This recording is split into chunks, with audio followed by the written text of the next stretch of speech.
Chapter 121, Dai Yuang's Performance. Dai Yuang's gaze swept calmly over the two of them, his heart was untroubled, even holding a trace of cold assessment.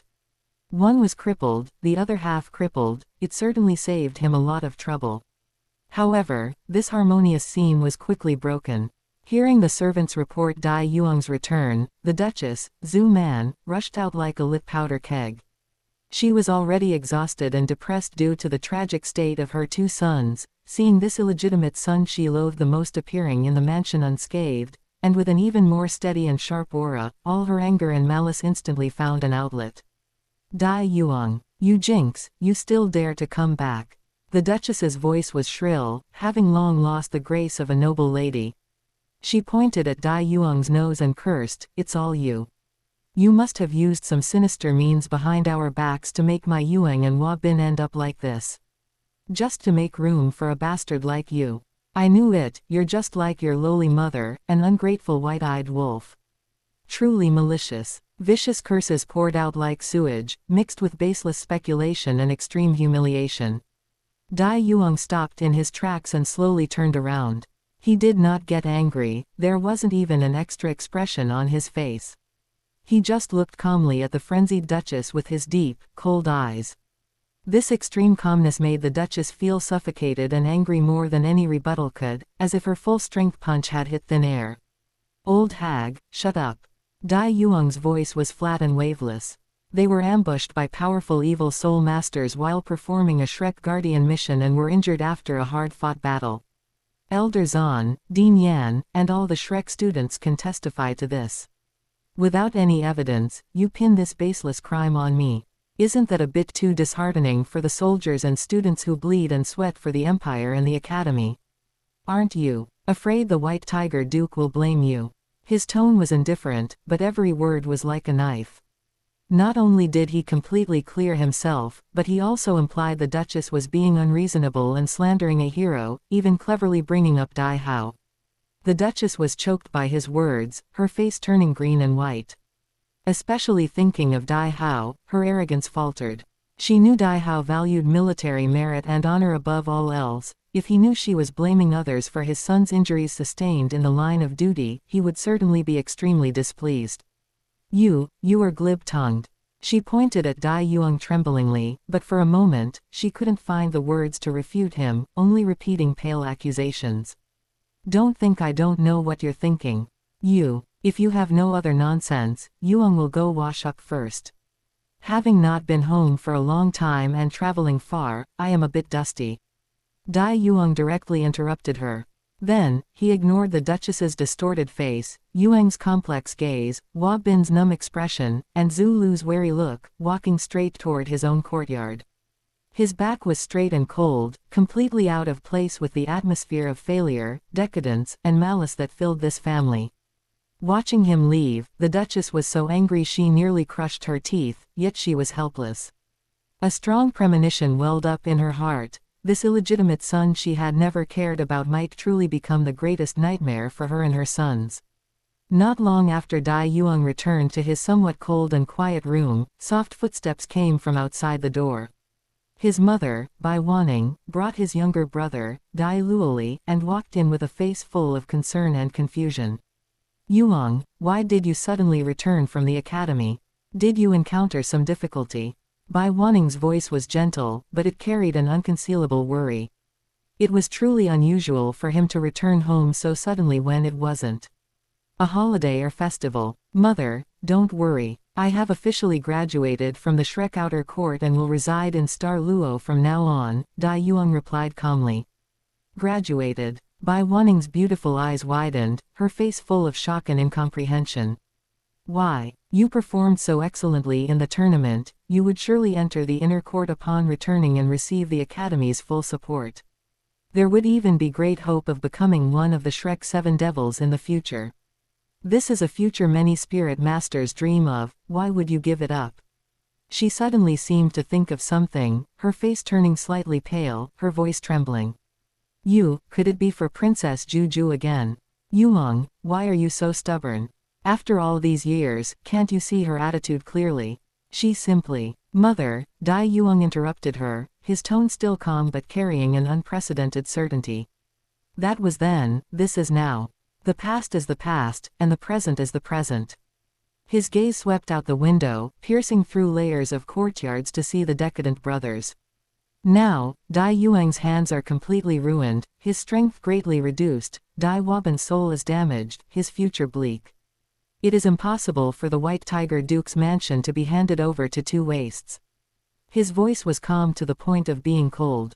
And I, Dai Yuang, am now the one with the highest talent, the strongest power, and the most limitless future among the younger generation of the Duke's mansion. I have come back to take back everything that belongs to me, including the inheritance of this Duke's mansion. He looked at his mother, his eyes sharp. As long as I become the rightful heir to the White Tiger Duke, holding great power and strength, what is it that I cannot get? Your status will also rise accordingly. You want to fight for the position of heir. Bai Wanning was so scared her face turned pale. She hurriedly stepped forward to cover her son's mouth, her voice extremely low and filled with fear. Yuang, be careful with your words. You must never say such things again. If the First Lady hears this, there will no longer be a place for us mother and son in this Duke's mansion. She will definitely do everything in her power and use any means necessary to eliminate us. She knew the Duchess Zhu Man's jealousy and ruthlessness well. In the past, when they were low-key and enduring, they were still often targeted. If her son showed ambition to fight for the inheritance, it would undoubtedly be like playing with fire. Humph, she wants to eliminate me. She'll have to have the ability first.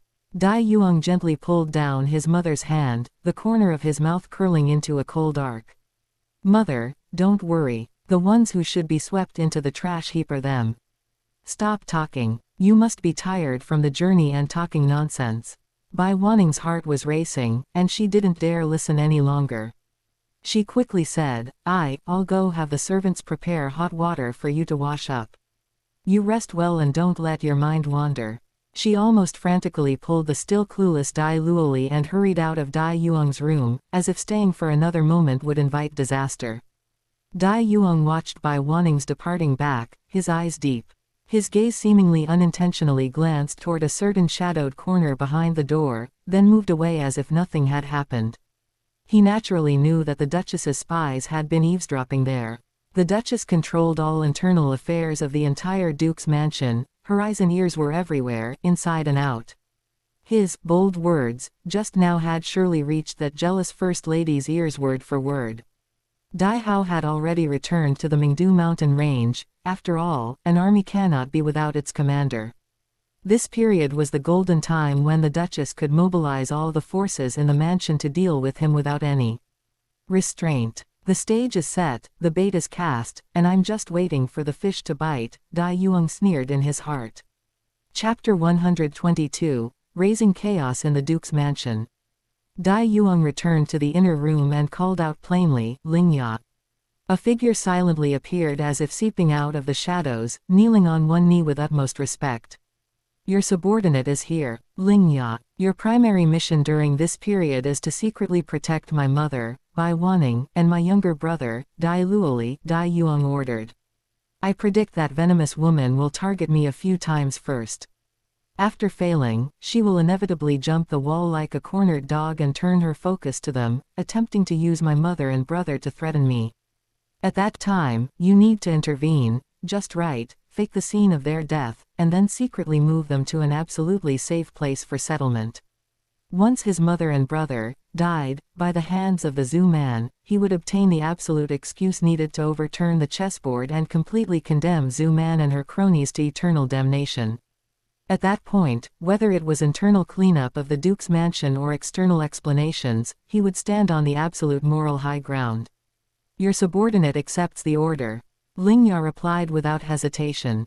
After completing this, you have another task. Dai Yuang paused, his tone softening slightly. I know this period has been hard on you, but the next mission is closely related to your future great revenge plan. Lingya suddenly raised his head, a burning light exploding in his eyes. Young lord, you exaggerate. Without the young lord, Lingya would still be a struggling slave in the black market. How could I speak of this titled cultivation and the hope of revenge? Serving the young lord, I would not hesitate even if it meant 10,000 deaths.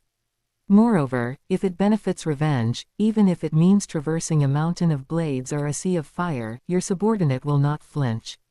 Dai Yuang nodded in satisfaction.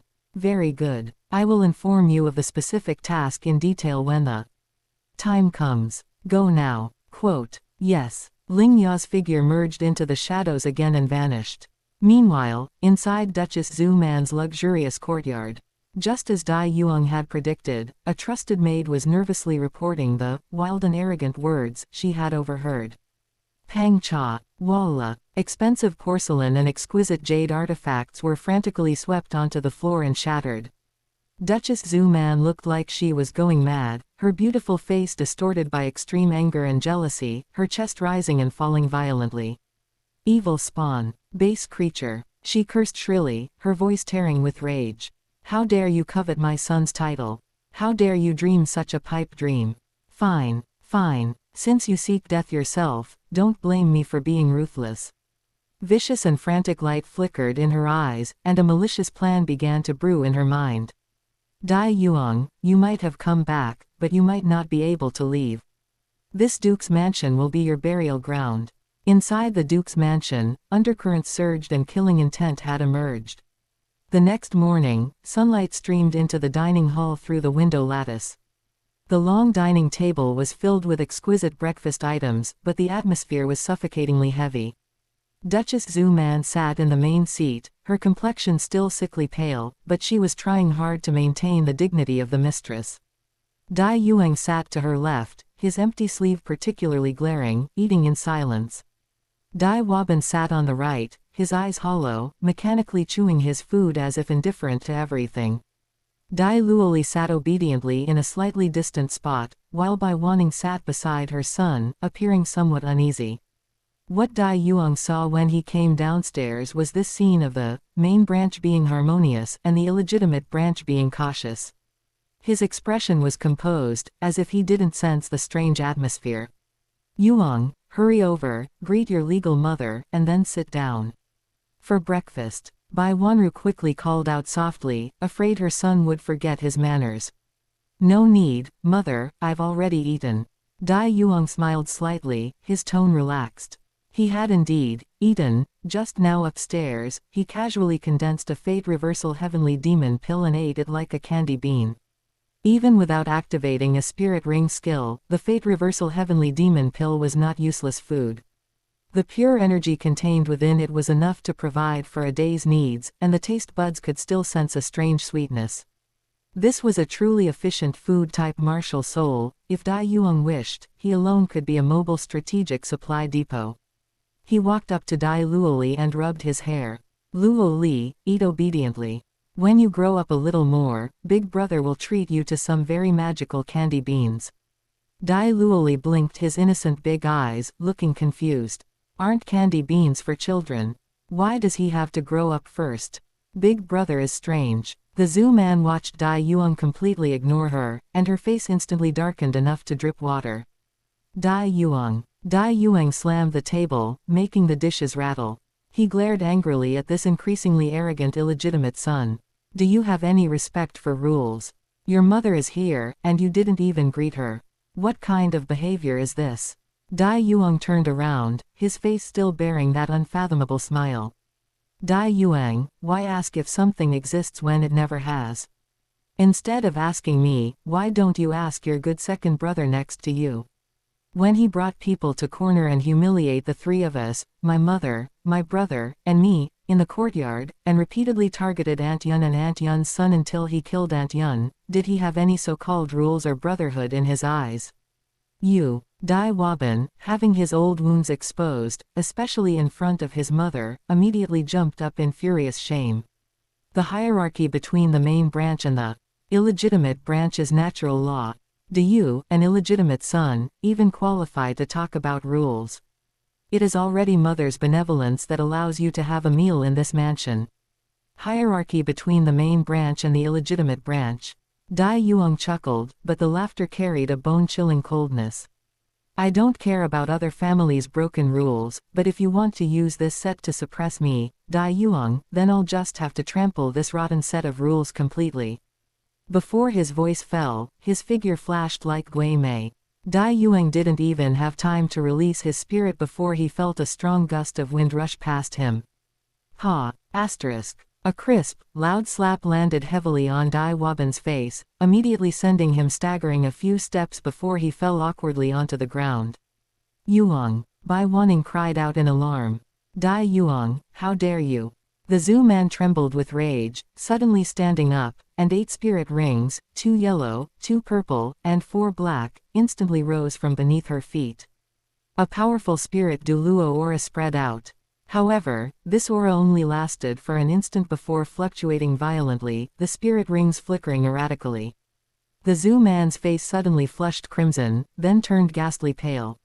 She bent over, coughing violently as if trying to cough up her lungs, completely lacking any trace of a spirit Douluo's aura. Mother! Dai Yuang hurriedly supported her. Dai Yuang watched with cold eyes, his tone carrying undisguised mockery.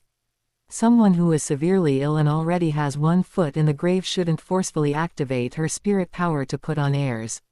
Otherwise, if you can't catch your breath and cough yourself to death right here, the Zhu man's manner of death would be too ridiculous and unsightly. The reason he dared to be so reckless was that he was certain the Zhu man was already terminally ill and completely unable to fight. The main forces of the Dai family were all on the front lines. And the strongest experts remaining in the Duke's mansion, besides herself, were only at the Spirit Emperor level. Dai Yuang truly wasn't afraid of an average Spirit Emperor. Dai Yuang, I'll kill you. Dai Waban had never suffered such humiliation. He leapt up from the ground and lunged forward like a mad tiger. Truly, it hurts my ears. Dai Yuang didn't even look at him, casually kicking back with his foot, accurately striking Dai Waban in the chest, sending him flying out again and knocking over a chair. He stopped paying attention to the 2 useless brothers and the Zhu man who was coughing too hard to speak. He turned instead to his mother and brother, whose faces had turned pale with fright, and his tone instantly became gentle. Mother, Luo Li, have you eaten enough? Dai Luo Li subconsciously nodded and whispered, Be big brother, we've eaten enough. It's good that you've eaten enough. The smile on Dai Yuang's face became even more brilliant, but his eyes were icy cold. These few have been chattering annoyingly until now, so it seems they've lost their appetite. Since they don't want to eat. Before he finished speaking, he suddenly reached out, grabbed the heavy tablecloth, and yanked it hard. Then no one eats. Walala. Asterisk. The entire table of exquisite tableware, hot soup, dishes, and juice, splashed directly onto the Zhu man, Dai Yuang, and the just rising Dai Waban. Instantly, soup and liquid poured everywhere, creating a mess, and the 3 of them were covered in food scraps, looking utterly wretched. Chapter 123, The Imperial Siblings, Emperor Shu Jiawei and Shu Juju. Bai Wanning was completely stunned. She looked at her son as if truly seeing him for the first time. The bold words from yesterday were not a joke. He genuinely intended to overturn the mountain of the main lineage that had oppressed their mother and son for over a decade. Rebellion. Rebellion. Guards. Seize this unfilial wretch. Seize him. The Zhu man was so enraged she nearly fainted, pointing at Dai Yuang and shrieking in a sharp voice. 3 figures with powerful auras instantly swept in from outside the hall. All were Spirit Emperor level guards, forming a triangle formation around Dai Yuang, their spirits already manifested. Just as the tension peaked, a leisurely voice carrying an invisible majesty came from the doorway. Heh, Zhu man, your Duke's mansion's breakfast today is quite novel and lively. Nebula Douluo Manyi had appeared at the doorway sometime unnoticed, dressed in red with hair as white as snow. She watched the chaotic scene inside the hall with a half-smile. Her gaze swept over the Zhu man and her 2 sons, who were covered in vegetable soup and looked utterly wretched, finally settling on the calm and composed Dai Yuang. The Zhu man forcibly suppressed her cough and rage, forcing out a smile uglier than a cry. Nay, Nebula, your excellency, why have you suddenly honored us with your presence? Manyi said lightly, I have been commanded by Her Highness the Princess to escort young Master Yuang into the palace for a discussion. She didn't even bother with pleasantries, looking directly at Dai Yuang. "Yuang, are you ready?" Dai Yuang straightened his collar, which hadn't been ruffled at all, and smiled faintly. "I am ready to depart at any time." "Thank you for waiting, Your Excellency." He didn't spare the Zhu man another glance, calmly following Man Yi out. Man Yi completely ignored the three spirit emperor guards frozen in place and the ashen-faced Zhu man. As a staunch supporter of the Shu family, she naturally held no goodwill toward the Zhu family or even the main lineage of the Dai family who sought to restore the old system. Dai Yuang was not worried about the safety of his mother and younger brother after his departure. No matter how foolish Duchess Zhu Man was, she wouldn't dare strike at a concubine and servant in broad daylight immediately after a conflict. That would be tantamount to alienating herself from Dai Hao and public opinion. At most, she would use petty, underhanded tactics to harass them within the Duke's mansion later on. And if she were truly pushed to the point of desperation, Bai Wanning and Dai Luoli were secretly protected by Ling Ya, who would help her complete that most crucial step when the time came. Currently, the Zhu family has no titled Douluo, so no one is a match for Ling Ya. This morning's breakfast incident was a provocation he had meticulously planned. The details of this conflict would soon be relayed verbatim to Shu Juju through Nebula Douluo Man Yi. For the Shu family, which yearned to centralize imperial power and weaken the Dai family, a person who had completely broken with the main lineage and whose conflict was sharp, and who deeply admired the princess, this Dai family illegitimate son genius was simply the most perfect chess piece gifted by the heavens. Dai Yuang followed Man Yi to the Star Luo Imperial Palace, his gaze calmly sweeping over the extreme luxury and solemn austerity. Nebula Douluo Man Yi, who was leading the way, stopped before a heavy Zetan wood door carved with a star-crowned totem. She turned slightly, her voice extremely low but perfectly clear. "Yuang, please wait here. His Majesty and Her Highness the Princess are currently reviewing today's memorials. I will inform them." Dai Yuang nodded, standing quietly outside the door. His gaze passed through the slightly ajar door, catching a glimpse of a corner inside the hall. It was not the magnificent main imperial court hall he had imagined, but a more private side hall, permeated by an interwoven atmosphere of scholarly refinement and authority. On the massive agarwood desk, memorials were piled up like mountains, nearly submerging the figures behind the desk. Emperor Shu Jiawei's trust in Shu Juju truly surpassed that which he held for anyone else. Dai Yuang mused inwardly. Allowing a princess to participate in court affairs was already rare among the royal families of the various countries on the continent, but allowing her to jointly review memorials was practically equivalent to sharing imperial power. He recalled the rumors about the Star Luo imperial family. Although the offspring were numerous, most were half-siblings on the father's side. Only Shu Juju was the full sister of Emperor Shu Jiawei, sharing the same mother.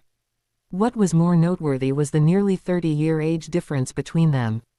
After their mother passed away early, Emperor Shu Jiawei had been almost a father figure as well as a brother to his younger sister.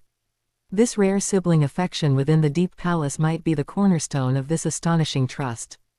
And Shu Juju had certainly not failed this trust. She not only displayed outstanding political wisdom and skill but also tightly integrated her loyalty to her imperial brother with her plans for the empire's future. She openly priced her marriage, treating it as one of the most effective bargaining chips for consolidating imperial power. This level of clarity and resolve was enough to shame many men. It was no wonder Emperor Shu Jiawei had privately sighed that Shu Juju was the most outstanding successor the Star Luo imperial family had seen in 100 years. Her heart, nature and ability far surpassed those of the numerous princes. Inside the hall, Man Yi silently approached the desk and saluted respectfully. "Your Majesty, Your Highness the Princess." Shu Juju did not immediately look up. Her slender fingers held a vermilion brush, smoothly writing the last few words of annotation on a memorial, the strokes sharp and steady. She set down the brush and then raised her eyes. Her deep, star-sea-like eyes held a trace of fatigue, but more keenly, the sharpness of one focused on state affairs. "Grandmother Man Yi, has he arrived?" Her voice was calm, betraying no emotion. "Your Highness, young Master Yuang is waiting outside the hall for your decree," Man Yi replied. She paused briefly, lowering her voice further. Furthermore, this morning at the Duke's mansion was not peaceful. Young Master Yuang clashed again with the Zhu man and her two legitimate sons, causing quite a commotion. Next, Manyi recounted in detail the news she had gathered that morning, how Dai Yuang had verbally sparred with Duchess Zhu man, how he had flipped Dai Waban with a single palm, and how he had forcefully overturned the table, showing no respect whatsoever to his legal mother or older brother. Her narration was objective and calm, devoid of any emotional color, yet she described every detail vividly. Shu Juju listened quietly, her fingertips unconsciously tapping the smooth surface of the desk. After Manyi finished speaking, a faint curve appeared at the corner of her lips. "This is not surprising," she said steadily. "In those years, he was weak, merely an inconspicuous illegitimate son in the Duke's mansion. He, along with his gentle mother Bai Wanning and young brother Dai Luoli, walked on thin ice within the residence. Dai Waban was arrogant and overbearing, and his open and covert bullying never ceased. Duchess Zhu man is narrow-minded, jealous, and vengeful. As the legal mother, harsh criticism and deliberate difficulty were commonplace. That Dai Yuang, seemingly steady, was actually indifferent, never truly intervening.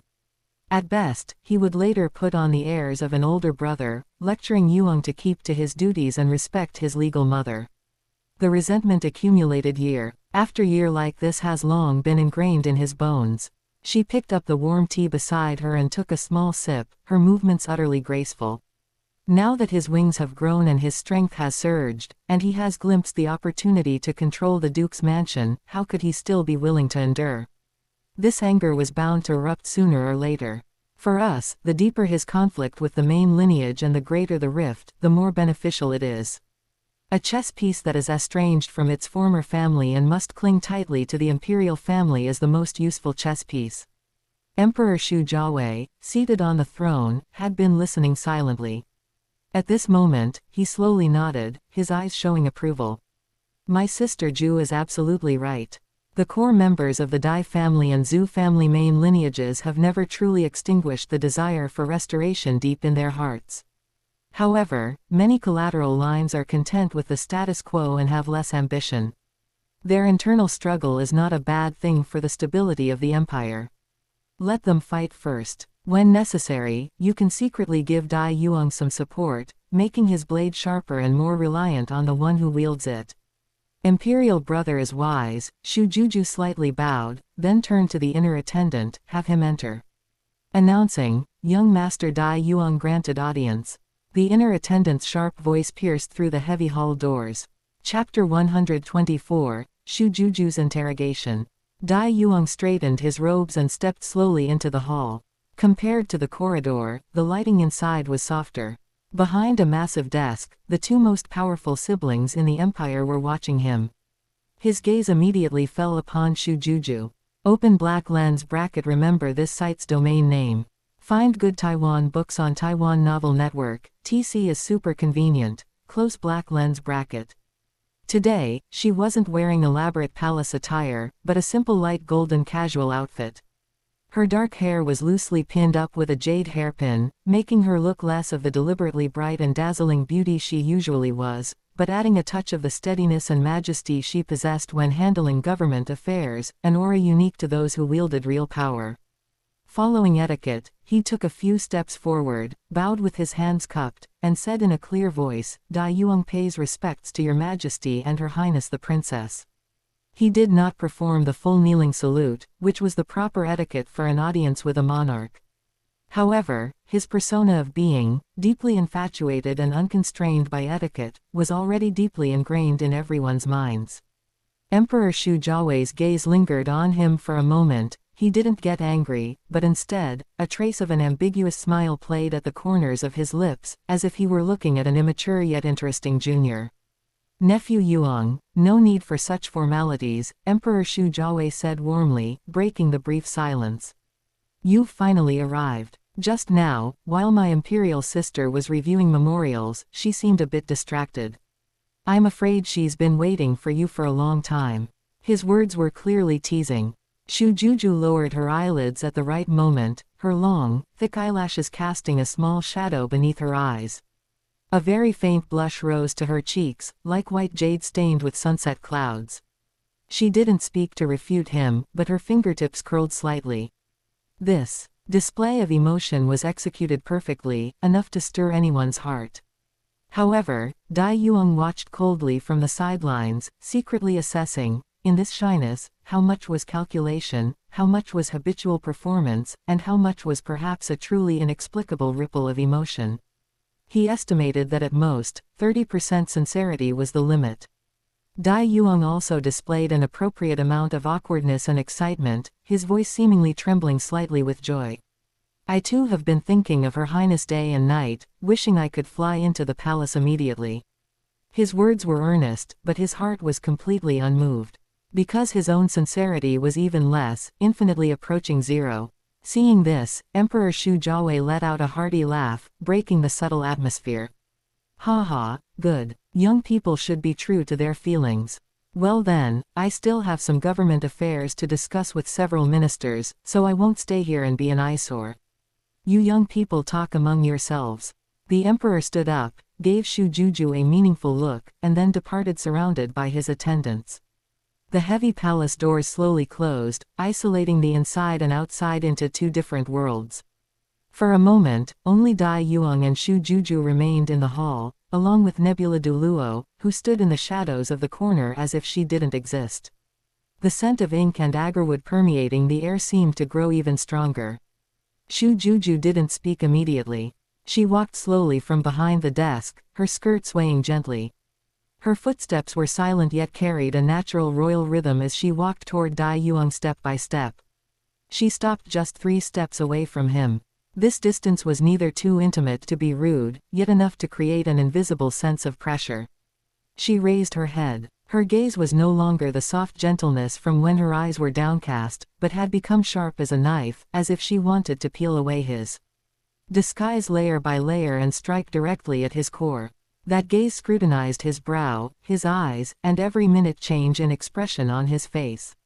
Your Highness. Dai Yuang was the first to break the silence, an appropriately puzzled smile appearing on his face. Why are you looking at me like this? Is there something wrong with me? Shu Juju didn't answer his question. She just looked at him silently for a long time, long enough for any guilty person to show a flaw. Then, she suddenly gave a very soft, cold snort. That sound was icy, carrying a trace of thin anger from being deceived, as well as the mockery of having seen through to the truth. I just want to take a careful look, she said, enunciating every word. Her voice wasn't loud, but it struck clearly in the silent hall. You liar, just how long do you plan on deceiving me? The smile on Dai Yuang's face froze instantly, transforming into a perfect mix of shock and disbelief. His pupils contracted slightly. Why does your highness say such a thing? My heart for your highness can be witnessed by the sun and moon. When have I ever lied to you? His reaction was impeccable, full of the shock and grievance of being wronged. Still playing dumb, Shu Juju took a step closer, the distance between them shortening to 2 steps. Her faint fragrance and a chilly aura rushed toward him. Her voice was lowered even further, yet it became increasingly sharp, like an ice pick stabbing at a vital point. Grandmother Manyi returned yesterday and has already explained everything to me. She stared into his eyes, not allowing him to dodge. I actually didn't know that you had quietly achieved a breakthrough to the Spirit King realm, standing at the same level as me. Her words were like a clap of thunder, exploding in the hall. But, just over 2 months ago, right under those palace walls. Her tone suddenly became heavier, carrying an aggressive interrogation. You took those 3 palms of mine so pathetically. You even spat blood and fell to the ground. Tell me, what kind of immortal herb or spirit medicine can not only make someone's cultivation jump several levels but also allow someone who couldn't even withstand 3 of my palms to leap in strength to the point of contending with a spirit emperor in just 2 months? Her gaze was burning, as if she wanted to set him on fire. Those 3 palms, you did it on purpose, didn't you? With the strength you have hidden now, how could you possibly have been unable to take them back then? You were acting from the very beginning. Why? Tell me, why did you go to such lengths to hide your strength from me, even to the point of taking those 3 palms? What was it all for? Her chest heaved slightly, revealing her inner turmoil. She wouldn't care so much if others deceived her, but anyone could lie to her except Dai Yuang. In her inherent impression, Dai Yuang was her most loyal simp. Anyone could betray her, but he couldn't. Don't use that same rhetoric you used to brush off Shrek to fool me. She interrupted the explanation he might have given, her speech fast and clear. At that time, you were in Star Luo, in front of me. Taking my 3 palms would at most prove you had some talent, it wouldn't have attracted too much attention from Shrek. You had absolutely no need to hide your strength. She stared at him intently, her beautiful eyes now filled with scrutiny, doubt, and a trace of unmistakable disappointment. Dai Yuang, I want to hear the truth. The air in the hall seemed to solidify. The light from the soul tool lamp spilled down, elongating their shadows and casting them onto the mirror-like floor, like 2 silent statues in a standoff. In the corner, Nebula Douluo seemed to have merged with the shadows, with only her faint aura indicating she had been present all along. Facing the princess's sharp questioning, a crack seemed to have been torn in all of Dai Yuang's disguises. He fell silent for a moment. The shock and grievance on his face slowly faded, replaced by a complex and indescribable expression. Chapter 125 Star Luo, the world who plays with emotions. Facing Shu Juju's sharp questioning, the air in the hall seemed to freeze into ice. He couldn't exactly tell Shu Juju that the person back then wasn't actually him, and that the trash truly couldn't beat her, it wasn't an act. Open black lens bracket note. At this point, I hope readers remember our domain Taiwan Novel Network is super powerful, we can. Com is awesome close black lens bracket. After slightly composing himself, the shock and grievance on his face receded like a tide. What replaced them was not the panic of a lie being exposed, but an indescribable, complex expression. His eyes were a mixture of pain, struggle, endurance, and a hint of the helplessness and hurt from being forced into a corner by her questioning. Your Highness, his voice was low and raspy, carrying a bitterness that came from deliberate suppression. You ask me why. Do you think, at that time, I had a second choice? He looked up, meeting Shu Juju's gaze again, but the usual feigned passion was gone from his eyes, replaced by a nearly cruel clarity and helplessness. Yes, I lied to you. Those 3 strikes, I did it on purpose. My strength back then had already far exceeded what I showed. I took them, then faked a heavy injury and played out that joke everyone knows. His straightforward admission caught Shu Juju slightly off guard. You ask me why. Dai Yuang repeated her question, his lips curling into a self-deprecating arc filled with bitterness. Because at that time, Dai Yuang and Dai Waban were both fine. They were the legitimate sons whom father poured all his heart and soul into cultivating, the rightful future of the Duke's mansion. And what was I? An insignificant illegitimate son. His emotions gradually grew more agitated, and his voice rose a few notches, carrying long-suppressed resentment and indignation. Your Highness, have you ever thought about it? If I had shown such powerful strength back then, who would be the first one unable to tolerate me? It wouldn't be His Majesty, nor you, but that high and mighty legal mother in the Duke's mansion, Zhu Man. It would be her 2 legitimate sons who see me as a thorn in their side. They would see a massive threat, and they would do whatever it takes to completely eradicate me before my wings were even fully fledged. He took a step closer, his gaze burning and his words like a knife, cutting open the cruel reality. Furthermore, if I had approached you with such startling talent to express my admiration, what would father think? What would the elders in the family think? They would immediately assume that I, an illegitimate son, had impure motives, that I wanted to use the imperial princess's influence to suppress the legitimate line and seize the inheritance that doesn't belong to me. By then, to appease the panic of the legitimate line and maintain the surface balance of the Duke's mansion, the first thing father would do is completely sever all contact between us. He would send me to the most remote military camp, or even use a more decisive method to ensure I could never get near you again. His voice was filled with a sense of powerlessness, a suffocating feeling of trying to survive amidst family infighting. Your Highness, tell me, in that situation, what else could I do besides turning myself into a complete trash joke, who is blinded by beauty, and willing to throw away his life and future for a princess? Only by making myself look harmless and foolishly infatuated would Zhu Man and Dai Waban look down on me, and only then would father turn a blind eye to my occasional transgressions. Only then could I protect this sole opportunity to occasionally see you and hear your voice. He took a deep breath as if he had exhausted all his strength. His voice became low again, but it carried a heart-trembling, desperate deep affection.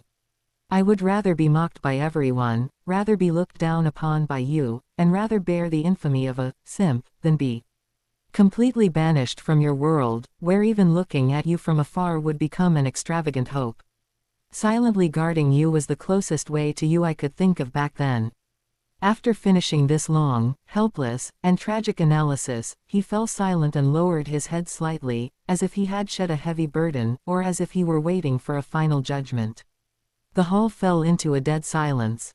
Shujuju stood where she was, the frost and suspicion on her face having long since unconsciously dissipated.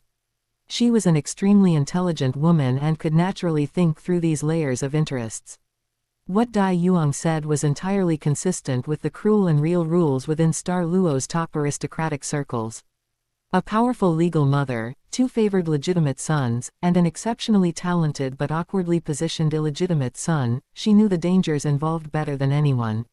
She looked at the man before her with his head bowed, imagining his situation of walking on thin ice in the Duke's mansion back then, how he didn't hesitate to defile his own reputation and hide all his brilliance just to see her, playing the part of a complete clown. This endurance, this calculation, the motive behind it was actually such a desperate and humble obsession with her. Her heartstrings were violently tugged. And at this moment, Dai Yuang looked up again, the previous helplessness and humility in his eyes gradually replaced by a newborn, fiery light. But now, it's different. His voice became firm, carrying the power of a rebirth. Dai Yuang's hand is crippled, and Dai Waban's future is ruined. The future of the White Tiger Duke's mansion can no longer be entrusted to 2 cripples. Father has no choice but to face me, and the family has no choice but to consider me. I have the qualification to fight for the position of heir. Therefore, I no longer need to hide. His gaze burned as he looked at Shujuju, filled with unabashed ambition and longing. Your Highness, I chose to reveal my full strength at this moment not just for self-preservation or to fight for the power that didn't originally belong to me, but because the current me finally has a bit of confidence to dream of things I never dared to hope for before. He took a step forward, his gaze so hot it seemed ready to ignite. I am no longer satisfied with just hiding in the shadows and watching you silently. I want to become strong, strong enough to match your status, strong enough to make His Majesty and the imperial court take me seriously. I want to stand by your side openly. What I want is not an occasional summons, nor a distant view of your back.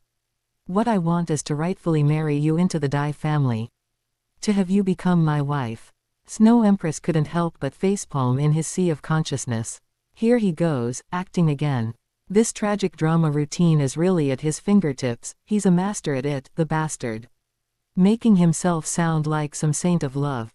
When you devoured the previous guy's spirit, I didn't see you being so affectionate toward Juju, you didn't even agree to his final wish to express his true love for her. Scumbag. Now you're quite the expert at tricking a young girl's tears. Dai Yuang awkwardly broke out in goosebumps. Regarding Snow Empress's complaints, he could only pretend not to hear them at this moment. It was just a matter of having a thick skin. However, these words were like a thunderclap, exploding in Shujuju's heart. The previous helpless confession had made her feel pity and sigh, but this declaration full of wildness and possessiveness was like a raging fire, instantly igniting a certain emotion deep within her that had never been touched. She had always thought he was just an infatuated pursuer, but she never imagined that behind this infatuation lay such deep calculation, such difficult endurance, and now, such majestic ambition and desire. Ambition born for her, desire arising because of her. Shujuju looked at him blankly. That heart of hers, accustomed to calculation and weighing interests, felt a violent and unfamiliar throb for a man for the first time.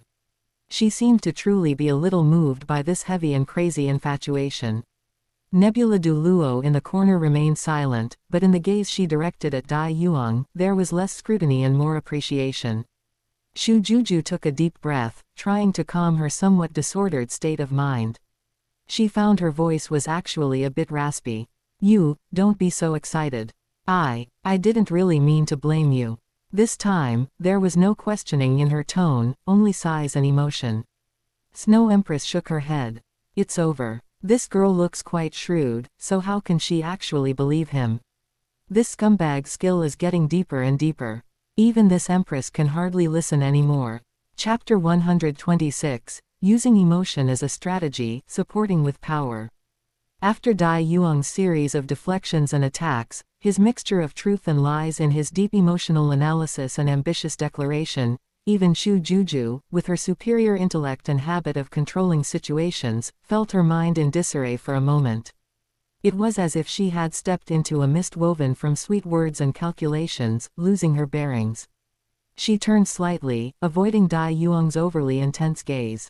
Her fingertips unconsciously brushed the edge of a memorial on the table, trying to steady her mind and force the conversation back on track. All right, stop talking about this. Her voice regained some of its usual coldness, but upon closer listening, a faint, imperceptible tremor could still be detected. I believe you had no choice back then, Yuang. She looked up, her gaze becoming calm and scrutinizing once more as the logic of a star Luo princess gradually returned. However, you must understand that wanting to marry me cannot be achieved through mere sentiment and talent alone. In the current White Tiger Duke's mansion, you indeed possess an unprecedented advantage. Compared to those two semi-crippled legitimate sons, you are exceptionally talented and are already a teenage spirit king. Plus, your body is intact, there is no doubt about that. Changing the subject, she pointed out the most critical issue. But your status as an illegitimate son is an indisputable fact. Within the Dai family, this might be somewhat compensated for by the principle of respecting the strong, since regardless of being legitimate or illegitimate, you still carry the Dai family bloodline. However, on the Zhu family's side, Shu Juju's expression grew solemn. Duchess Zhu Man and the Zhu family forces behind her will never sit idly by and watch you rise. If you gain power, it is equivalent to completely severing the Zhu family's legitimate orthodox status. They will certainly try every possible means to stop you, even resorting to extreme measures. You have no maternal family support and lack foundation and background in the military and the court. This is your greatest disadvantage. Hearing this, instead of being worried, a confident, even slightly roguish smile played on Dai Yuang's lips. He looked at Shu Juju with burning eyes, his tone incredibly firm. No, Your Highness, you are wrong. I have a background, and the most powerful one at that, and that is you standing by my side. He leaned forward slightly, his voice resolute. As long as I am with you and have your support, no matter the Zhu family or any difficulties, I have the confidence to trample them all. Inside his sea of consciousness, the Snow Empress simply couldn't bear to watch. Here we go again. These sweet words just roll off your tongue. HMPH, kid, your greatest background is clearly what this Empress provides you. As for the Snow Empress's nagging, Dai Yuang continued to act as if he hadn't heard, letting her vent her dissatisfaction. Shu Juju was choked up by his blunt words, her cheeks heating up. She couldn't help but give a light, PSH. Slick-tongued. You have indeed changed a lot, except when you're in front of me, you still have this improper look. She took a deep breath, trying to put on her princess's majesty. She stood up and walked back to the princess's throne, which symbolized power and status. Sitting down, her expression became serious and earnest. Yuang, you were right. I can be considered your background. I will also keep my promise and use my power to fully assist you in seizing the inheritance rights of the White Tiger Duke. But ultimately, the most important thing is your own effort and performance. Her eyes were sharp as she began to plan his future path. In terms of Spirit Master strength, you have already proven yourself in the Continental Advanced Spirit Master Elite Academy tournament, which has earned you high prestige. Next, you need to show talent in other areas and accumulate more political capital. Her slender fingers tapped the armrest as she pondered. I originally considered letting you enter the Western Army Group for training. Military merit has always been the fastest way for noble children to accumulate prestige. But, she paused and shook her head. Firstly, you have no foundation or prestige in the army, and the internal structure of the Western Army group is complex. Especially among the middle and high-ranking generals, the Zhu family's influence cannot be underestimated. With your current strength and status, you would surely be restricted everywhere and might even encounter unpredictable dangers. Secondly, she looked at Dai Yuang, her eyes showing a hint of concern. Military affairs are complicated and trivial, they would take up a lot of your time and energy. You are currently in the golden period of rapid cultivation improvement. Strength is the basis of everything. If you can break through to a higher realm in the short term, or even become a titled Douluo in the future, then many of the problems bothering you now will no longer be problems. Dai Yuang listened intently and asked at the right moment, then, in your highness's opinion, how do you plan to arrange things for me? Shu Juju had obviously given it deep thought and answered calmly, the military path is not suitable for now. So, we will start with political affairs to first increase your prestige and influence in the court and at the core level of the empire. For the next 2 years. She looked at Dai Yuang, her tone unquestionable yet carrying a unique trust. Stay by my side. First, go all out to cultivate spirit power and break through to a higher realm. In the past, you lacked resources in the Duke's mansion, far inferior to Dai Yuang and Dai Waban. But from now on, your cultivation resources will be supported by me. I guarantee that the resources you obtain will not be inferior to what they once had by even a tiny bit. Second, she continued, aside from cultivating, stay by my side and assist me with some government and administrative affairs during your leisure time. I will teach you how to weigh interests, how to see through people's hearts, and how to navigate this whirlpool of power with ease. This will not only train your abilities but also allow you to gradually contact and accumulate your own network. When your strength is greater and your foundation is more stable, and you no longer fear the Zhu family's open and hidden attacks, I will find a suitable opportunity for you to enter the military for training and seize that most important military capital. What do you think of this arrangement? After hearing this, Dai Yuang's face broke into a brilliant smile. Of course, it's great. Since your highness has personally said that I should stay by your side for the next 2 years, I naturally couldn't ask for more. I will certainly follow your highness's orders and will not stray a single step. His focus was quite peculiar, as if he didn't care about the rest at all and only heard the words about staying by Shu Juju's side.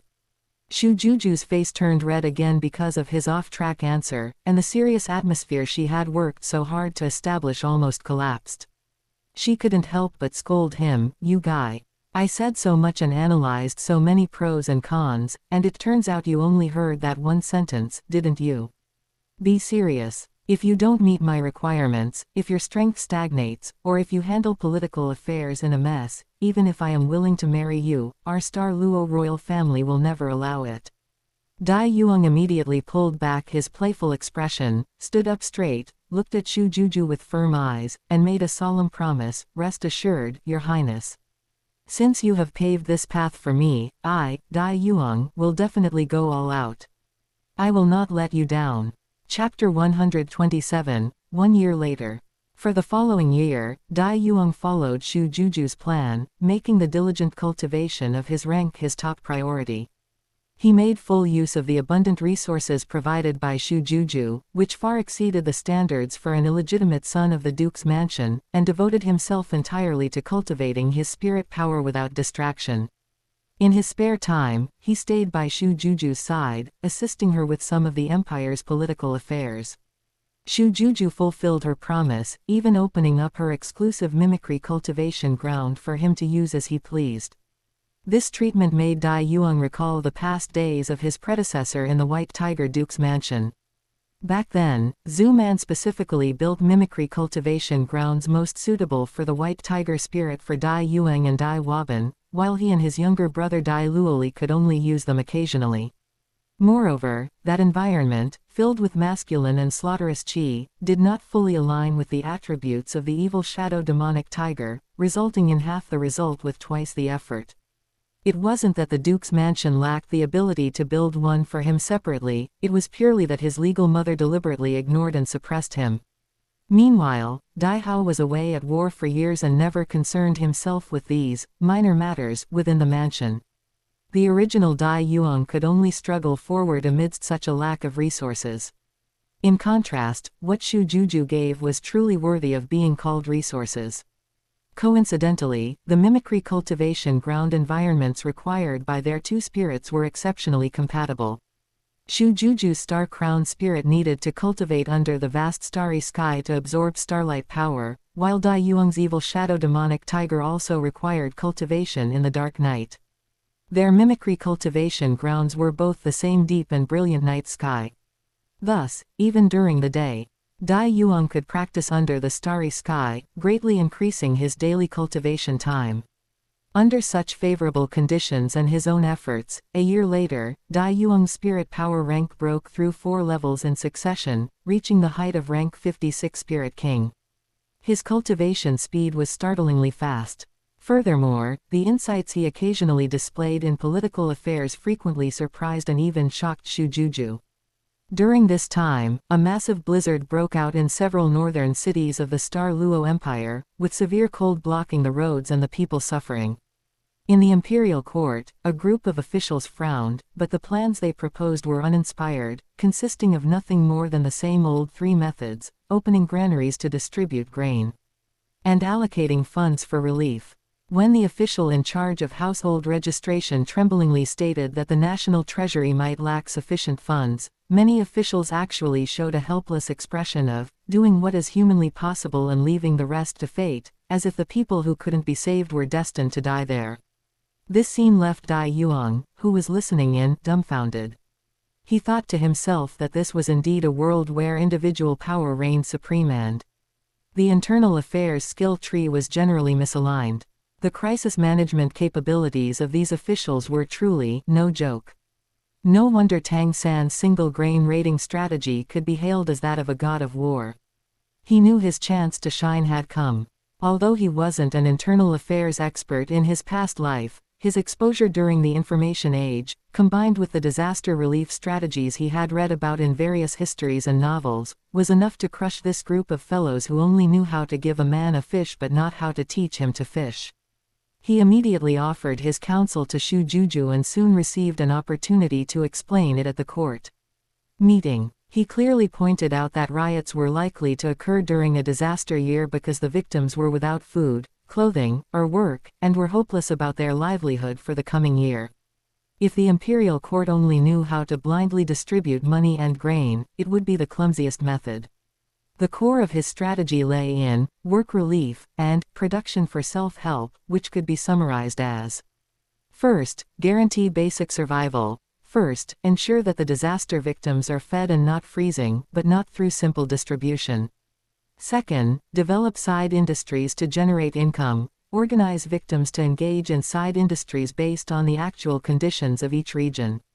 For example, in cities near southern marshlands, organize the weaving of bulrush products such as bibs, tea sets, and straw mats, to be transported and sold through official channels to the Heaven Spirit and Douluo Empire to exchange for funds. Then use these funds to purchase grain from the south of the empire, forming an internal cycle that could even stimulate the southern economy. Third, make good use of spirit master power.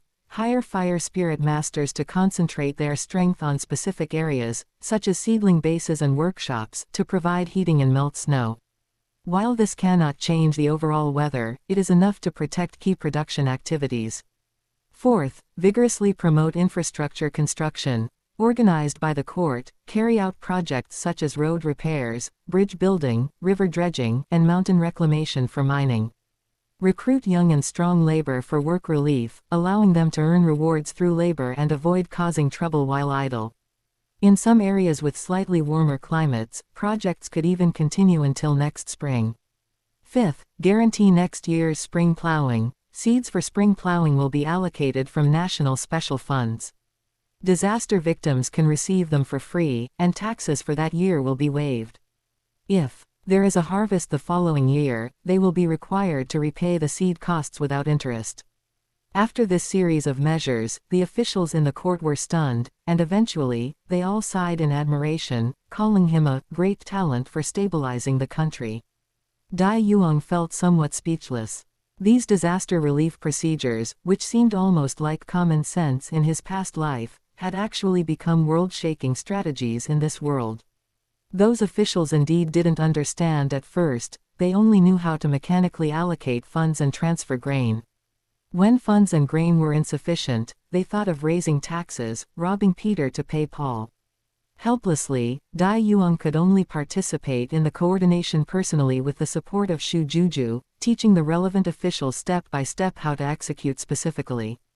During this time, the mental and physical labor made him deeply realize the principle of doing everything oneself, and he felt a bit more sympathy for a certain Prime Minister Zug who worked himself to the bone. No wonder he died of exhaustion.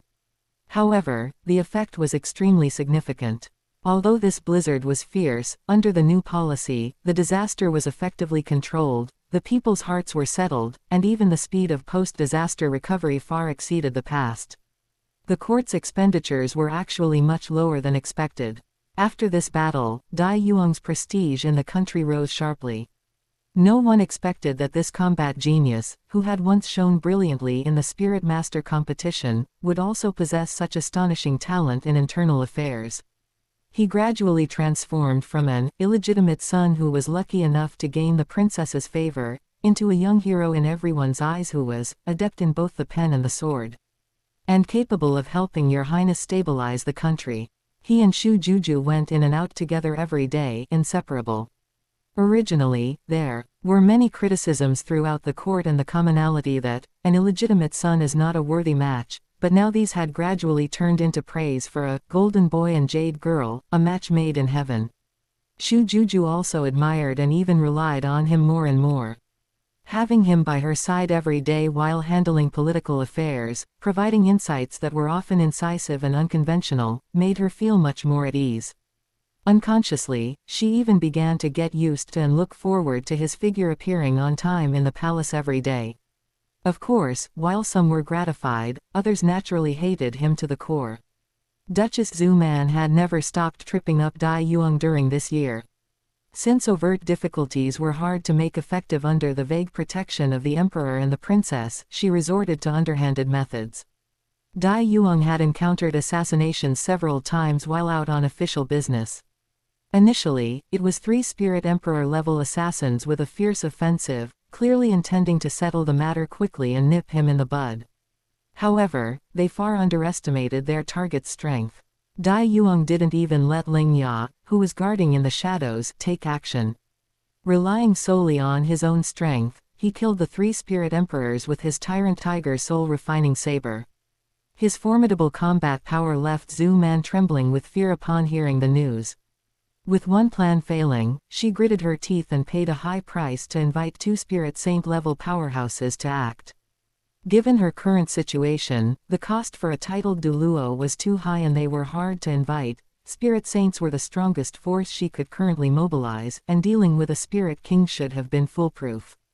Unfortunately, she miscalculated again.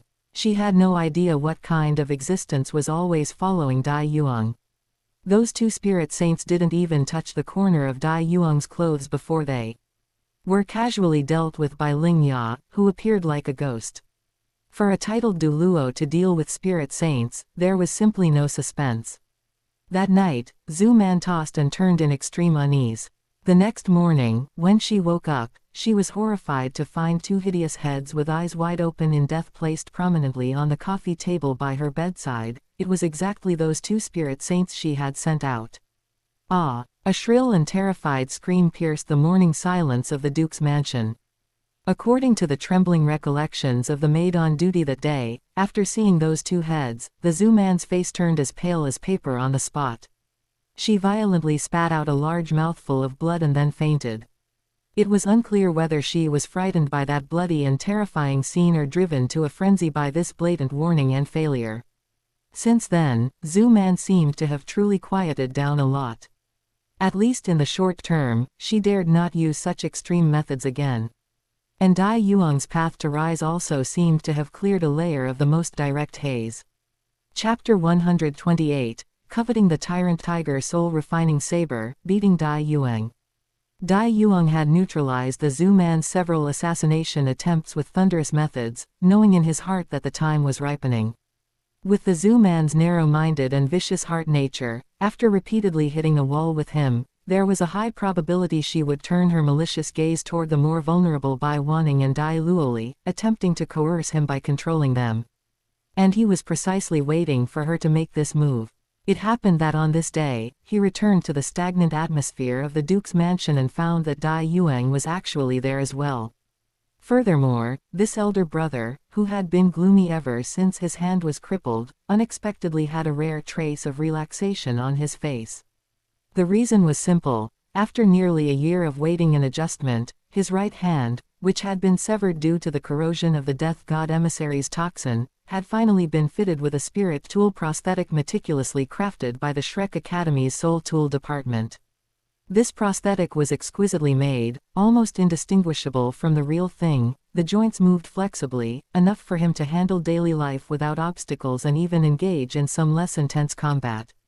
However, it was ultimately an external object, unable to replace the original palm, and even less capable of carrying the White Tiger Martial Soul's most aggressive Tiger Claw skills. For an attack system battle spirit master, this was undoubtedly a massive flaw. The Zhu man, out of love for her son, saw that he had finally recovered a bit but still had this regret. She racked her brains and came up with a solution. Since the tiger claws couldn't be restored, why not use a powerful external weapon to make up for it? And right now, an excellent weapon was right before their eyes, Dai Yuang's rank 8 melee spirit tool that had shone brilliantly in the Spirit Master Tournament, the Tyrant Tiger Soul Refining Saber. A rank 8 melee spirit tool was already at the top level in the Star Luo Empire. After all, this wasn't the Sun Moon Empire, and rank 9 spirit tools were nowhere to be seen. Moreover, this Tyrant Tiger Soul Refining Saber was not only of a high rank, but its characteristics were also exceptionally compatible with the fierce and domineering nature of the White Tiger Martial Soul. It was practically a match made in heaven. Such a treasure would be difficult for even the Dai family to find a second of. The Zhu man knew well that if she personally asked for it, Dai Yuang would absolutely scoff at her. Thus, she wrote a letter and sent it by express horse to Dai Hao at the Mingdu mountain range. In the letter, she exaggerated Dai Yuang's pain and inconvenience from losing his right hand, emphasizing the vital importance of the Tyrant Tiger Soul Refining Saber for restoring his combat power and rebuilding his confidence. Using the family's overall situation and brotherly affection as reasons, she implored Dai Hao to order Dai Yuang to yield the blade to his elder brother. Dai Hao was far away at the border and did not fully understand the details of the undercurrent surging within the mansion. Seeing that what was said in the letter seemed reasonable, he thought, no matter how precious a blade was, could it really be more important than the bond between brothers or the overall strength of the family? Without deeply considering the process and significance of Dai Yuang obtaining this blade, he wrote back a letter. In his capacity as a father and the clan chief, he persuaded Dai Yuang to consider the big picture, show compassion for his elder brother, and hand over the Tyrant Tiger Soul Refining Saber to Dai Yuang. He wasn't deliberately targeting Dai Yuang, he simply didn't care about such trifles. Dai Hao's perspective was focused on national affairs. To put it nicely, he had dedicated his life to the country at the expense of his family. Consequently, he spent little time with his 3 women or his sons, and he didn't even know he had an illegitimate son. Today, as soon as Dai Yuang returned to the mansion, the Zhu man impatiently brought out Dai Hao's handwritten letter. With a reserved yet arrogant expression of near victory, she used the clan chief's order to command Dai Yuang to surrender the Tyrant Tiger Soul Refining Saber. Although Dai Yuang felt a bit awkward to the side, his desire to restore his strength overwhelmed everything. He cooperated with his mother, forcing a bit of brotherly warmth and helplessness onto his face as he said, "Yuang, I know this blade is your beloved possession. But look at my hand. I am truly willing but unable. If I have the help of this blade, I will surely regain my former glory and be better able to serve the family in the future. We are, after all, brothers. I hope you can fulfill your brother's request this once." Using both soft and hard tactics, the mother and son cooperated perfectly. However, how could Dai Yuang fall for this? He sneered in his heart, but his face instantly darkened. Without any courtesy, he flipped over the rosewood tea table beside him. Cups and tea sets shattered all over the floor with a startling crash. "You want my blade?" He swept his cold gaze over the Zhu man and Dai Yuang, his tone full of sarcasm. "Sure. But Dai Yuang's blade is not trash, and it's not something any random cat or dog is fit to use. Dai Yuang, if you want to take it, you have to prove you're worthy of it." He suddenly pointed at Dai Yuang. "Don't say I'm bullying you because of your hand. Neither of us will use our right hands, we'll duel purely with our left hands. If you can beat me, I will hand over this tyrant tiger soul refining saber with both hands, without a single complaint. If you lose," his voice turned icy cold, "then take your fake hand and these absurd delusions and get as far away as possible." Hearing this, Dai Yuang's expression shifted uncertainly. He was indeed extremely wary of Dai Yuang's strength, knowing well that his ability to fight above his level was startling. But on second thought, it seemed that all of Dai Yuang's previous brilliant achievements were inseparable from that tyrant tiger soul refining saber and those mysterious blade techniques. If he didn't have the blade in hand, his combat power would surely be greatly discounted. Furthermore, since both agreed not to use their right hands, his disadvantage, where his prosthetic couldn't exert force and his original right hand was lost, would be leveled out. Looking at it this way, with his spirit power foundation as a spirit emperor and his combat experience, he might not necessarily lose to a spirit king. Greed and wishful thinking ultimately gained the upper hand. Dai Yuang gritted his teeth and replied, "Fine. We'll do as you say. I will test your skills." The two immediately took their stances in the courtyard outside the hall. The Zhu man watched anxiously from the side, both hoping her son would win and feeling a faint sense of unease. The battle began extremely quickly and ended even faster. Dai Yuang surged with Spirit Emperor level spirit power, turning his left hand into a palm and lunging straight for Dai Yuang's face with a fierce wind. It was a standard white tiger Vajra palm opening move, and its power was not to be underestimated. However, Dai Yuang didn't even use his spirit. He stepped back slightly with his left foot and raised his left hand seemingly at random. A trace of extremely cold intent faintly circulated in his palm. Although he didn't have ultimate ice at the moment, the power-exerting technique and chill of the Emperor's palm had already begun to take shape. Without dodging, he directly met Dai Yuang's white tiger palm force.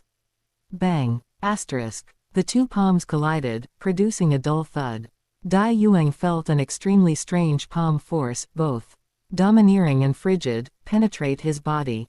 His white tiger spirit power actually shattered instantly, as if hitting an ice wall. Furthermore, an incredibly condensed piercing force surged up through the meridians of his arm. His entire left arm instantly became numb and painful, almost losing all sensation. He was terrified and wanted to change his move and retreat, but it was already too late. Dai Yuang pressed his advantage. His left hand pulled and guided, easily deflecting Dai Yuang's force as if tossing straw. Then, his palm strike was like lightning. The second palm had already landed on Dai Yuang's wide-open chest. PFF'd. Dai Yuang felt as if he had been struck by a heavy blow. His body flew back uncontrollably, crashing miserably into a rockery in the courtyard before he could barely stop his momentum. A sweetness rose in his throat, and he couldn't help but spray out a mouthful of fresh blood. His face was full of unbelievable horror and humiliation.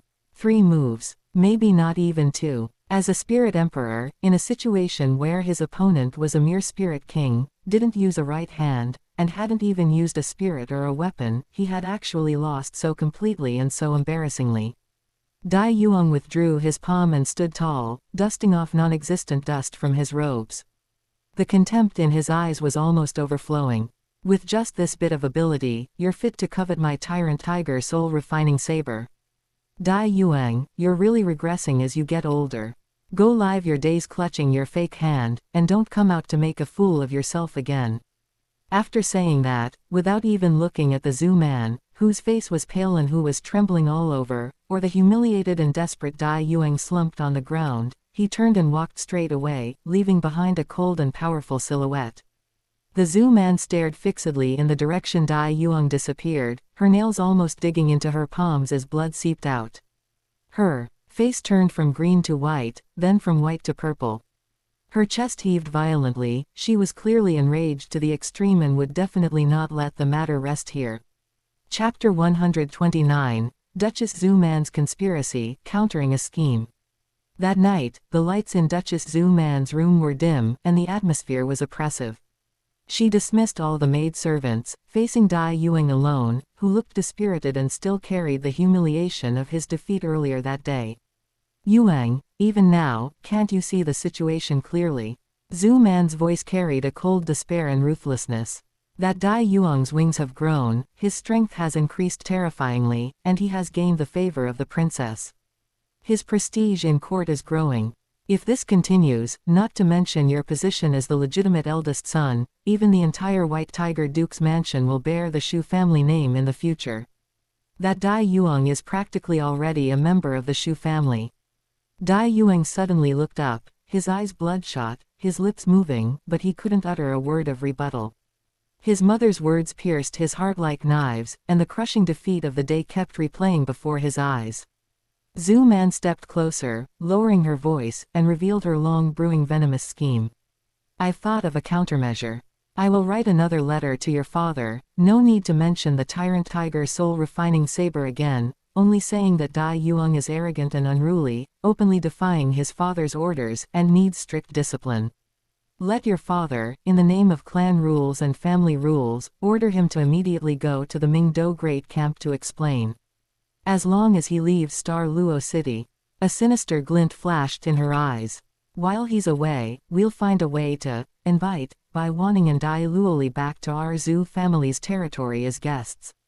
At that time, not only will he have to obediently hand over the tyrant tiger soul refining saber, but he himself will also be at our mercy from then on. Dai Yuang was greatly alarmed by these words, exclaiming in a lost voice, Mother. This isn't kidnapping and coercion. We are the direct descendants of the White Tiger Duke's mansion, how can we do such a despicable thing? As Dai Hao's eldest son, the education of pride and honor he received since childhood made him instinctively resist such methods. Despicable. Zhu Man suddenly raised her voice, then forcefully suppressed it again, glaring at her son with a look of disappointment. The victor is king, the loser is bandit. Where is there so much righteousness? Look at his current reputation. Everyone says he can fight with a blade and govern with a pen, a true master of both civil and military arts. Those sycophants in Star Luo City, who still remembers that you, Dai Yuang, are the legitimate young master. If we don't use extraordinary means, our mother and 2 sons, and the Zhu family, will all be trampled into the mud by him, never to rise again. Her words were like venomous snakes, slowly eroding Dai Yuang's bottom line. Think about your future. Think about Hua Bin. Are you willing to be suppressed by an illegitimate son for the rest of your life, unable to raise your head? In extraordinary times, extraordinary measures must be taken. All of this is to reclaim everything that belongs to us. Dai Yuang's face turned pale, his heart experiencing a fierce internal struggle. His mother's words, the fear of the future, and his growing jealousy and resentment towards Dai Yuang finally overwhelmed the remaining pride and principles in his heart. He closed his eyes in pain, and when he opened them again, only a cold ruthlessness remained in their depths. Good. I'll follow Mother's plan. He practically squeezed the words through his clenched teeth. Unbeknownst to them, in the shadows of the beams in their conspiring room, a figure almost merged with the darkness was holding a small spirit tool for recording images, meticulously capturing every word and expression of the mother and son.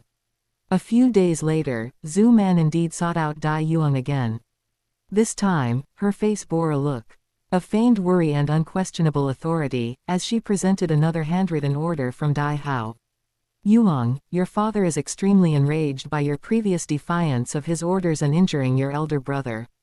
She said righteously. He commands you to immediately set off for the Western Army Group's main camp and explain yourself in person. Clan orders are like mountains, there must be no delay. Quote. Dai Yuang took the letter, which clearly bore traces of Zhu Man's tone, and glanced at it. Far from showing fear, a faint, unreadable smile appeared on his face. Oh, He wants me to go to the army to explain. His tone was relaxed, even playful. All right, I understand. He neither argued nor resisted, his attitude so compliant that it made Zhu Man feel a little uneasy.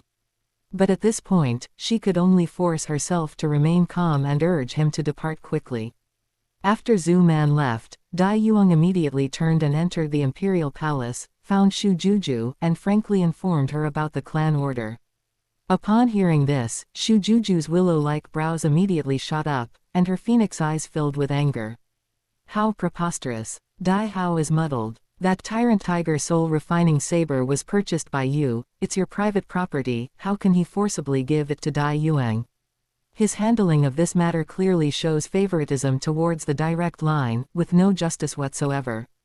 The more she spoke, the angrier she became, her protective instincts rising. You don't have to go. I'll immediately send someone to write a letter to Dai Hao in the name of the imperial family. You are not at fault in this matter, let him retract his order. I want to see if he dares to deny my face.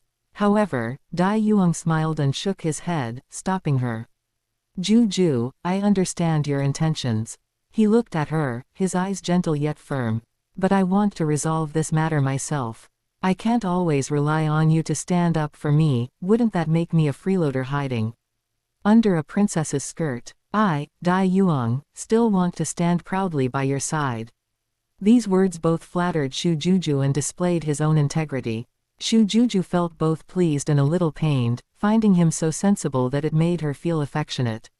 She ultimately couldn't dissuade him and could only repeatedly admonish him to be careful and to send a message back immediately if anyone in the army gave him trouble. In fact, Dai Yuang had no intention of actually going to the Western Army group. He had openly defied Dai Hao's order to hand over the blade, so how could he obediently go to the army to explain? In his heart, Dai Hao, this so-called father, held no authority whatsoever. He had a long-planned matter to attend to, and this excuse was perfect for temporarily leaving Luo City. As for Dai Hao's clan order, let him wait in the Mingdu mountain range. Even if he waited until the end of time, it had nothing to do with Dai Yuang, who didn't care about Dai Hao's opinion of him at all. A cold, sharp curve appeared at the corner of Dai Yuang's mouth. This departure, taking advantage of the situation, was actually giving Zhu Man and her son an opportunity to invite Bai Wanning and Dai Luoli away. He quietly instructed Ling Ya, proceed as planned. Protect Mother and Luo Li, ensure their kidnapping is exciting but safe, and leave sufficient evidence. Yes, young lord. Ling Ya's figure merged with the shadows, departing silently. Dai Yuang then packed his bags, publicly announcing that he was going to the Western Army Group on his father's orders. In reality, he quietly left Luo City, heading in the opposite direction, northwards. His true destination was the Sun Moon Empire. Of course, he didn't plan to go through the Mingdu mountain range. Instead, he intended to take a long detour, passing through the border between the Heaven Soul and Sun Moon Empires to enter the Sun Moon Empire's territory, to avoid being tracked by the Star Luo Empire's soldiers. Chapter 130, No Corpse Left, for Bai Wanning and Dai Luoli. Dai Yuang left Luo City alone, without alerting anyone. Follow the Taiwan novel Artifact com to read anytime. Perhaps because the heavy losses from consecutive failed assassinations were too great, or perhaps because Zhu Man was focusing all her efforts on another more insidious plan, the journey north was unusually peaceful, with no further harassment. He didn't enter the Sun Moon Empire directly but took a detour westward, eventually arriving at a bustling border city, Maple Leaf City, located at the junction of the Heavenly Soul Empire and the Sun Moon Empire. This city was named for its strategic location, developed trade, and unique maple leaf scenery. In the original storyline, this would be an important location for the future student exchange between Shrek Academy and the Sun Moon Royal Soul Engineer Academy. Choosing this place was fair and safe for both sides. However, that was at least a year away. Currently, Maple Leaf City had no banners of Shrek or the Sun Moon Royal Soul Engineer Academy, only merchants traveling back and forth, various spirit masters, and the faint, palpable tension unique to the border zone of two great empires. Dai Yuang chose to stay here, naturally not to admire the maple leaves. He checked into an unremarkable but clean inn, requested a premium room, and then kept a low profile, appearing to be just an ordinary traveler. He was only waiting for Lingya here. Before leaving Douluo City, he didn't have Lingya follow him. On one hand, he needed Lingya to stay in Douluo City to ensure his mother and brother were safe during that expected kidnapping and to perfectly execute his plan to gather enough evidence. On the other hand, his next destination was the Sun Moon Empire, where experts gathered and the environment was complex. Even if he used some disguises, it was best to have a titled Douluo level guard by his side, which would greatly increase safety and make many things much more convenient.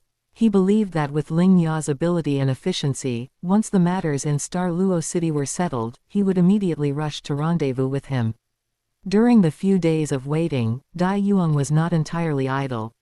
He changed into ordinary clothes and slightly adjusted his posture while walking and sitting, making himself look more like a traveling spirit master or a small merchant.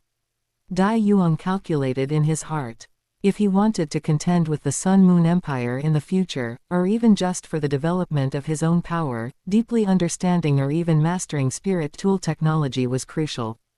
Although Lingya was already a titled Douluo and a rank 5 soul engineer, he still needed more technology and resources to reach the next level, or even to train a team of soul engineers for himself in the future.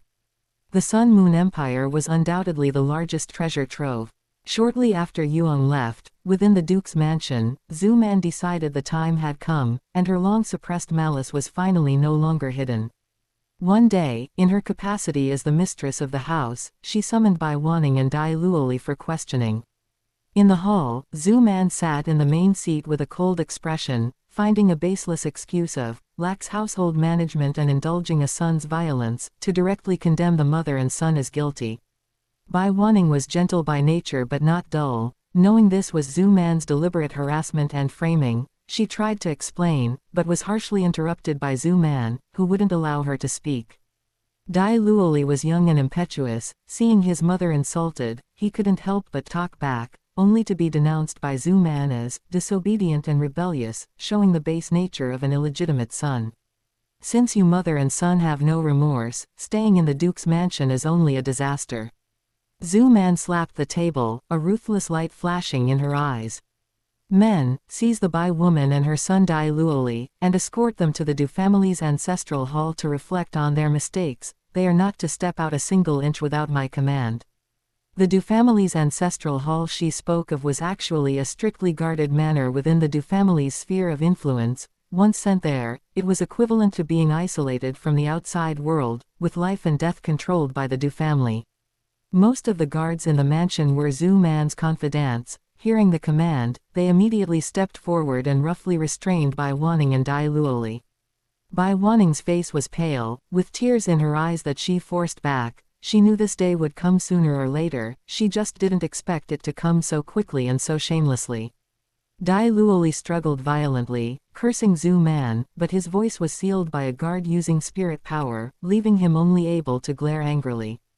The mother and son were forcibly dragged out of the hall and stuffed into a pre-prepared, inconspicuous black carriage. There were 4 Spirit King-level guards on horseback escorting the carriage from the front and back, and the driver was also a confidant of the Du family. As dusk fell, the group quickly drove out of the side gate of the Duke's mansion, galloping towards the Du family's direction outside the city. Inside the carriage, Bai Wanning tightly held the trembling and indignant Dai Luoli, whispering comfort. Luoli, don't be afraid, believe in your brother, he will definitely come to save us. The carriage traveled on a secluded official road as the night deepened, with only the sound of wheels rolling over the road and the clip-clop of horse hooves. The guards were alert, yet they also carried a bit of relaxation before completing their mission. However, just as the carriage reached the halfway point, a sudden change occurred. Without warning, a blindingly bright light suddenly erupted from the bottom of the carriage. Boom! An earth-shattering explosion suddenly went off, and the violent spirit power shockwave instantly tore the entire carriage and the horses, pulling it into fragments. Flames soared into the sky, and the massive airwave sent the guards and their horses flying, crashing heavily in the distance with broken bones, instantly losing consciousness.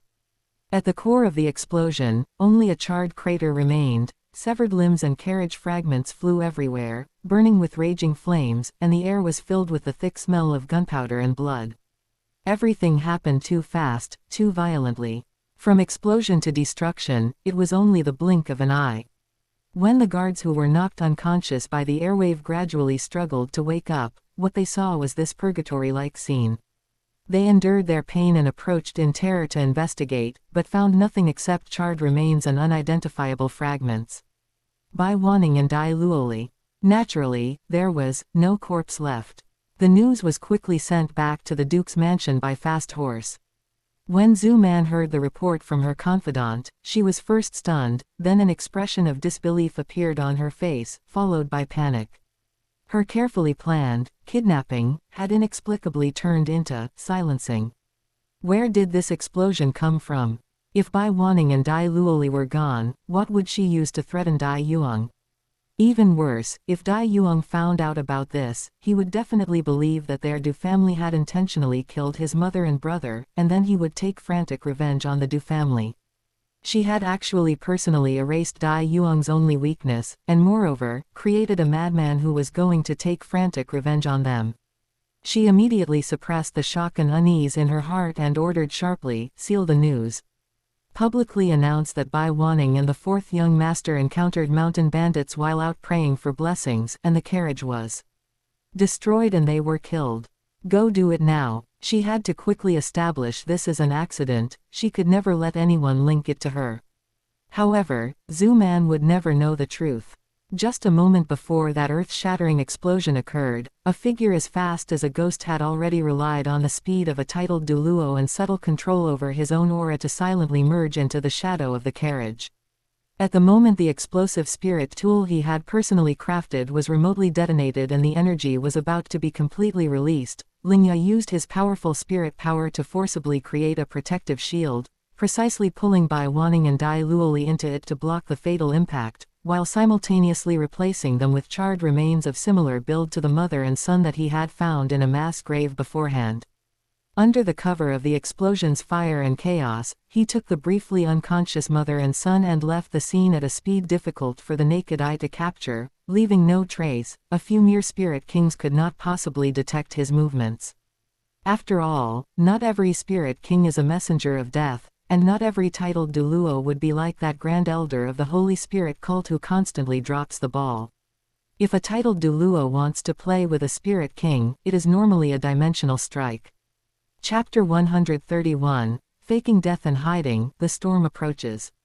After an unknown amount of time, Bai Wanning and Dai Luoli slowly woke up in a quiet and secluded small mountain village house far from Star Luo City. They were unharmed, merely having suffered a bit of a fright.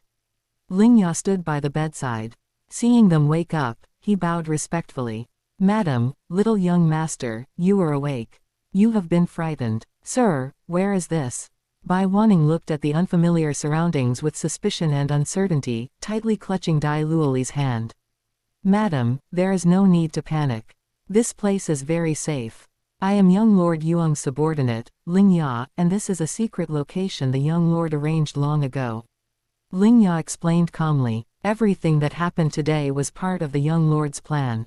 He realized that Zhu Man intended to harm you, so he turned her scheme against her, using this method of shedding the golden cicada's skin, to help you escape that place of conflict, the Duke's mansion. From today onwards, in the eyes of outsiders, you are already dead. Open black lens bracket at this point. I hope readers remember our domain name. The Taiwan novel Chasing Artifact is super reliable. Close black lens bracket. The young lord has instructed that Madam and the little young master stay here peacefully for the time being. All the supplies and gold coins you need have been prepared by the young lord. Once the young lord has finished handling all external affairs, he will personally come to receive you. At that time, there will be no more worries. After hearing this, Bai Wanning was stunned for a long time. Finally, she let out a long sigh of relief. Her eyes held both lingering fear and the profound shock and gratification of her son's deep calculations. She nodded. "All right, we understand. Tell Yuang to be careful in everything. We will wait for him." Dai Luoli also understood. The fear in his eyes faded, replaced by a firm trust. Mr. Lingya, tell my brother that I will protect mother. Well, I will also cultivate heart and won't let him down. Lingya nodded. The little young lord is thoughtful. I will certainly convey these words. After Lingya finished explaining Dai Yuang's arrangements, he prepared to vanish into the shadows again. Seeing this man with a profound aura and movements like Gui Mei, Bai Wanning had her suspicions but couldn't help calling out to stop him. Mr. Lingya, please wait. Lingya stopped and turned around respectfully. Does madam have any other instructions? Bai Wanning hesitated for a moment before asking the doubt in her heart. Mr. Lingya, just, who exactly are you? How could Yuang invite an expert like you to come and help? If it weren't for you today, I'm afraid my son and I would have been reduced to nothing. Recalling that terrifying explosion, she still felt a lingering fear. Lingya fell silent for a moment. According to the young lord's instructions, his identity must be kept strictly confidential. However, in his view, the two people before him were the young lord's closest kin and were absolutely trustworthy. He straightened his back slightly. Although he remained respectful, a powerful aura involuntarily emanated from him, making the farmhouse seem to change in an instant. He did not release any spirit rings, but that invisible pressure was already far beyond what an ordinary spirit master could possess. He spoke calmly, his voice not loud but as firm as a rock.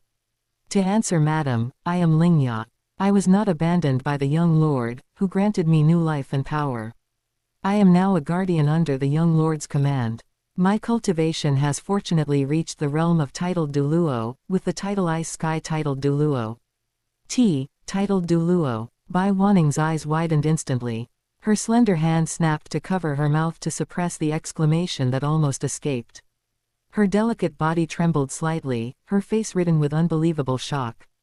A titled Douluo. That was an existence standing at the peak of the entire continent, a titan that even the empire would strive to win over and treat as an honored guest. Her husband, the White Tiger Duke Dai Hao, as a heavyweight official in the Star Luo Empire's military, had exhausted all resources but was still lingering at the Spirit Douluo level even now, unable to take that most crucial step. And her son Yuang, the illegitimate son who, in her impression, was still cautious and highly oppressed in the Duke's mansion not long ago, had actually quietly subdued a titled Douluo. And even had a titled Douluo respectfully call himself a subordinate and serve him as master. This was simply like a fairy tale. Dai Luoli heard it too. His mouth hung open wide enough to fit an egg, and his eyes were round. His gaze toward Lingya was instantly filled with incomparable admiration and fanaticism. A titled Douluo. His brother actually had a titled Douluo as a subordinate. Too amazing. Ice Sky titled Douluo, Your Excellency. Bai Wanning's voice trembled with disbelief, subconsciously using a respectful title. She simply couldn't understand how Yuang had done it. Just how many things had happened behind the scenes that she didn't know about. Lingya bowed slightly. Madam can just call me Lingya. Before the young lord, this subordinate will always be a subordinate. His attitude remained respectful, indicating that his stance originated entirely from his loyalty to Dai Yuang. Bai Wanning took several deep breaths to barely suppress the stormy waves in her heart. She looked at Lingya with a very complex gaze, shock, doubt, but ultimately, it all turned into an indescribable sense of gratification and a faint pride. Her son was no longer that youth who needed her to cautiously protect him under her wings. The power and methods he possessed were far beyond her imagination.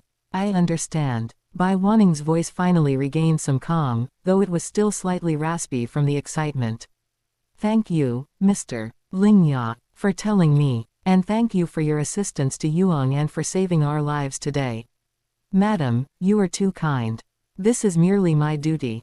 Lingya bowed again. If madam has no other instructions, I shall take my leave. I still need to report the situation here to the young lord.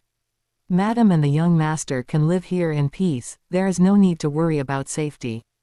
After speaking, seeing Bai Wanning nod, Lingya's figure completely merged into the shadows and vanished. Silence returned to the small house. Bai Wanning slowly sat back on the edge of the bed, her gaze somewhat blank, clearly still processing the startling fact that her son has a titled Douluo under his command. Dai Luoli, however, jumped up excitedly and lowered his voice in excitement. "Mother, did you hear that? A titled Douluo. Brother is so amazing. I knew brother would definitely achieve great things." Seeing her younger son's excited appearance, Bai Wanning finally slowly revealed a complex yet hopeful smile. She gently pulled Dai Luoli into her arms and whispered, "Yes, your brother, he has truly grown up." It was just that the speed and manner of this growth far exceeded the imagination of a woman confined to the inner chambers. The worry in her heart for her son's situation was unconsciously dispersed by this sudden, powerful reassurance. With such a son, perhaps the day they would truly escape their misery and welcome a new life was not far off. She now had to protect herself and her younger son, so that Yuang would have no worries, and wait quietly for his return.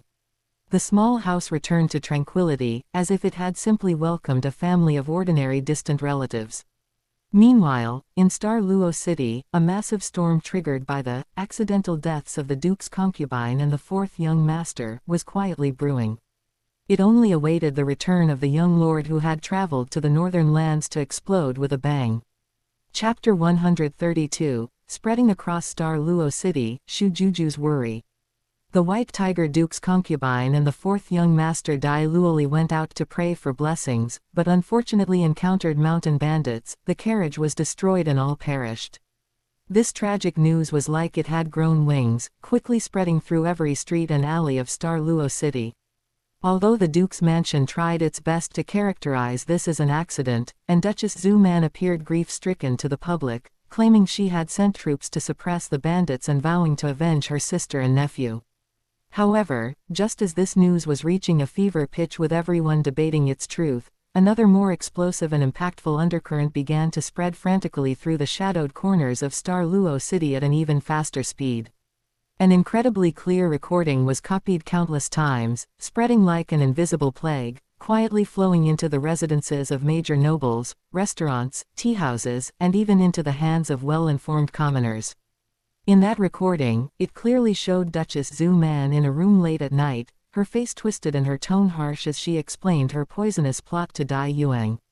It showed how she used Dai Hao's orders to transfer Yuang away, how she took the opportunity to invite Bai Wanning and Dai Luoli back to the Zhu family's territory to threaten and control Yuang, and how she ruthlessly suppressed and beguiled Dai Yuang's remaining hesitation.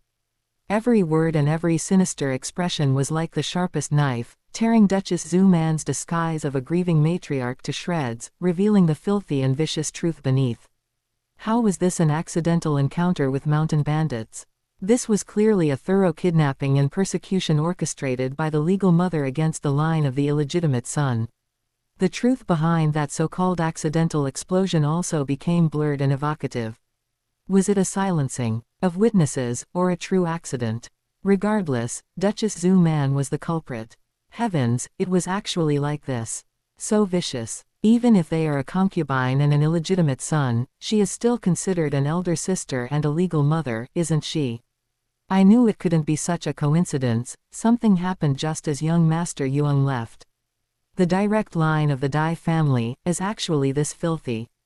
Public opinion instantly erupted, and the tide completely turned. All of Duchess Zhu Man's previous performances became a giant joke. She was instantly pushed to the forefront of the storm, becoming a venomous woman pointed at by thousands. The reputation of the entire White Tiger Duke's mansion and even its in-laws, the Zhu family, suffered a devastating blow. Inside the imperial palace, Emperor Shu Jiawei soon received a copy of the recording.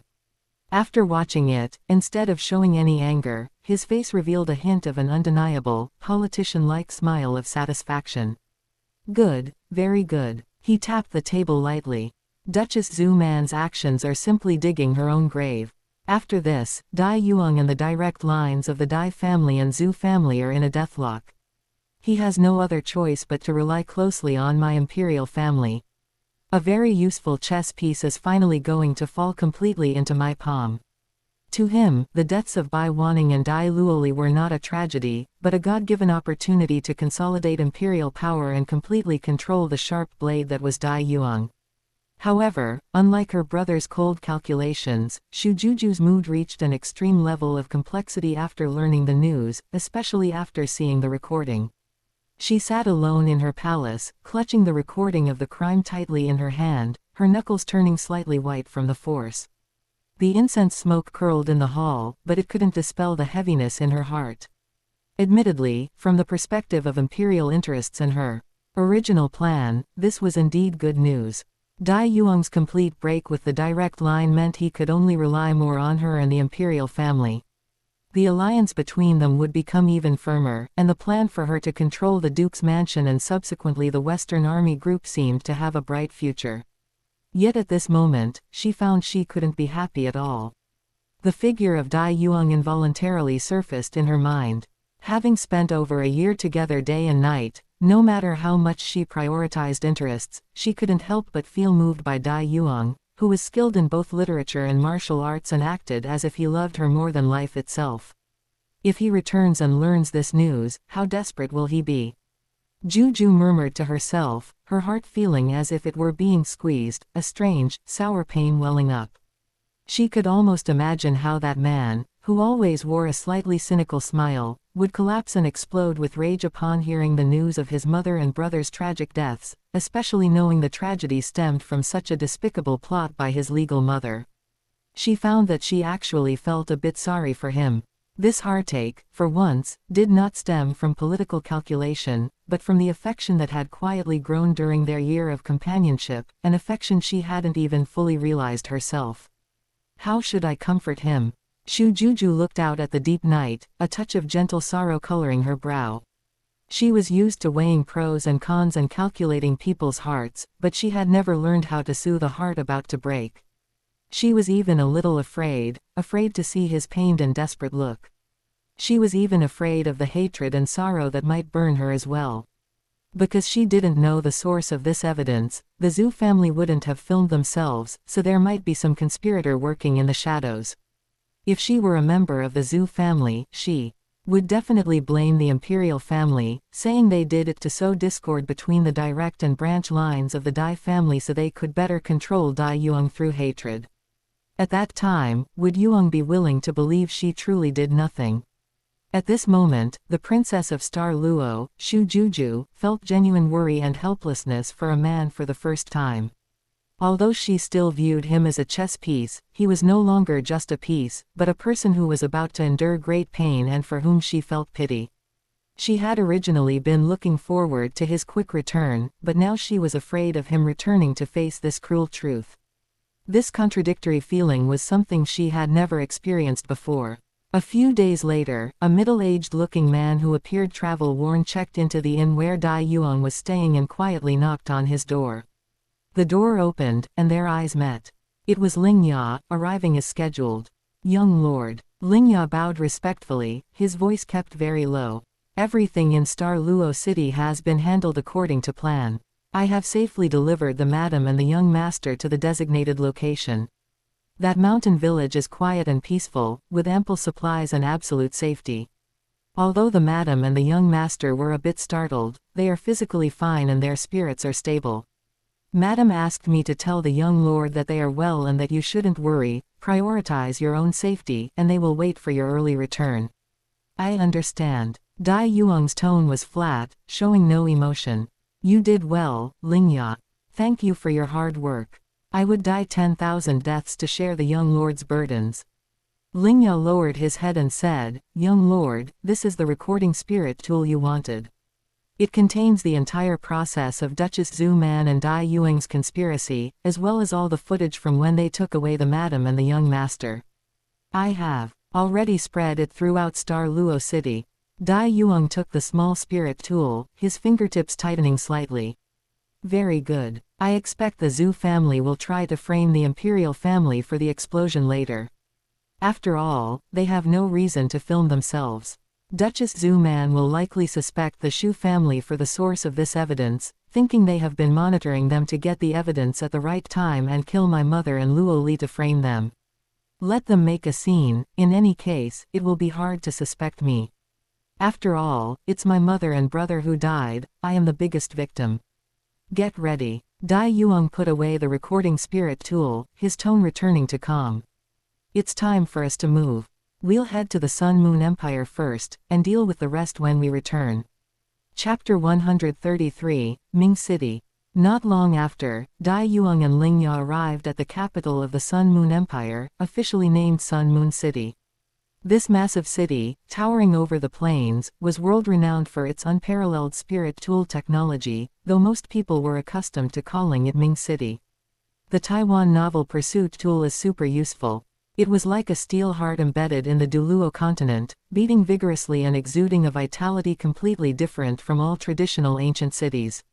The two did not enter through official channels but instead blended into a sun-moon caravan heading to the Heavenly Soul Empire for business.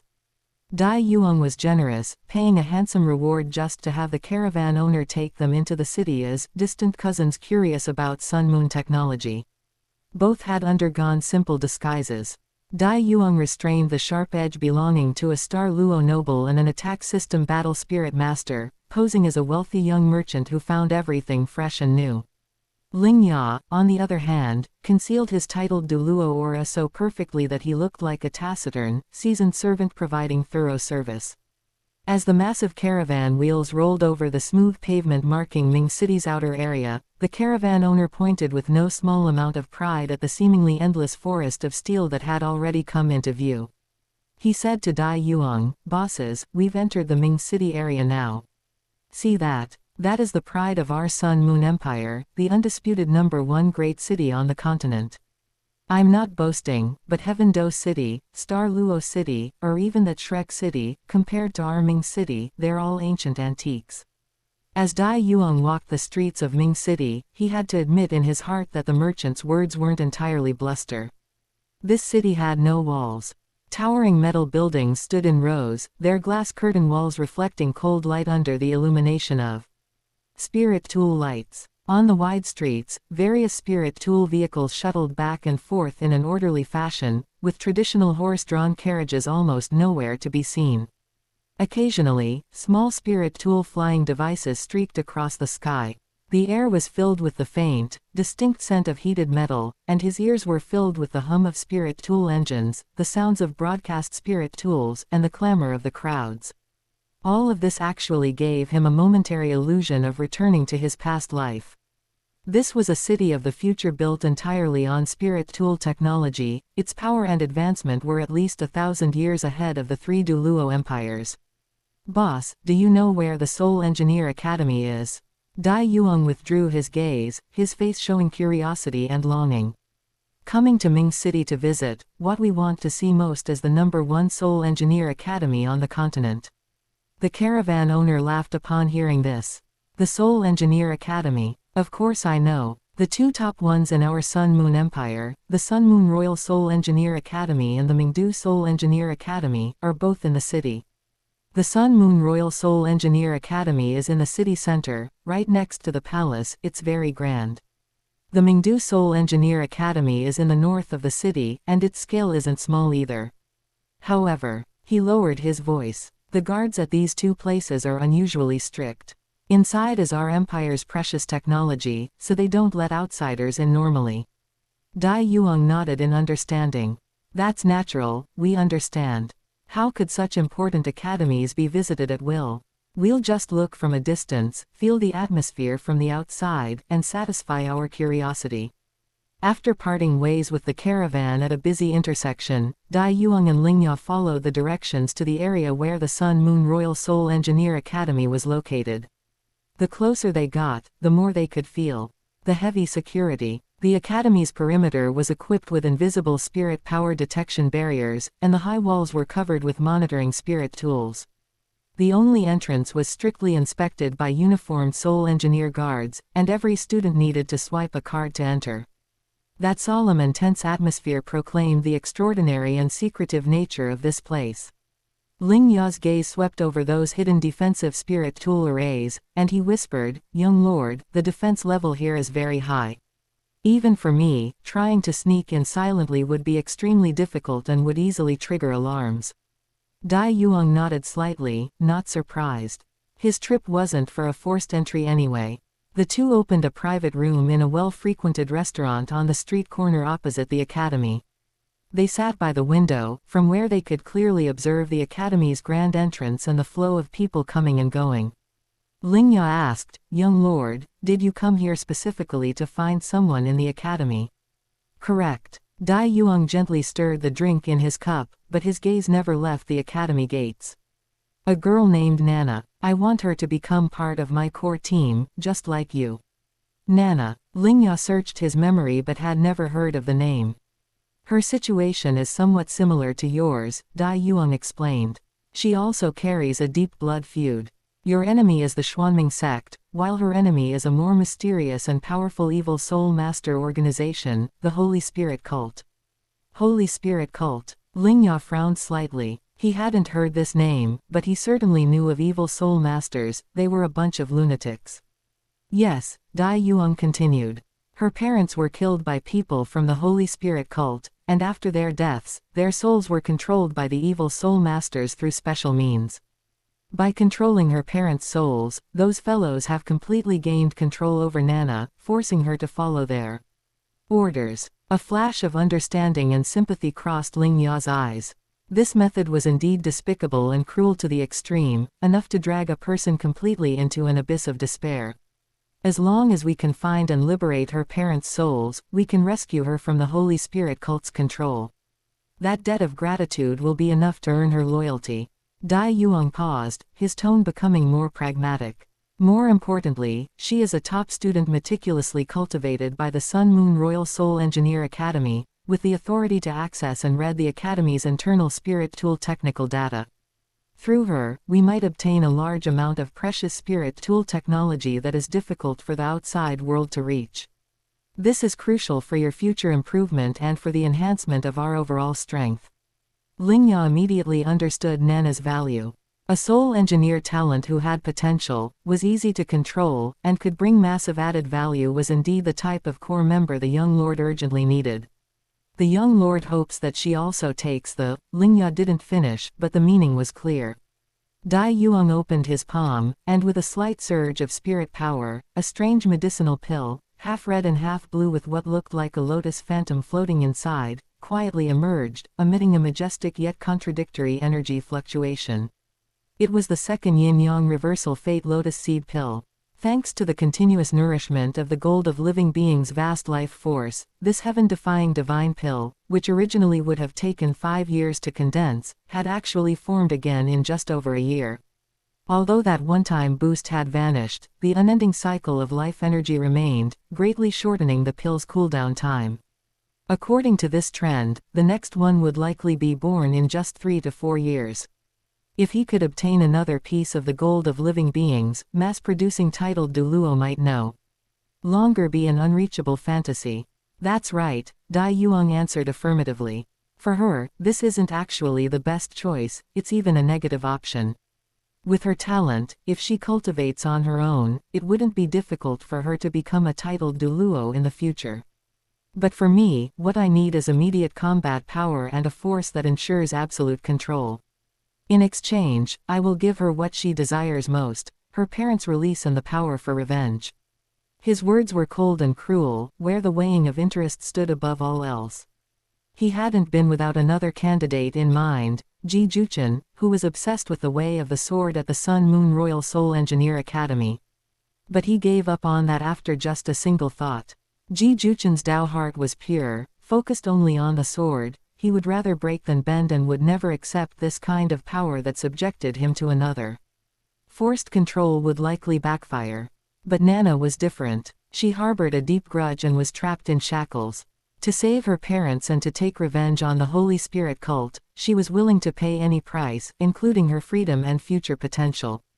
Her weakness was so obvious, and her longing so intense, she was the easiest type to control. Chapter 134, Ghost Nana. Dai Yuang and Lingya waited patiently in a hotel in Ming City for several days. Although the Sun Moon Royal Soul Engineer Academy was heavily guarded, it was not a completely isolated prison. The students within possessed a considerable degree of freedom to enter and exit. Dai Yuang recalled the details mentioned in the original work. It seemed that every once in a while, Nana had to leave the academy late at night. She would head to that secret Holy Spirit cult branch altar that controlled her mother's soul. On one hand, the altar master of the branch altar would, as if granting a favor, allow her to briefly see the imprisoned souls of her parents, using this as a leash to maintain continuous control over her. On the other hand, it was to check her cultivate progress to ensure this pawn was still under control. At this time, Nana had not yet truly joined the Holy Spirit cult. The altar master of this branch altar intended to offer her to the main altar after she had achieved success in her studies at the Sun Moon Royal Soul Engineer Academy. It wasn't that Nana hadn't thought of resisting or seeking help. She had once pinned her hopes on the Academy's dean and the hall master of Minged Hall, Mirror Scarlet Dust, only to despairingly witness high-level members of the Holy Spirit cult meeting secretly with Mirror Scarlet Dust. At that moment, she understood that not just Minged Hall, but likely the entire upper echelon of the Sun Moon Empire had reached some sort of dirty deal or tacit understanding with the evil Soul Master forces. From then on, she essentially gave up hope and could only numbly follow their bidding. Although Dai Yuang had never seen Nana in person, he had a deep memory of her physical characteristics, a slender height of nearly 1.8 meters, which was extremely eye-catching among women, healthy wheat-colored skin, long dark red hair usually tied neatly into a ponytail, and a pair of eyes that appeared exceptionally sharp due to long suppressed hatred and pain, while her overall temperament leaned toward gloominess. Coupled with her unique travel times, she always chose to leave the academy alone in the dead of night. With such obvious target characteristics and a traceable pattern of movement, it was not difficult for the observant Dai Yuang and Lingya to lock onto her. After more than half a month of secret observation and screening, they completely confirmed their target.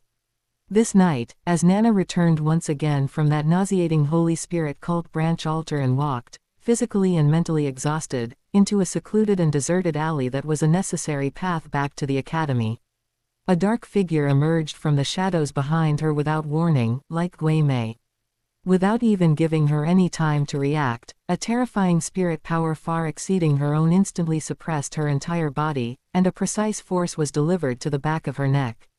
Nana's vision went black, her consciousness instantly cut off, and she slumped down softly. Before she completely lost consciousness, her final thought was a cold despair. Was the Holy Spirit cult finally going to dispose of me completely? Or was it some other enemy? Lingya easily caught her limp body, and his figure merged back into the shadows as if he had never appeared. The entire process was clean and efficient, happening in the blink of an eye without attracting any attention. The location chosen by the Holy Spirit cult for the branch altar was already remote and dark, which instead provided excellent cover for Dai Yuang's actions. After an unknown amount of time, Nana slowly woke up in a strange hotel room. The aching pain from the back of her neck immediately made her recall the scene before she fainted. She abruptly sat up, the spirit power within her body instantly circulating as she warily scanned her surroundings. The first thing that caught her eye was a black-haired youth sitting in a chair opposite her. Handsome yet with a hint of wickedness, and a middle-aged man standing silently behind the youth, whose aura was deep and unfathomable. She quickly checked herself and found her clothes intact, with no signs of other violations or injuries to her body. This allowed her to breathe a slight sigh of relief, but the vigilance in her heart did not diminish in the slightest. Since the other party wasn't after her body, there must be a more troublesome purpose. She forced herself to calm down, her sharp gaze staring directly at the youth who was clearly the one in charge. Her voice was somewhat raspy from just waking up, yet it carried a questioning tone without a trace of fear. Who exactly is your excellency? Why did you kidnap me halfway? Dai Yuang looked at the panic in her eyes that she tried hard to hide but which still existed, as well as her natural wariness. He smiled slightly and said in a peaceful tone, "Young Miss Nana, you don't need to be nervous. We are not your enemies. On the contrary, we might be the only people in this world who can help you escape the Holy Spirit cult's control, let your parents' souls rest in peace, and give you the chance to take revenge personally." His single sentence was like a thunderclap, instantly striking the deepest, most painful, and most craved secret within Nana's heart. Her pupils suddenly contracted, her body abruptly tensed, and she almost blurted out, how do you know about my affairs? Who on earth are you? I call myself Dai Yuang." Yuang spoke calmly. Although his voice was very soft, it was extremely confident. "I know your story, Nana. Everything. Then, without haste, he slowly recounted that bloody past buried deep in Nana's heart for many years.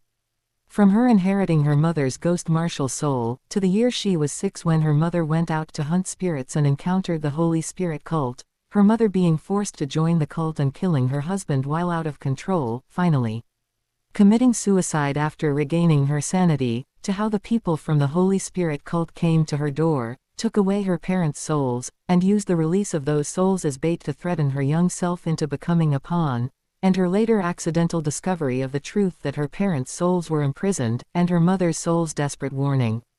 Every detail, every bit of pain, was clearly and calmly recounted by Dai Yuang, as if he had witnessed it all with his own eyes.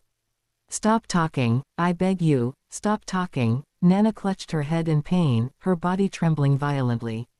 Those memories she had forcibly suppressed were like a bursting flood, instantly submerging her, and tears uncontrollably streamed from her eyes. The waking up in terror during those nights, that despair with no one to tell, that feeling of suffocation from having one's life controlled by invisible threads, once again tightly binding her. Dai Yuang stood up, walked over to her, and squatted down. One hand gently pressed on her shoulder, which was trembling from sobbing, and his voice softened a bit. "Don't be afraid, it's all right now. Believe me, I came here specifically to help you escape this sea of bitterness. Help me." Nana abruptly raised her head, her tear-filled eyes full of despair and disbelief. "How can you help? Even Mingdal and even the Sun Moon Empire are in league with the Holy Spirit cult. With just me, plus the 2 of you, can you stand against them?" She had seen that massive darkness and had long since stopped believing in the light. "We don't need to confront the entire Holy Spirit cult immediately, and we certainly don't need to overturn the behemoth that is the Sun Moon Empire right now." Dai Yuang's voice was steady and full of persuasion. "The one imprisoning your parents is just a branch altar. As far as I know, the strongest person in that branch altar is merely a spirit saint." After saying that, his gaze turned to the silent Lingya behind him. And he nodded. Chapter 135, Nana submits. Lingya understood. He didn't erupt with earth-shattering spirit power, but around his body, 2 yellow, 2 purple, and 5 black, a total of 9 spirit rings, quietly emerged. They slowly rotated around him for an instant before silently vanishing once more. A titled Douluo. Nana's weeping stopped abruptly. Her eyes widened, looking at that unremarkable middle-aged man in disbelief. He was actually a titled Douluo. If he took action, wiping out a branch of the Holy Spirit cult would indeed be like crushing an ant. The flame of hope had just been ignited, only to be snuffed out by her own hand. Open black lens bracket. Remember this site's domain name, Taiwan Novel Network. Super smooth, super worry-free, close black lens bracket. She shook her head vigorously, her voice carrying a sob. "No, it's useless. Even if you can kill them all, so what? My parents' souls are still in their hands. If they die and the evil soul-controlling technique spirals out of control, my parents will truly suffer a soul flying away and spirit scattering. Do you have a way to protect their souls?" This was the most critical issue, and the greatest leverage the Holy Spirit cult used to maintain control over her. In the original story, she relied on Electrolux's ability to save her parents' souls, but now Dai Yuang did not have that necromancer sage god within his body. Dai Yuang shook his head. "I have no way." The light in Nana's eyes instantly dimmed. Right then, Dai Yuang followed up by saying, "But, you do." "Me?" Nana was stunned. If she had a way, why would she have been controlled until now? "That's right, it's you," Dai Yuang said with certainty. "Don't forget, your spirit is a ghost. Regarding the Tao of the soul, this should have been your most proficient domain. It's just that your current power isn't strong enough. As long as you reach the titled Douluo realm, I don't believe you won't be able to obtain a spirit ability capable of liberating or purifying souls." As he spoke, he took out a set of prepared information from his robes and handed it to Nana. "Look at this." Since Dai Yuang intended to recruit her, he naturally came well prepared. Nana took it hesitantly, her gaze falling upon the documents. Detailed on them was a peculiar spirit beast called the spirit-appeasing demon firefly. This was a mental-type spirit beast possessing nether power. Its appearance was like a massive translucent firefly. It fed on soul energy dissipated in the environment and could even extract souls from the bodies of the recently deceased, as well as manipulate stored soul energy for defense or counterattacks. The information emphasized that the essence of this spirit beast was a collector, purifier, and user of souls. If a spirit master with a soul-related spirit absorbed its spirit ring, it was highly likely they would obtain powerful spirit abilities related to the absorption, purification, and manipulation of souls. Nana's breathing instantly became rapid, and an unprecedentedly brilliant light erupted from her eyes.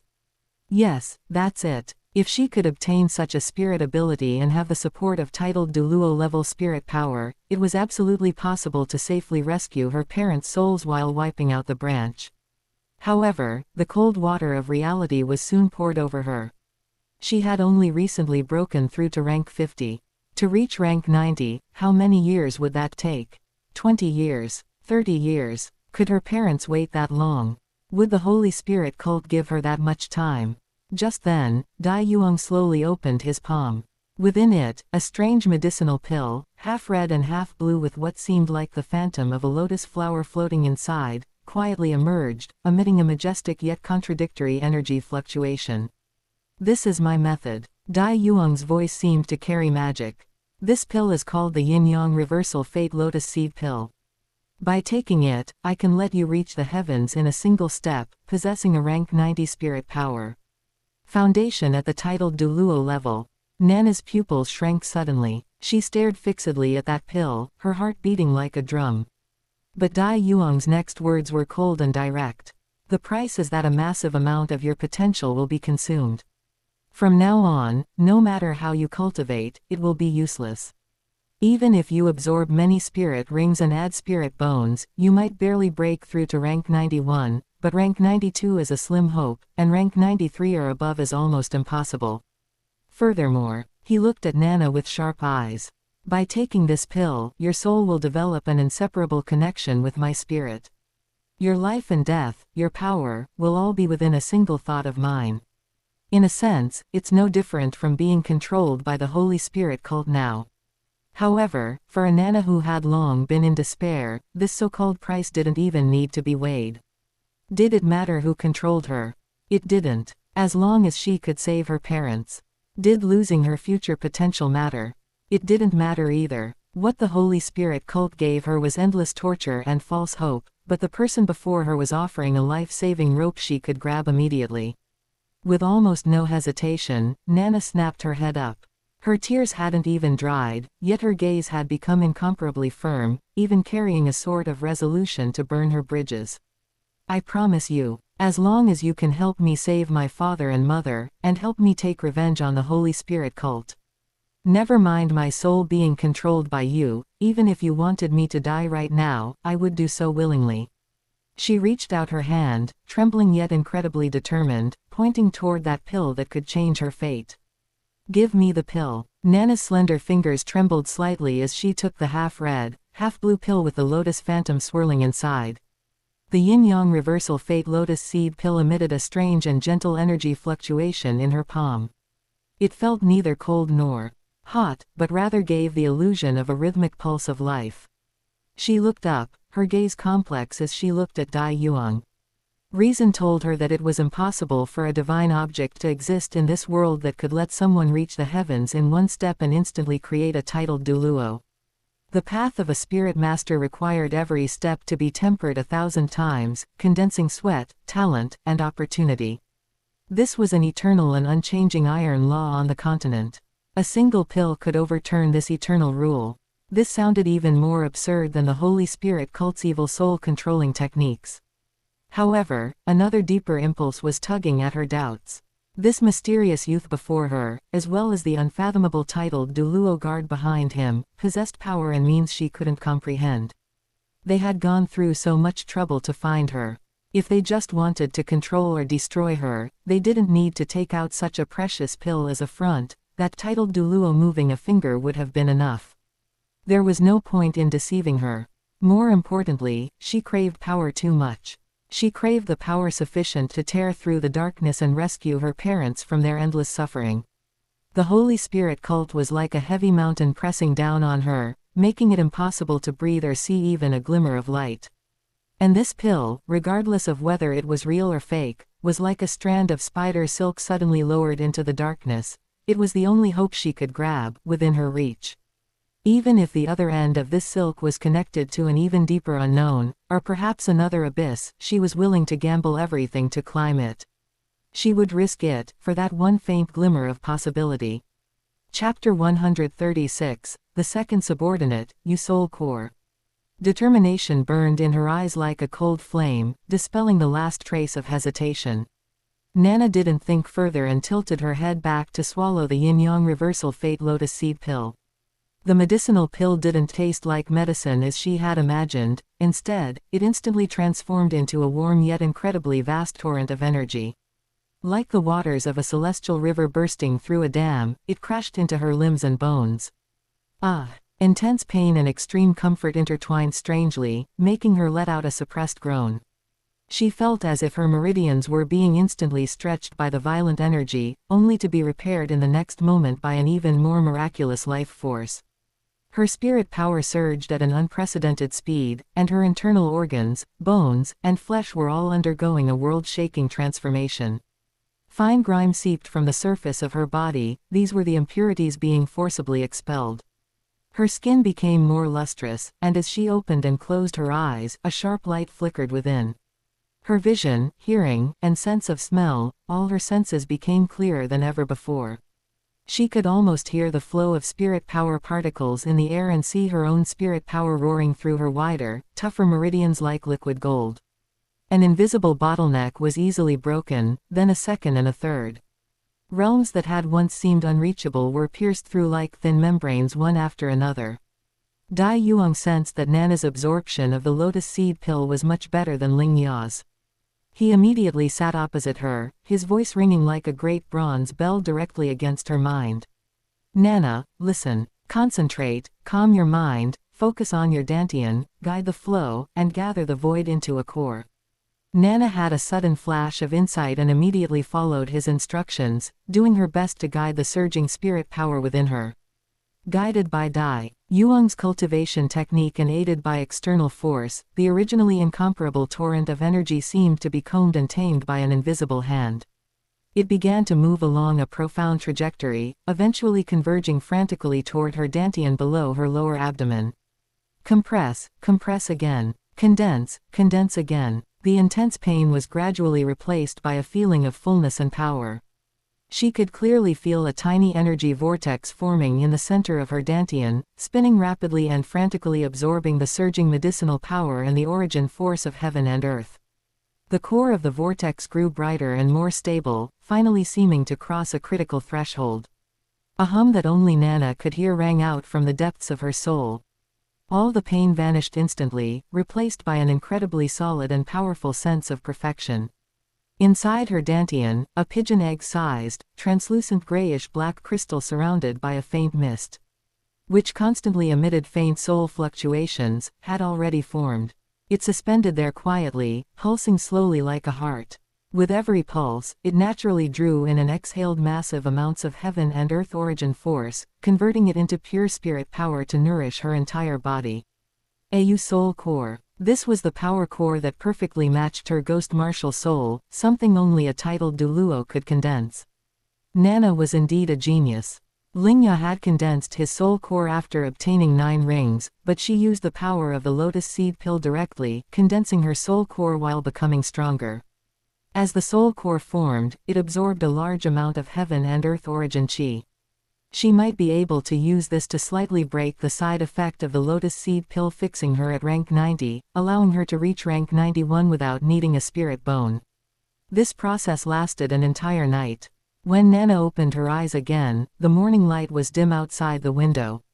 She subconsciously inspected her internal state and was shocked to find that although her spirit power rank was suppressed from rank 90 because she hadn't added any spirit rings, appearing to be stuck at the threshold of rank 60, she could clearly feel how vast and majestic the power hidden within her body was. Especially that profound soul core, it gave her a sense of power she had never experienced before, as if she could summon the power of heaven and earth with a wave of her hand. It far exceeded her past understanding of the limits of a spirit emperor or even a spirit saint. This was definitely no illusion. At the same time, an even more mysterious connection was established in the depths of her soul. She could clearly sense that an indelible brand had been placed upon her soul origin. The source of this brand was Dai Yuang, who was sitting quietly and adjusting his breathing before her. A thought rose in her mind: as long as he wished, he could control her life and death, and even her will, at any time. This feeling of being controlled by another was not pleasant, but strangely, it didn't contain the cold, filthy, and torture-filled malice of the Holy Spirit cult. Instead, it was a purer, more supreme power of a dominator. Moreover, compared to the power she had gained and the hope of rescuing her parents, the price seemed acceptable. Dai Yuang had also finished adjusting his breathing and was looking at her quietly, as if he had long anticipated all her reactions. His gaze was very calm, just waiting for her to slowly accept the facts. "How do you feel?" he asked indifferently. Nana took a deep breath, suppressing the stormy waves in her heart. Without the slightest hesitation, she stood up and then knelt on one knee in a respectful and submissive posture, just like Lingya before her. "I feel better than ever." Her voice was slightly raspy due to the surge of power and her inner excitement, but it was mostly firm. "Thank you, young lord, for granting me a new life." Dai Yuang nodded slightly, quite satisfied with her attitude. "Power is just the foundation. Nana, go to the academy immediately and request a leave of absence, make up a suitable reason. After that, Lingya and I will take you to the evil demon forest to hunt for spirit rings. Only when you have gathered 9 rings will you be a true titled Douluo." "Yes, young lord." Nana lowered her head and accepted the order, her voice resolute. At this moment, neither her studies nor the Sun Moon Royal Soul Engineer Academy mattered as much as obtaining the full power of a titled Douluo as quickly as possible. She stood up, a new fire burning in her eyes, a fire woven of hope and revenge. She turned and left quickly, her steps light and full of excitement. She knew that a completely different path had unfolded beneath her feet. Nana's return to the Sun Moon Royal Soul Engineer Academy went exceptionally smoothly. Although she was a good student, she wasn't the kind of indispensable, closely watched core treasure within the genius-filled Mingde Hall preparatory class. She casually submitted a leave request to her instructor, citing that her spirit power cultivation seemed to have hit a bottleneck recently, leaving her unsettled and in need of a period of quiet rest and adjustment. The instructor didn't suspect anything and simply gave her the routine advice to return soon before readily approving her application. Nana quickly packed her necessary belongings and quietly left the academy's grand and cold metallic gates. Following the instructions left by Dai Yuang, she arrived at a secluded meeting spot outside Ming City.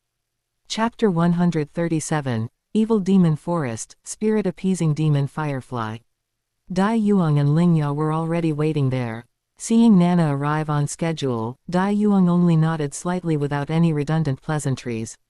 "Let's go to the evil demon forest," he said concisely. Nana felt a chill in her heart. The evil demon forest. That was a famous spirit beast habitat second only to the Stardo Great Forest on the continent. It was especially renowned for producing bizarre and powerful mental-type spirit beasts, and its danger level was even higher than the Stardo Great Forest in some aspects.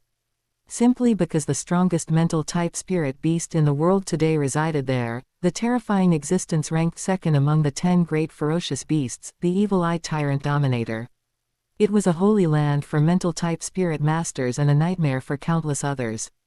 Powerful mental shocks, bizarre illusions, and unpredictable soul attacks made the evil demon forest a forbidden zone that most spirit masters dared not lightly set foot in. However, for Nana, who urgently needed a mental-type spirit ring, especially one that matched her ghost martial soul, the evil demon forest was the most ideal, or even the only choice.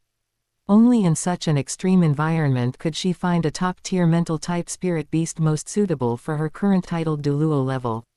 "Yes, young lord." Nana took a deep breath. There was no fear in her eyes, only determination and a hint of anticipation. After condensing the Yusoul core, her perception and control over her mental force had reached a brand new height. Regarding heading to that kingdom of mental-type spirit beasts, a strange resonance and longing even faintly arose deep within her heart. Lingya stepped forward and said in a heavy voice, "Young lord, Miss Nana, the journey ahead is not short. Please follow me closely." After saying that, his figure was the first to take to the air. Supported by titled Douluo level spirit power, his speed was extremely fast yet exceptionally steady. Behind Dai Yuang, the ice-fire lotus wings quietly unfurled. The red and blue wings flapped lightly, following elegantly and swiftly. Nana did not dare to be slow either. The Yusoul core inside her body vibrated slightly, and pure spirit power surged. Her figure drifted up like a weightless ghost, closely following behind the two. The three turned into three streaks of light, crossing mountains and rivers, racing toward that forest permeating with an aura of mystery and danger.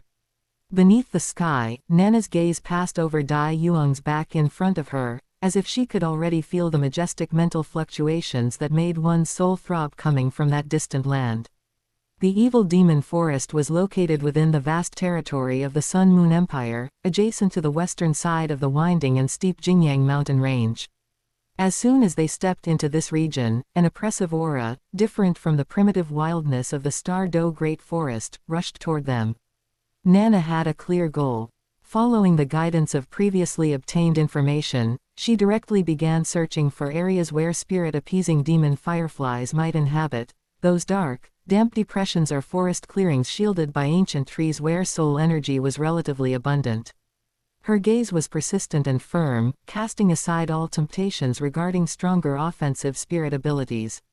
Liberating her parents' souls was her only goal at this moment, the primary meaning of her power's existence. For this, she could even sacrifice her future combat capability as a titled Douluo. She had long since made up her mind, if this sixth spirit ring could not grant her the spirit ability she desired, then for her seventh, eighth, and even ninth spirit rings, she would continue to search for higher-aged spirit-appeasing demon fireflies at all costs. Even if this meant she would become the bottom-tier existence in terms of offensive capability among titled Douluos.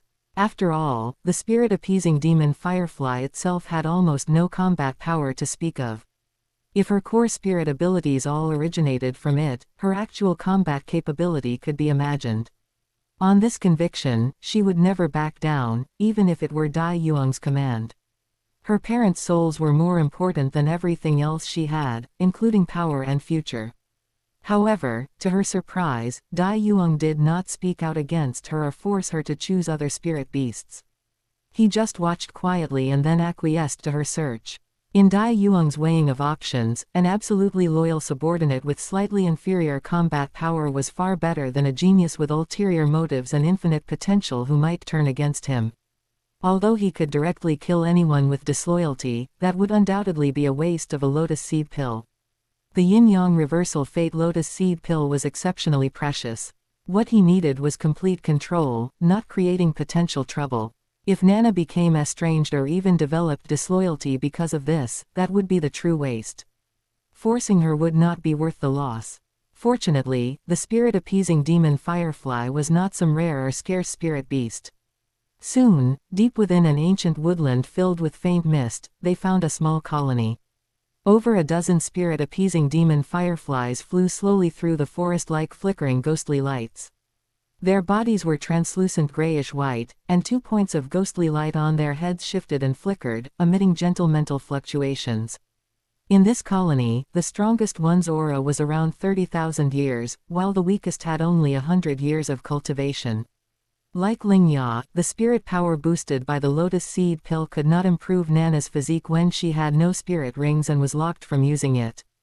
Therefore, she had to slowly increase the age of her spirit rings from low to high, just like ordinary spirit masters.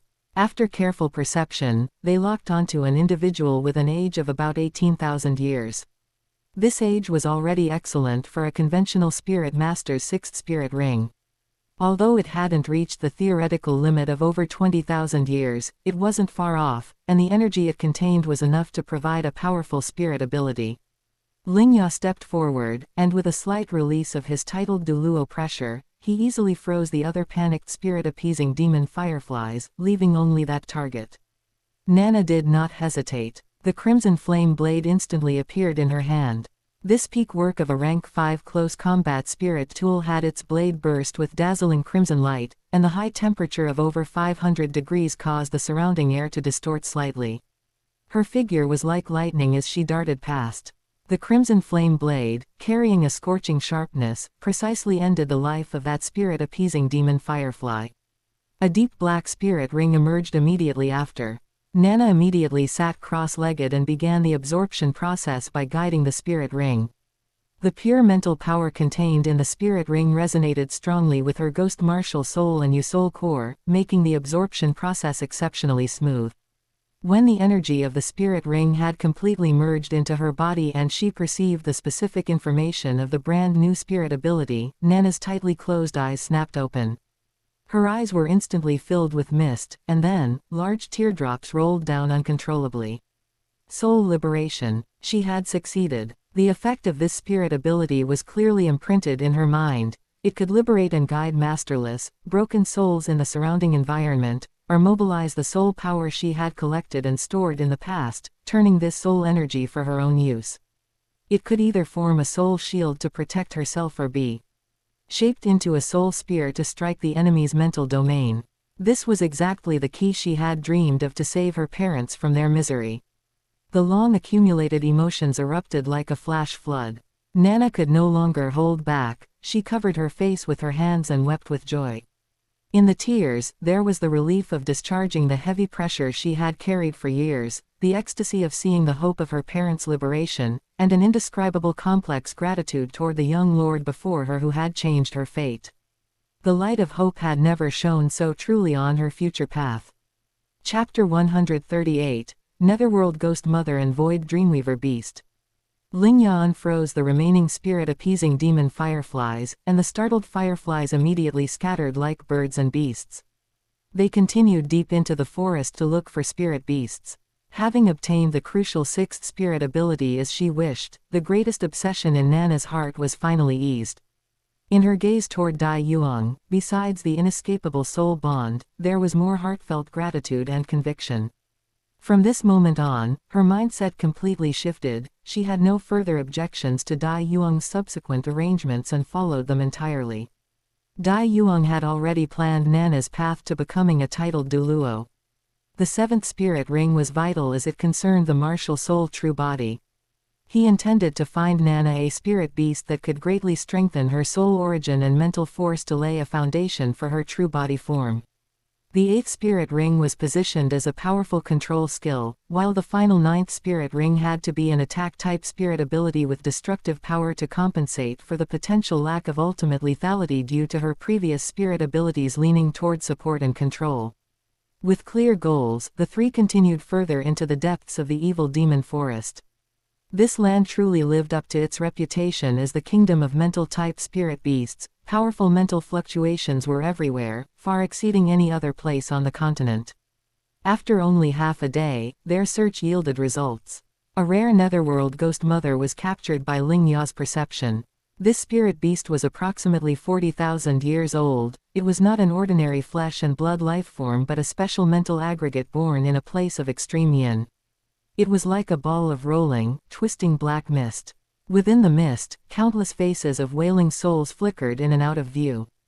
At its core, two giant ghostly green points of light emitted cold and evil consciousness fluctuations. It had no fixed form, making physical attacks difficult to land. Ordinary spirit masters would find it extremely hard to deal with. However, this time it had met its nemesis. Dai Yuang's attacks in the battle demon awakening state of his evil shadow demonic tiger's 5th spirit ability carried sharp mental shocks, and Nana's ghost martial soul was an expert at manipulating souls. The tactic was simple and effective. Ling Ya struck first, pouring out vast frost spirit power. It wasn't to freeze a physical body but to greatly slow the flow and transformation of the black mist. Extreme cold also had a significant suppression effect on its spiritual state. While its movement was restricted, Dai Yuang's figure moved like lightning. His tiger palms, enveloped in dark battle demon power, tore through the air and slammed heavily onto the mist sphere. The violent force, mixed with mental shocks, instantly heavily wounded it, causing many of the soul fragments forming its body to dim and dissipate. Finally, Nana let out a sharp, ear-piercing ghost shriek.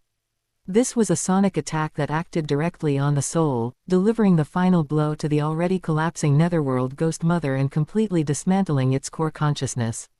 After absorbing this 40,000-year spirit ring, Nana's seventh spirit ability, Martial Soul True Body, awakened. When activated, she transformed into a giant, translucent, dark female figure, surrounded by thick soul mist and cold whales, looking like an emissary stepping out of the Netherworld. In this form, all her attributes were massively increased, and the effects of all her ghost martial soul abilities were enhanced by 100%.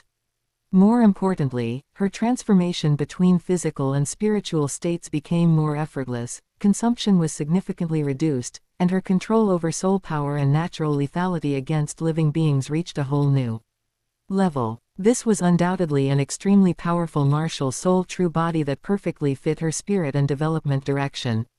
Next was finding a target for the 8th spirit ring. This time, they spent longer and finally locked onto a void dreamweaver beast with a cultivation of 70,000 years.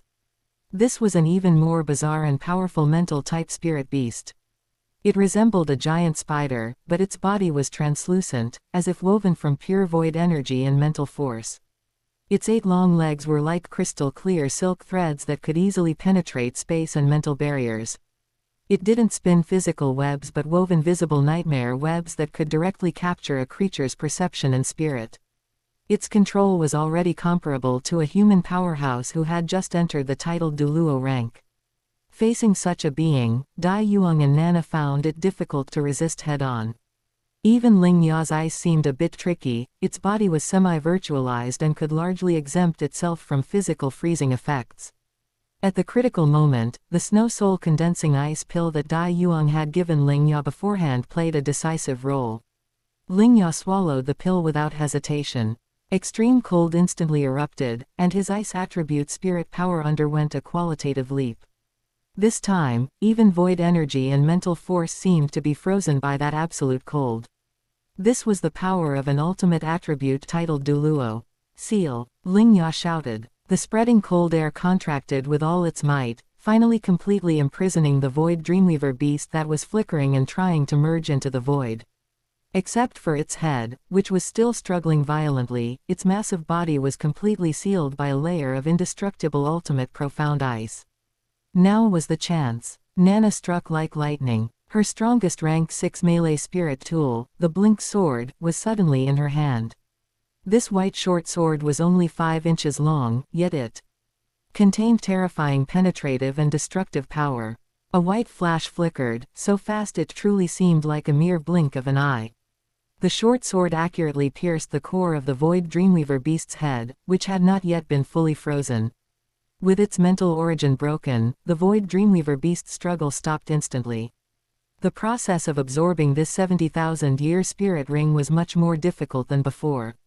The vast mental force and space attribute power contained within the spirit ring made Nana extremely uncomfortable. But with the strong support of the Yu-Soul core and Dai Yuang protecting her from the side, she finally successfully advanced to Spirit Douluo and obtained her long-awaited 8th spirit ability, Soul Threads. It could release countless invisible and intangible threads condensed from the purest soul power from her fingertips. These threads could ignore physical defense to a certain extent, directly penetrating and connecting to the target's soul origin. Once the connection was successful, the user could use these threads to perform precise manipulation and control over the target's actions, senses, and even some thoughts, just like controlling a marionette. This was an extremely powerful and bizarre control-type divine skill, perfectly fulfilling Dai Yuang's expectations. In the future, Yuang would need her to use this spirit ability to help him accomplish many things. By now, Nana had become a peak 90th rank spirit Douluo, or rather, a quasi-titled Douluo, only one final step away from the true peak. The three of them turned their gazes toward the core and most dangerous area of the evil demon forest. Only there did top-tier spirit beasts worthy of her 9th spirit ring exist. And among those spirit beasts, the best would naturally be the strongest mental-type spirit beast clan today, the Evil Eye Tyrant clan. Chapter 139, Deep Talk, Heart to Heart. 10 days later, night in the evil demon forest. Inside a hidden cave, the glow of a campfire from the entrance outlined two blurry silhouettes not far apart. Dai Yuang and Nana were each resting on a simple bed, separated by a distance of about 1 meter. Lingya sat in meditation at the cave entrance, like the most loyal stone statue, guarding this brief moment of tranquility and isolating the slight, subtle atmosphere within the cave. Nana lay on her side. In the almost complete darkness, her gaze fell unhindered onto Dai Yuang's profile beside her.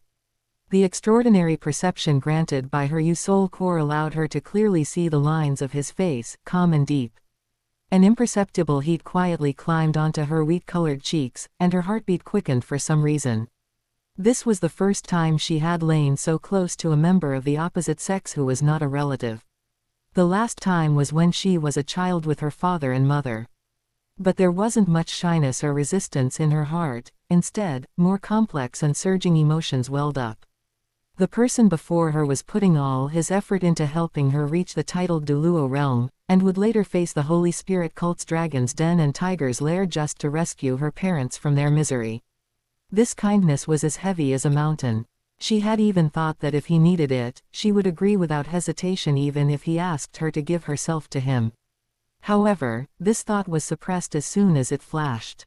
She knew she was not worthy of him. Although he appeared to be only a spirit king on the surface, his true combat power was enough to look down on the vast majority of spirit masters below the spirit saint level. Furthermore, he possessed the heaven-defying divine skill of the yin-yang reversal fate lotus seed pill. He was young, powerful, and far-sighted, destined to be a figure who would stir the winds and clouds of the continent in the future. As for herself, even if she became a titled Douluo, she might only be able to follow behind him forever, being a most loyal subordinate and one who repays her debts. Spending her whole life to repay this kindness seemed to be her best destination. "What's wrong, Nana? Can't sleep?" Dai Yuang's voice suddenly rang out, breaking the silence in the cave. He didn't turn his head, still maintaining his position lying flat, but the keen perception brought by his powerful mental force had already detected her gaze that had lingered for a long time. Nana's heart jumped violently, like a child caught doing something wrong. She hurriedly composed herself and found an excuse to explain, Young Lord, I'm not asleep. I was just thinking, after obtaining the 8th ring, we've searched in this forest for another 10 days. During this period, we've also encountered several spiritual-type spirit beasts with good ages and qualities. Why haven't you let me choose them? She successfully steered the topic toward business, masking her momentary loss of focus. Dai Yuang didn't suspect her and replied calmly, spiritual-type spirits are 1 in 10,000 and have huge potential. Since you possess a top-tier ghost martial soul, you naturally must make the most of it and strive for perfection. Perhaps in the future, it will be difficult for me to find another subordinate as compatible as you.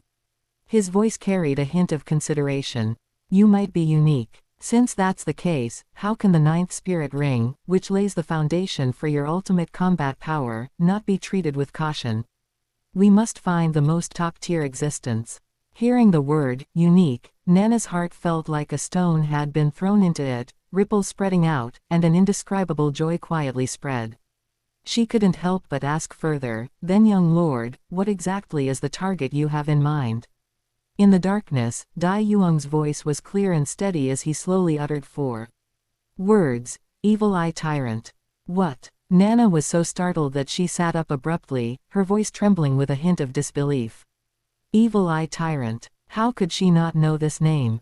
In the Sun Moon Empire, the illustrious hand of the nation, one of the 5 great soul engineer legions, was named after the evil tyrant. This was the true dominator race of the evil demon forest.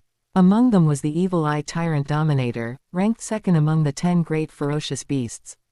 It was a terrifying existence that even the empire had to treat with gravity. Hunting them. This was no different from dancing in front of the god of death. Young lord, I know the spirit ring of an evil eye tyrant is definitely a top-tier treasure. Nana's voice was full of worry. But this is too dangerous. Their race is extremely powerful, not to mention that one Before she could finish her sentence, she was interrupted by Dai Yuang's indifferent laughter. "Don't worry, I know what I'm doing." His tone carried an unquestionable confidence, as if he already had a plan in mind. He changed the subject and instead showed concern for another matter. "As for you, we've been out for quite a while this time. I'm worried that the people from that branch of the Holy Spirit cult will become suspicious if they don't see you reporting for a long time. They might think you've abandoned your parents and fled privately. If they do something unfavorable to your parents' souls." He was actually distracted by the safety of her parents while planning such a dangerous matter. Nana's heart was instantly filled with a huge warm current and emotion. She suppressed her fear of the evil-eye tyrant and explained, "It's fine, young lord. Before I left the academy, I specifically went to the branch and told them I needed to cultivate in seclusion for a month. Now we've been out for less than 20 days, so there's still plenty of time." She said, "Young lord, let's search for another 10 days. If we still can't find a suitable target within 10 days, we'll return first, and come back after dealing with the branch matters." Dai Yuang nodded slightly in the darkness. "All right." The cave fell into silence again, but the tide in Nana's heart was difficult to calm for a long time. Worry, gratitude, determination, and an indescribable feeling were intertwined. She lay down again. This time, her gaze still fell in that direction, but only one thought remained in her heart. No matter if the road ahead led to the evil-eye tyrant or the Holy Spirit cult headquarters, she would follow closely behind, even if it meant 10,000 deaths. After the two of them agreed, they carefully lingered and searched for 8 more days in the crisis-ridden evil demon forest. During this period, they didn't fail to encounter members of the evil-eye tyrant race, such as a fire evil tyrant, but it only had a cultivation of 30,000 years, which was too low. Most of those they encountered had unsuitable ages. They still hadn't found the target that could be called perfect in all aspects. Seeing that the agreed 10-day limit was approaching, although Dai Yuang was unwilling, he prioritized his promise and the safety of Nana's parents. He had already decided to exit the forest first and wait until the branch matters were handled before making further plans. Nana's current peak spirit Douluo strength was already enough to deal with a mere branch. However, just as they turned to leave, a somewhat strange, rustling sound, like a heavy object being dragged across the ground, accompanied by a faint ripple of mental force, came from the dense forest not far away. The three of them immediately became alert, tacitly suppressing their auras and quietly following the sound. Pushing aside the thick, strange bushes, the scene before them made the three of them focus their gazes. It was a huge evil-eye tyrant. Its main body was a terrifying giant eye with a diameter of a full meter. The pupil was an ominous blood red, while the white part of the eye was covered with dark brown, twisted markings like blood vessels or runes. Below the giant eye, instead of the numerous tentacles of an ordinary evil-eye tyrant, hung 6 long tentacles of different colors, clearly separated. 3 were a vibrant emerald green, while 3 burned with a hot, restless fire red. These tentacles obviously had the characteristic of being able to extend and contract freely, and were currently dragging on the ground, making the sound they had just heard. "Is it that one?" Nana lowered her voice, a hint of surprise in her tone. "The fire evil tyrant from before. Why would it appear in this area alone?" Chapter 140, 100,000-Year Evil-Eye Tyrant. Nana recognized this special spirit beast.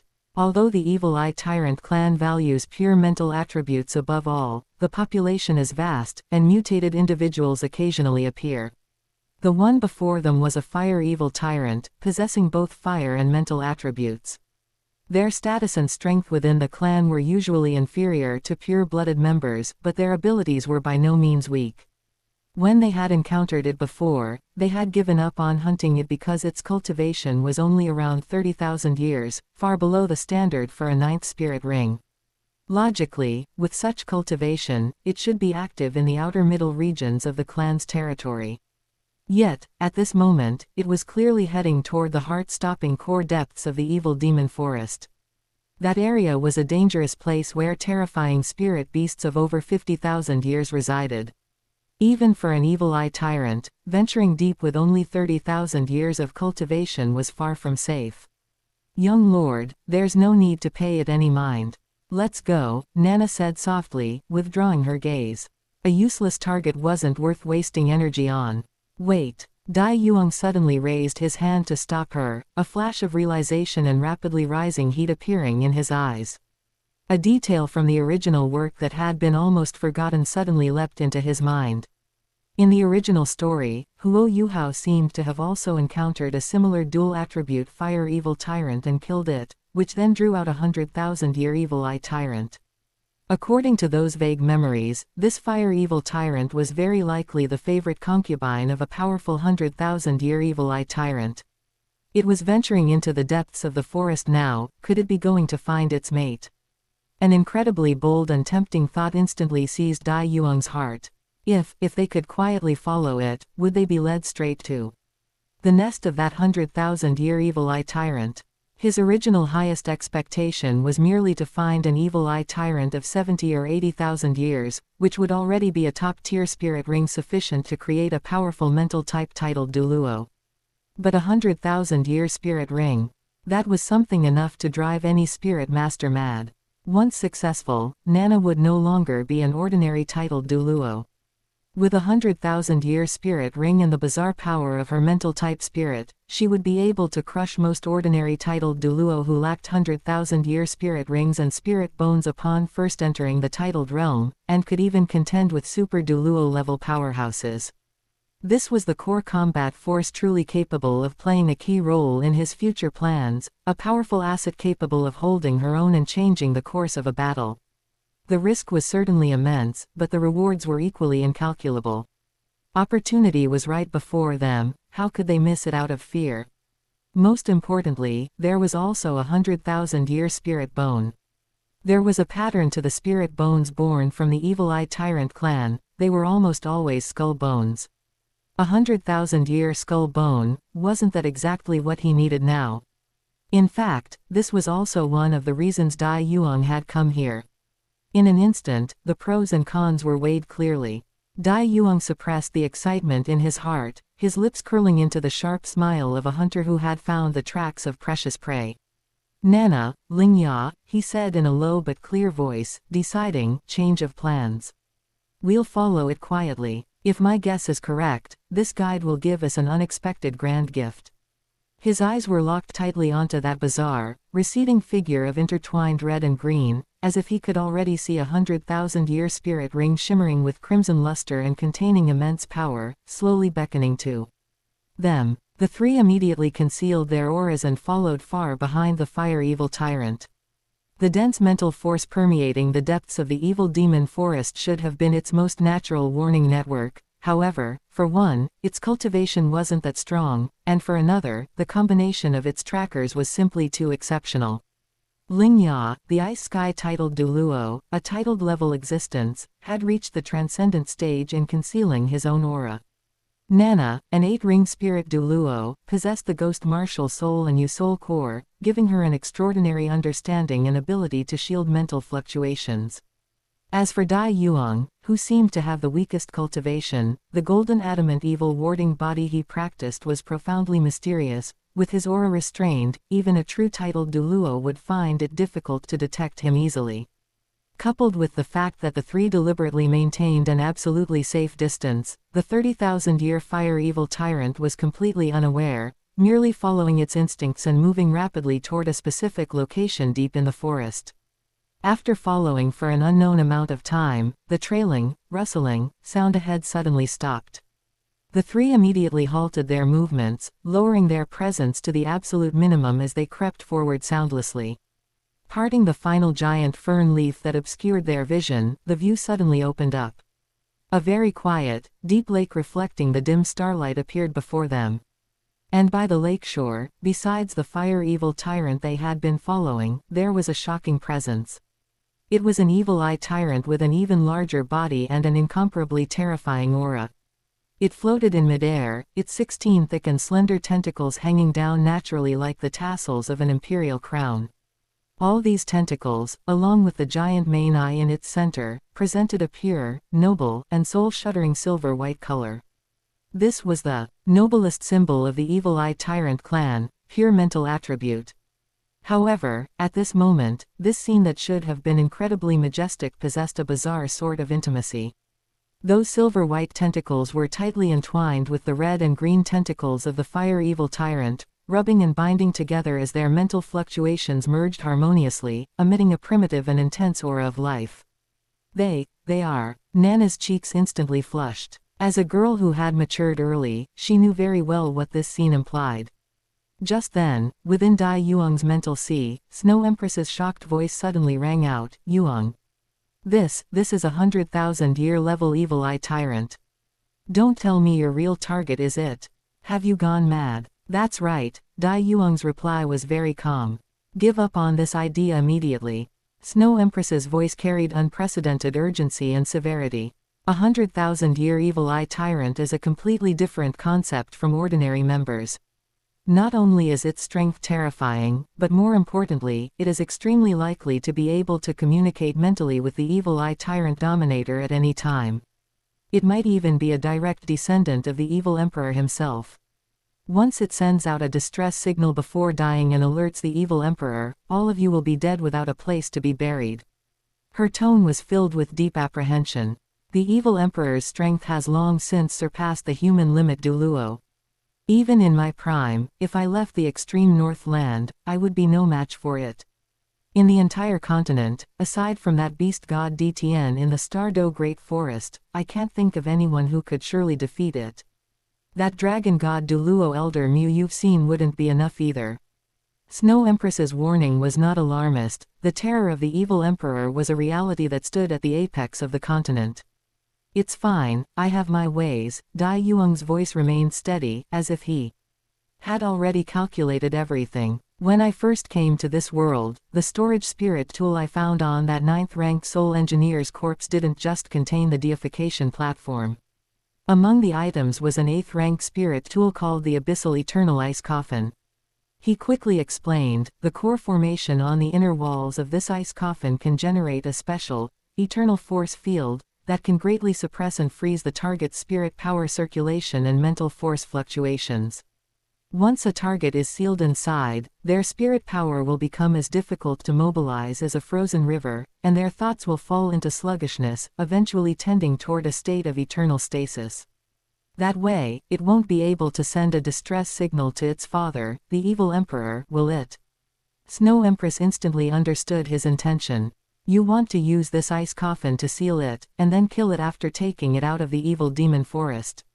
"No. An 8th-rank spirit tool could never completely imprison the deathbed struggle and mental call of a 100,000-year spirit beast. What if we add a titled Douluo-level ultimate ice seal outside the ice coffin?" Dai Yuang continued. This was the full picture of his plan, to have Lingya use the ultimate ice power he gained after taking the snow soul condensing ice pill to add another layer of seal outside the ice coffin. With a double seal, even a 100,000-year spirit beast would find it very difficult to break through the dual lock of an 8th-level sealing spirit tool entitled Douluo-level spirit power ultimate ice in a short time. Snow Empress fell silent for a moment, seemingly weighing the pros and cons and the feasibility rapidly. An 8th-level sealing spirit tool plus a titled Douluo-level ultimate ice double seal. If that's the case, there might really be a slim chance. But you must be fast to the extreme. You must not give it the slightest time to react or communicate. Fortunately, this place is still some distance from the true core area where the evil emperor resides. This is our only chance." Just as Dai Yuang and Snow Empress were rapidly communicating and finalizing the plan, by the lakeshore, that 100,000-year evil eye tyrant, who was enjoying the tender service of its favorite concubine, suddenly snapped its giant silver-white main eye open. A flash of offended rage and icy killing intent flickered within it. Clearly, it had discovered them. After all, it was a mental-type 100,000-year spirit beast. It had just been enjoying itself too much and had momentarily ignored them. Chapter 141, Dual Seal, Capturing the Evil Eye Tyrant Alive. The fire evil tyrant stared blankly and incomprehensibly at its husband, who had suddenly stopped moving. HMPH, trash. The 100,000-year evil eye tyrant actually spoke clear, cold human words. "Didn't you notice you brought a tail back with you? Before its voice faded, several of its 16 silvery white tentacles abruptly lashed out without warning, carrying terrifying power that tore through spirit and matter. Like several silvery white streaks of lightning, they shot directly towards the hiding place of Dai Yuang and the other two. Dodge! Dai Yuang roared. The three reacted extremely quickly, their figures instantly flashing to their respective rear sides. Boom! The huge fern leaves and ancient trees where they had been hiding shattered and exploded like paper under the impact of the silvery white tentacles. Nana narrowly avoided an attack.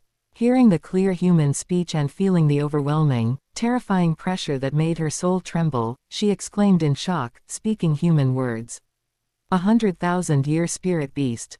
Young lord, that's right. This is the 9th spirit ring prepared for you.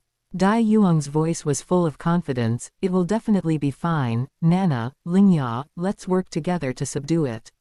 Only at this moment did Nana fully understand the extent of the young lord's ambition.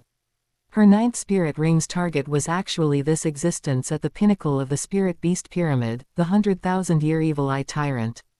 It was a top-tier specimen among mental-type spirit beasts, practically the ceiling.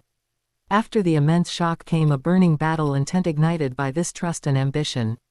A ghostly light surged in Nana's eyes, her soul core operating at full capacity as she let out a delicate shout, "Yes, young lord." Facing the silvery white tentacle assault from the enraged 100,000-year evil eye tyrant, the three, though surprised, remained calm, and their pre-planned tactics instantly activated. Lingya, ultimate ice, suppress its movement and spirit power circulation. Dai Yuang shouted sternly. At the same time, his 1st, 3rd, and 5th spirit rings lit up simultaneously, and the 3 state enhancements of Demon Tiger Body, Shadow Surge, and Battle Demon Awakening instantly enveloped him. His physique suddenly expanded, his eyes turned crimson, and he was surrounded by shadows and battle intent. Although his spirit power rank was far inferior, his majestic aura was no less than that of a spirit saint. He did not attack directly. Instead, relying on the superb movement technique and battle intuition provided by the golden adamant evil warding body, he moved like Wei Mei, actively drawing the firepower of several tentacles, creating opportunities for Nana and Lingya. With his cultivation, it was impossible for him to be the main attacker, he could only serve as support for Nana and Lingya. As you command, young lord. Lingya did not hesitate, immediately taking the snow soul condensing ice pill. An extreme chill erupted, and his body seemed to transform into a core of absolute zero, with all 9 spirit rings flashing. It was no longer ordinary frost, but a terrifying cold current with the ice attribute of ultimate ice, sweeping towards the 100,000-year evil eye tyrant as if an ice age had descended. Crack crack. Wherever the extreme cold passed, the lake surface instantly froze, and countless ice crystals condensed in the air. The silvery white tentacles visibly slowed down, their surfaces covered with a layer of hard, dark blue ice. Even the surging mental force flowing in its massive main eye seemed to be frozen by this extreme cold. Nana, Dai Yuang shouted. Leave it to me, 8th spirit ability, soul threads. Nana shouted, and her 8th spirit ring behind her glowed brightly. Her slender fingers danced, and countless invisible, formless threads, imbued with powerful soul energy, precisely bypassed the ice-bound, slowed tentacles, directly piercing through the void realm and connecting to the 100,000-year evil eye tyrant's soul origin. The 100,000-year evil eye tyrant let out a mental roar mixed with pain and furious shock. It felt its movements, and even its thoughts, beginning to become sluggish. A powerful external will was attempting to invade its core through those threads, to seize control of its body. It frantically urged its vast, ocean-like mental force, attempting to shatter the soul threads and the ultimate ice on its body surface. If it were one-on-one, Nana's control would be impossible to succeed. But at this moment, more than half of its power was firmly suppressed by Lingya's ultimate ice, and the remaining power had to contend with Dai Yuang's persistent harassment, like a maggot in the bone. Although Dai Yuang's attacks were unlikely to cause fatal injuries, the mental impact they contained was like a mosquito buzzing in one's ear while sleeping. Though it caused no substantial harm, it was extremely annoying. Under the triple suppression, this powerful 100,000-year spirit beast actually experienced a moment of rigidity. Now, abyssal eternal imprisonment ice coffin. Dai Yuang seized the opportunity. A magnificent ring-shaped storage spirit tool in his hand flashed with light, and an ice coffin, crafted entirely from 10,000-year-cold jade and inscribed with countless complex and precise spirit tool formations, suddenly appeared. The coffin lid opened with a bang, emitting a powerful suction and a perpetual force field, aimed at the temporarily controlled evil eye tyrant. The ice coffin's force field created a strange resonance with Ling Ya's ultimate ice, doubling its power. No, the 100,000-year evil eye tyrant let out a desperate shriek. It could feel the fatal threat the ice coffin posed to it, struggling frantically. The ice shell on. Its body constantly shattered and refroze, and the soul threads broke and regenerated. But it had lost too much initiative. Under the perfect cooperation of the three and the combination attack specially prepared for it, its massive body was eventually dragged bit by bit and swallowed into the ice coffin, which exuded absolute cold and stillness. The coffin lid slammed shut. The spirit tool formations on the inner wall instantly lit up to their extreme. Almost at the same time, Ling Ya placed his hands on the coffin lid, injecting all of his ultimate ice spirit power without reservation. Outside the ice coffin, he applied another layer of dark blue ice seal, several feet thick and incredibly hard. The dual seal was achieved. All of this takes a long time to describe, but in reality, from the eruption to the seal, the entire process took only a dozen breaths. It was breathtakingly fast. On the other side, the 30,000-year fire evil tyrant had long been terrified by the sudden changes. It shrieked, its red and green tentacles flailing wildly, attempting to attack the three to rescue its mate. But Ling Ya merely glanced at it coldly, extended a hand, and clapped it in the air. A blast of extreme cold air swept past, instantly freezing it into a giant ice sculpture. Its life force remained, but it had completely lost the ability to move. Go. Dai Yuang did not hesitate, hoisting the heavy dual-sealed ice coffin onto his shoulder and letting out a low shout. The three didn't even have time to regulate their rapid breathing, immediately pushing their speed to the extreme, transforming into three streaks of light, and fleeing madly towards the outer reaches of the evil demon forest without looking back. They dared not linger for a moment, their nerves stretched to their limit. Although the seal was successful, no one could guarantee when the terrifying evil emperor would discover it. Every second felt like a race against death. The wind howled in their ears, and trees rapidly receded. The three pushed their stealth and speed to the limit, traveling at full strength without stopping, only wanting to leave this extremely dangerous forest as quickly as possible. Chapter 142. Nana obtains a spirit ring, Yuang acquires a spirit bone. The three of them fled at full speed, crossing countless mountains and rivers until the sun dipped below the horizon, finally landing in a remote and secluded valley. The medicinal pills provided by Dai Yuang continuously replenished their spent stamina and energy, sustaining them through this long escape. Should be safe here, right? Nana said with a slight gasp. Flying at full speed for 2 consecutive days at any cost had been a massive drain on her.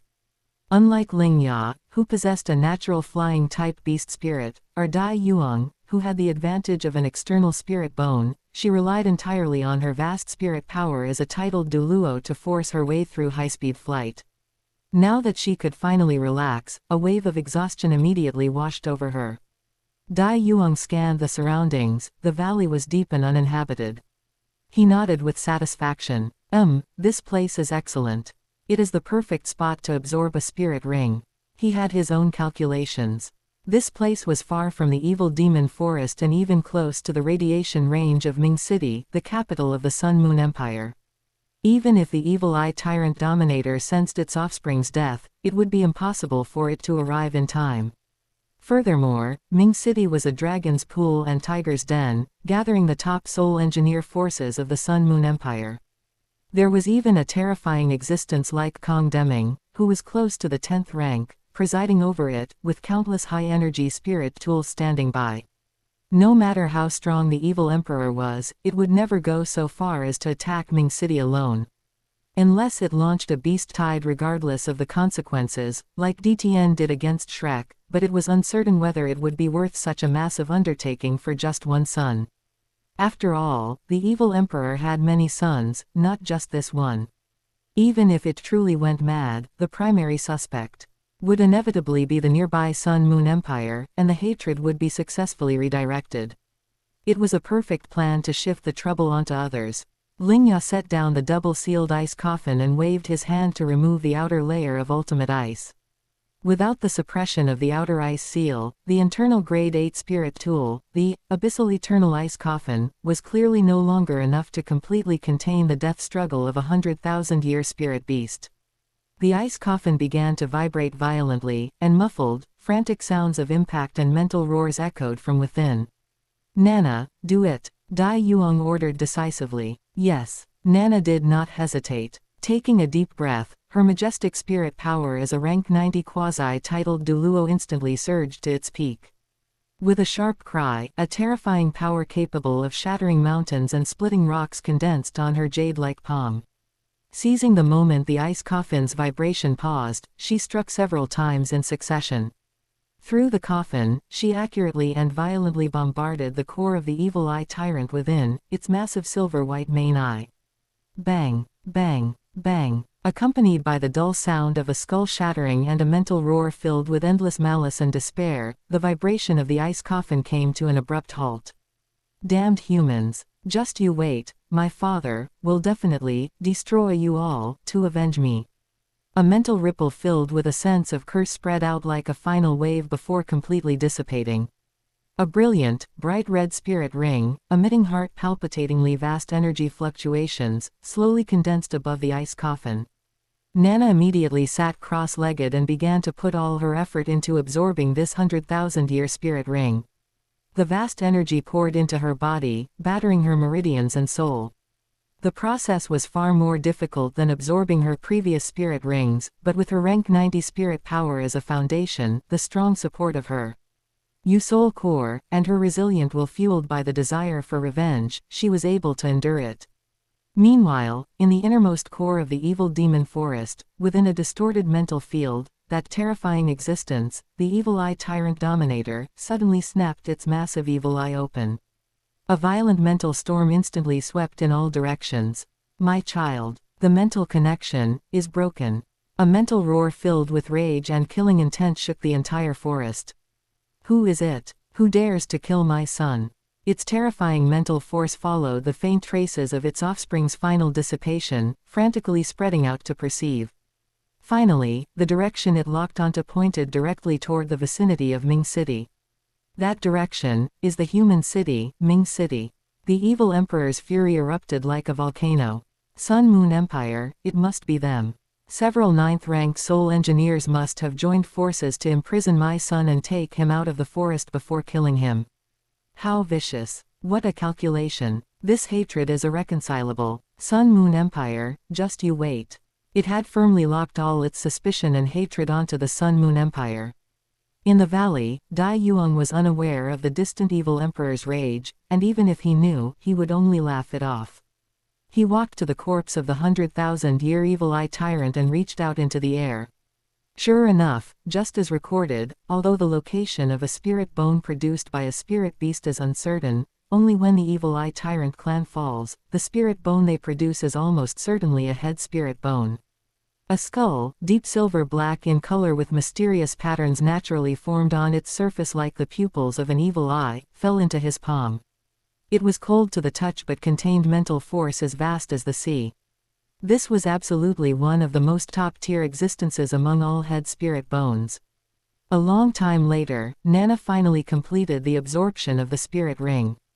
Just as Dai Yuang had expected, even though the loss of spirit power within the spirit ring was still significant, the total amount of spirit power within a 100,000-year spirit ring was far beyond what a 10,000-year spirit ring could compare to. Coupled with the accumulation of heaven and earth origin power she had absorbed when forming her soul core, she actually broke through part of the shackles of the yin-yang reversal fate lotus seed pill in one go. At the moment the absorption was complete, her spirit power soared directly to the rank 91 peak. She was only one step away from rank 92. She slowly opened her eyes, feeling the unprecedented power within her body.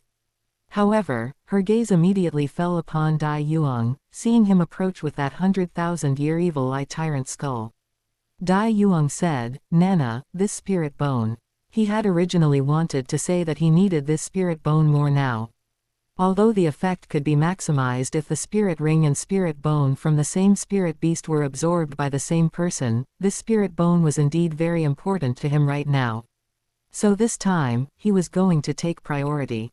After all, he was the master and Nana was the servant, he had to have this much assertiveness. However, he hadn't expected Nana to speak first before he could finish. Young lord, please absorb this spirit bone. Nana's voice was firm and sincere. For your subordinate to be able to absorb 100,000-year spirit ring and break through the rank 90 bottleneck is already thanks to the young lord's grace. In my current state, I only need a 40 or 50,000-year spirit bone to have a certain chance of breaking through to rank 92. This 100,000-year spirit bone would be a waste on me. Due to the shackles of the yin-yang reversal fate lotus seed pill, its power cannot help me break through further. My path has already reached its end. But for you, young lord, the evil eye tyrant skull is extremely compatible with your spirit attributes and will surely greatly increase your strength. Dai Yuang looked at her clear and firm eyes and felt admiration in his heart. Although he had already made the decision that this spirit bone would be his, Nana's initiative to yield it saved him from having to give another order. He did indeed need stronger power, especially to increase his mental force, which was also in preparation for absorbing a 100,000-year spirit ring for his 6th ring later. In this world, in terms of the quality of a skull, there were likely very few that could rival 100,000-year evil eye tyrants. Good. Dai Yuang put away the heavy 100,000-year skull and then took out the 50,000-year dark governance head bone he had obtained from Shujuju from his storage spirit tool, handing it to Nana. This spirit bone is just right for you now. Take it. Yes, thank you for the generous gift, young lord. Nana took the high-level dark attribute skull with surprise, her gratitude toward the young lord beyond words. The two of them said no more, each sitting cross-legged to begin absorbing the spirit bones in their hands. Lingya stood by to act as their protector. In fact, within his spirit tool, there was also a 70,000-year ice jade scorpion spirit bone that was not inferior to a 100,000-year spirit bone. However, Dai Yuang had not yet permitted him to absorb it, and he would not take matters into his own hands. The process of absorbing a spirit bone was far easier than that of a spirit ring. The vast energy merged gently into their bodies, strengthening their mental seas and granting powerful skills. About half an hour later, the two of them opened their eyes almost simultaneously, their gazes sharp and bright. Chapter 143, Powerful 100,000-Year Spirit Abilities, Nana Destroys the Sub-Branch. The two opened their eyes, their spirit power having increased significantly. Nana successfully broke through to rank 92. The 100,000-year spirit ring and the 50,000-year spirit bone brought her a massive boost and bestowed 3 powerful new abilities upon her. 200,000-year spirit abilities, one of which was actually a domain skill, the illusion domain. It unfolds a massive mental domain centered on herself.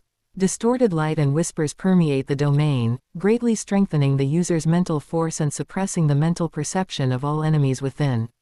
The domain continuously erodes the enemy's mind, causing their judgment to decline and their spirit power circulation efficiency to decrease. The second 100,000-year skill is a super strong attack called Nether Ending, which perfectly fuses the ultimate soul power of the ghost martial soul with the destructive mental ray of the evil eye tyrant. Her eyes transform into a deep, dark hue, and after charging, she fires a grayish-white ray. Targets directly hit suffer irreversible and terrifying damage to their soul, mental body, and even their life origin, making it almost impossible to heal. This is a super strong attack capable of ending everything. The spirit bone skill is gloomy assimilation, which grants the user the core ability to control gloom and merge into the environment. Once activated, the spirit master's body integrates with the surrounding shadows and dark environments. Not only is it difficult to detect visually, but it can also greatly shield one's own mental fluctuations and aura. This is a functional spirit ability that Nana believes should be very helpful for Dai Yuang's future. As for Dai Yuang, after successfully absorbing the 100,000-year evil eye tyrant skull, his spirit power broke through 2 ranks in a row, reaching rank 58. Furthermore, he Obtained 2 extremely formidable spirit bone skills. Spirit Bone Skill 1, Tyrant's Gaze. His eyes fire dark red mental rays that ignore most defenses, directly attacking the spiritual sea to cause explosive damage and attach a continuous mental disintegration effect. Even if the opponent's mental force is very strong and cannot be resolved in one hit, it can still disturb the enemy and weaken the power of their spirit abilities. Spirit Bone Skill 2, Spacetime Deflection. It can be activated when under attack, triggering a miniature spacetime distortion force field that deflects attack trajectories or even reflects attacks, greatly enhancing survivability. This trip to the evil demon forest could be described as a monumental harvest. Nana became a powerful control system titled Douluo with 100,000-year spirit ring in one fell swoop, while Dai Yuang's strength leapt forward again, making his hidden cards even deeper. With their strength greatly increased, the two were filled with even stronger confidence for the future. Especially Yuang, the 100,000-year spirit bone allowed his physique to increase greatly once more, and particularly his mental force, which could be said to have received an earth-shattering enhancement. A top-tier body-refining cultivation technique, 200,000-year spirit rings, 200,000-year spirit bones, plus the whale glue he had consumed previously, all laid a solid foundation for his 6th ring plan. Nana felt the endless, surging spirit power within her that far surpassed before, as well as the powerful sense of strength brought by that bright red spirit ring deep in her soul. The flames of revenge had never burned so fiercely in her eyes. She let out a long sigh of relief, as if exhaling all the fear and oppression accumulated over the years under the shadow of the evil demon forest and the Holy Spirit cult, lamenting, "It's finally all finished. The evil demon forest is truly too dangerous. I really don't want to set foot there again in the future." Hearing this, Dai Yuang smiled meaningfully and shook his head, saying, "Don't want to go. I'm afraid that won't do, Nana. Do you only want to take out this tiny little sub-branch and not seek revenge against the main headquarters of the Holy Spirit cult?" Nana was stunned, confusion surfacing on her face. Seek revenge at the Holy Spirit cult's headquarters. What does that have to do with the evil demon forest? She could not link that terrifying nest of spirit beasts with the headquarters of human evil soul masters. Dai Yuang withdrew his smile, his tone becoming serious as he revealed a secret known to very few on this continent. It has a lot to do with it. The Holy Spirit cult's headquarters is hidden within the evil demon forest. They reached some sort of dark deal with that evil eye tyrant dominator, gaining a piece of territory on the forest's outskirts to take root in exchange for contributing sacrifices to the evil emperor periodically. That place is the true heart and lair of the Holy Spirit cult. Nana was instantly pale with shock. She never expected that during those peril-filled days, they were actually active near the Holy Spirit cult's headquarters. But on second thought, the evil demon forest was vast and boundless, its area comparable to several provinces. Unless one was intentionally searching, the probability of accidentally stumbling upon their headquarters was indeed extremely low. However, now that she knew this secret and knew the location of her true enemy's lair, the hesitation in Nana's eyes was quickly replaced by determination. She took a deep breath and clenched her fists. Young Lord is right. It seems I must return sooner or later. This time, her target would no longer be spirit beasts, but the culprits who truly caused her family's ruin. Carrying unprecedented confidence and power, the three returned to the bustling yet cold Ming City. Nana's heart was filled with hope and excitement. She wished she could immediately fly to that devil's den where her parents' souls were imprisoned. "Father, Mother, I'm coming. This time, your daughter will definitely save you," she murmured to herself, her voice trembling slightly with excitement. Although it was already late at night, Nana could not wait a moment longer. After requesting instructions from Dai Yuang and receiving his approval, she became like a ghost merging into the dark night, racing straight toward the location of the sub-branch that had brought her countless nightmares in her memory. Dai Yuang and Lingya returned to their hotel to wait for the good news. With Nana's current strength as a rank 92 titled Douluo possessing a 100,000-year spirit ring, leveling a sub-branch where the highest rank was only a spirit saint was no different from using a butcher's knife to kill a chicken. There was no need for them to help at all. At the corner of a secluded street in Ming City sat an inconspicuous, old courtyard among the surrounding buildings. Nana stood once again before this gate that had caused her to wake up startled in her dreams countless times. According to the past rules, she needed to knock on the door with a specific rhythm 5 times, 3 heavy and 2 light, and then give the secret code, "May the Holy Emperor live for 10,000 years, and the Holy Maiden's immortal grace remain forever," before the door would open for her. But at this moment, making her say such flattering well wishes to her enemies was even more uncomfortable than killing her. The fury and hatred accumulated over many years exploded at this instant. Without any hesitation, her terrifying titled Douluo-level spirit power surged out like a tsunami, blasting directly toward the tightly shut gate. Boom! The heavy wooden door, along with the restriction upon it, was shattered like paper. The massive sound instantly broke the silence of the night and completely alerted the evil soul masters in the courtyard. 2 figures shot out from the courtyard like startled bats, 7 spirit rings, 2 yellow, 2 purple, and 3 black, circling around them simultaneously. These 2 were the 2 spirit saint leaders stationed at this sub-branch, the Grand Holy Spirit and the Second Holy Spirit. Their faces were covered by black hoods, revealing only eyes filled with shock and anger. Clearly, Nana's intrusion had interrupted some evil ritual they were performing. "Nana, how dare you? To think you'd trespass into the holy altar, do you intend to rebel?" The Grand Holy Spirit was first startled upon seeing who it was, then shouted sternly, his voice filled with unbelievable rage. Chapter 144, The Spirit Tool Technology Relocation Operation. Nana looked at them coldly, her gaze bone-chillingly icy. "Holy Spirit cult. I never truly joined, so where does this talk of betrayal come from? Before, I was coerced by you. Today, I am here to collect a debt. You're looking for death. Do you not care about your parents' souls anymore?" The Second Holy Spirit screeched threateningly. This was their usual and most effective trick. At the mention of her parents, pain and killing intent intertwined in Nana's eyes. Her fists clenched so tightly that her knuckles turned white. "It is precisely because of them that none of you shall live today. I want all of you beasts who destroyed my family to die without a place for burial. I will liberate all the souls enslaved by you here." Before her voice even faded, she stopped suppressing her aura. A suffocating and terrifying pressure instantly enveloped the entire courtyard. Yellow, yellow, purple, purple, black, black, black, black, red. A total of 9 spirit rings rose sequentially from beneath her feet. That seductive, blood-red 100,000-year spirit ring, radiating a power that made the soul tremble, was like a blood-colored sun, scorching the vision and perception of the First and Second Holy Spirits. A T, titled Douluo. 100,000-year spirit ring. This is impossible, absolutely impossible. A month ago, you clearly just had a breakthrough to Spirit King. The 2 spirit saint leaders looked as if they had seen a ghost. Their pupils shrank, their bodies shook violently, and their minds went blank.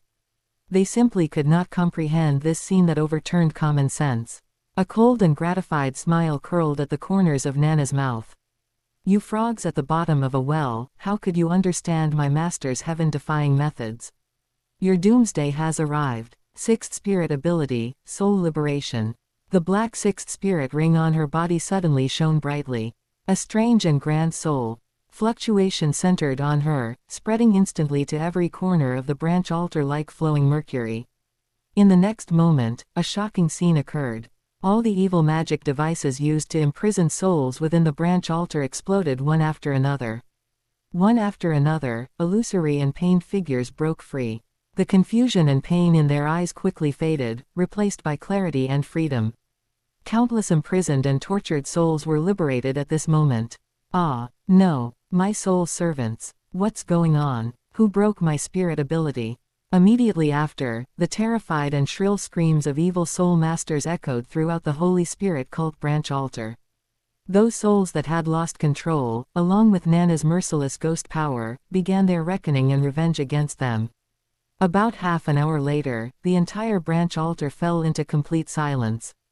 All the evil soul masters had been executed, and the smell of blood and dissipated soul energy permeated the air.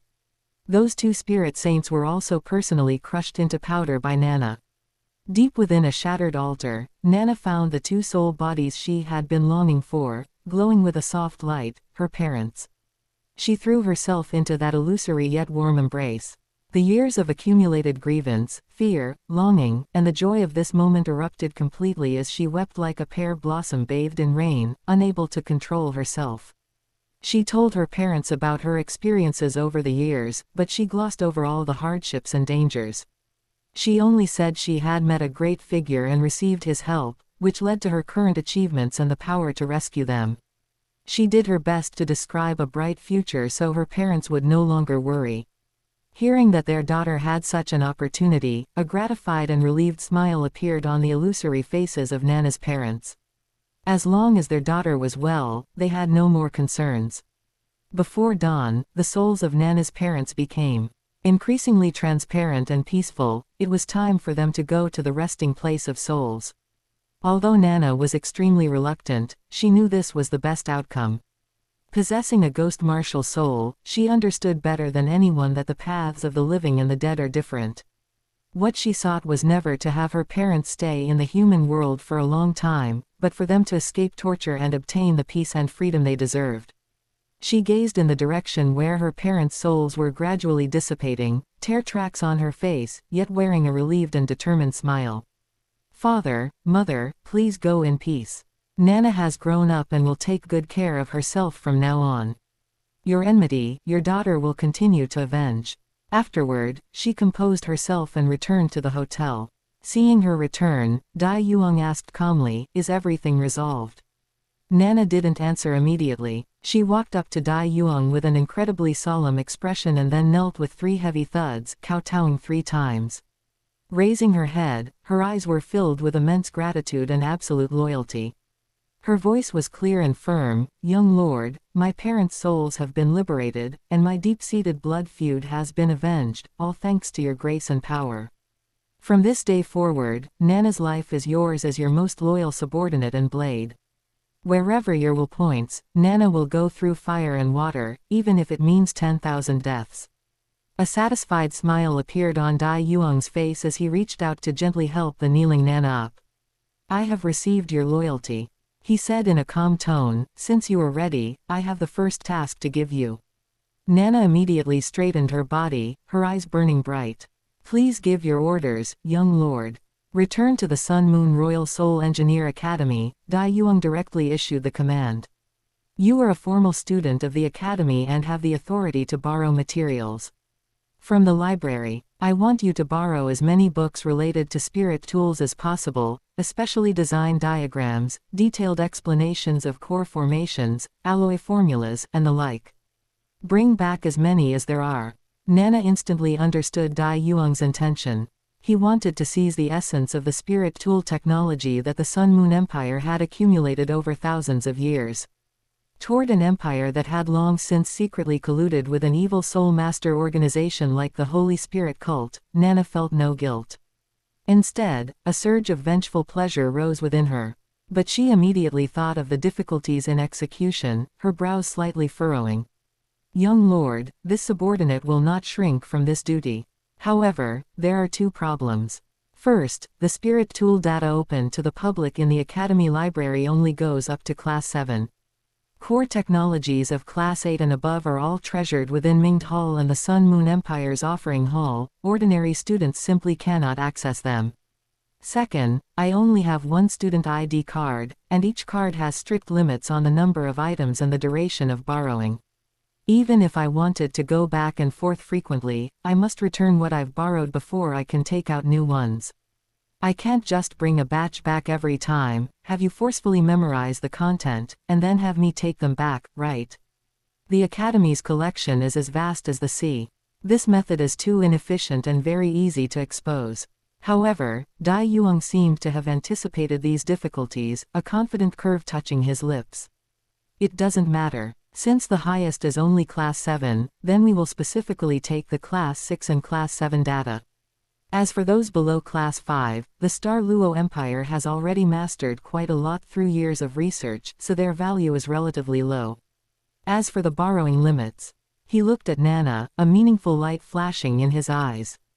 "Hee, didn't you just obtain a powerful 8th spirit ability? You can use it to test the effect." Nana was stunned for a moment, then she suddenly realized, her eyes shining with excitement. Does the young lord mean for me to use the soul threads? Exactly. Dai Yuang nodded. You can look for suitable targets. Students who often hang out in the library, have higher borrowing privileges, or are themselves elites of the soul tool department. Use your soul threads to quietly control them, making them use their own cards to borrow the books we need, and then voluntarily and proactively hand them all over to you. In this way, wouldn't the problem of a single card's limitation be easily solved? He paused and continued to refine the plan. After collecting a batch, we will immediately leave the Ming City and return to Star Luo. By the time the higher-ups of the Sun Moon Academy discover that a large number of precious books are overdue, and that multiple students might be behaving abnormally at the same time, we will already be thousands of miles away. Even if they want to track them down, it will be too late. The more Nana listened, the brighter her eyes became. This plan was bold and efficient, perfectly utilizing her new ability and reducing the risk to a minimum. She admired Dai Yuang's strategy to the point of absolute prostration. This subordinate understands, the young lord's plan is ingenious. A look of eagerness appeared on Nana's face. Please rest assured, young lord. Nana will do her utmost to borrow as much of the Class 6 and Class 7 Spirit Tool data from the Sun Moon Royal Soul Engineer Academy as possible, the kind that is borrowed and never returned. Haha, very good, a teachable student. Go, act cautiously, safety first, Dai Yuang instructed. Yes. Nana took the order. Her figure flickered, and she quietly departed as if merging into the shadows, heading straight toward the Sun Moon Royal Soul Engineer Academy. A secret relocation operation targeting the Empire's Spirit Tool Technology Repository thus began. Chapter 145, Looting the Sun Moon Royal Soul Engineer Academy. Upon returning to the Sun Moon Royal Soul Engineer Academy, Nana, without the slightest hesitation, immediately began the task Dai Yuang had assigned. She first, as usual, used her student card to go to the heavily guarded library, filled with the humming of precise spirit tools. Her goal was clear. She walked directly to the section that housed theoretical and applied books on Rank 6 and Rank 7 spirit tools. With a calm expression, she selected several considerably thick tomes, their covers adorned with complex runes and confidentiality stamps, and processed their borrowing with a standard 7-day loan period. However, this was merely the prelude. In the following days, Nana's figure moved like a ghost, silently traversing different corners of the campus. Her 8th spirit ability, Soul Threads, transformed into an invisible and intangible tool for manipulation. She carefully chose her targets, students who were higher-ranked soul engineers, who regularly had borrowing privileges and habits, became her puppets. The process was silent. The controlled individuals only experienced a momentary daze in their eyes, then quickly returned to normal, completely unaware that they had walked to the library, used their ID cards to borrow valuable materials, then left the building and, in an agreed-upon secluded corner, handed these books containing the core technology of the Sun Moon Empire to Nana. Nana's movements were extremely swift, her efficiency astonishing. She quickly stored these books, which would drive external soul engineers mad, into her storage spirit tool. By the 5th day, the originally spacious spirit tool was packed with hundreds of heavy Rank 6 and Rank 7 spirit tool documents. She had no thought of being greedy for merit or prolonging the battle. Dai Yuang's reminder still echoed in her ears, and she was well aware of the Academy's management system's efficiency. Such a large quantity of high-rank materials being borrowed, especially with the abnormal identities and frequency of the borrowers, could not possibly be concealed for long. If she delayed another day or two, the library's system alarms and even the supervising instructors would inevitably detect these highly unusual data fluctuations, at which point strict scrutiny and lockdown would follow. It's time to go. Nana ran her hand over the cold surface of the storage spirit tool. There was no lingering attachment in her heart, only the calm determination of a completed mission. She didn't need any formal goodbyes, nor an elaborate graduation charade to cover her tracks. For her now, this empire, which colluded with her enemy, the Holy Spirit cult, held no meaning worth looking back at. Defection. That word wasn't accurate for her. She was merely leaving a muddy swamp that had always plunged her into darkness. Nana was just an ordinary girl. She didn't understand the grand principle of nation before family. Her world was black and white. The Holy Spirit cult, which had caused her family's ruin, was a mortal enemy. The Sun Moon Empire, which sheltered the Holy Spirit cult, was an accomplice, and Dai Yuang, who granted her a new life and the power for revenge, was the only young lord she pledged allegiance to. Her understanding was that simple. She efficiently packed her last few personal belongings, though there wasn't much worth taking, and then met Dai Yuang and Ling Ya at their agreed-upon location outside the city. Without any hesitation, their figures quickly disappeared, leaving the bustling and dangerous Ming City behind. Just one day after they left, the Academy Library's management system finally discovered a series of abnormal borrowing reports. The screen was covered with dense red warning entries, indicating that a large amount of Spirit Tool data had been borrowed by the same batch of student accounts, but the instructors of these students had not submitted corresponding research project reports. This report was quickly delivered to the desk of Mirror Scarlet Dust, the Hall Master of Mingde Hall and Dean of the Sun Moon Royal Soul Engineer Academy. Hundreds of Rank 6 and Rank 7 materials, almost all borrowed within the last few days. Mirror Scarlet Dust tapped his fingers on the desk, his brows tightly furrowed, his gaze behind his gold-rimmed glasses filled with suspicion and confusion. Did this group of students all agree to simultaneously attempt to break through the Rank 6 Soul Engineer bottleneck? He immediately issued an order to bring all the students on the list for questioning one by one. However, the results of the interrogation sent a chill down his spine. All the students who were brought in, without exception, had genuine bewilderment and confusion on their faces. They unanimously stated that they had not borrowed these books recently, and were even shocked by the existence of the borrowing records. Memory blank, mental manipulation. Mirror Scarlet Dust made the judgment almost instantly. To simultaneously and precisely control so many students, leaving no obvious traces afterward, was something no ordinary spirit master could achieve.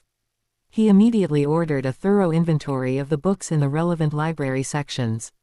The results confirmed his suspicion. A large amount of valuable technical data had vanished without a trace.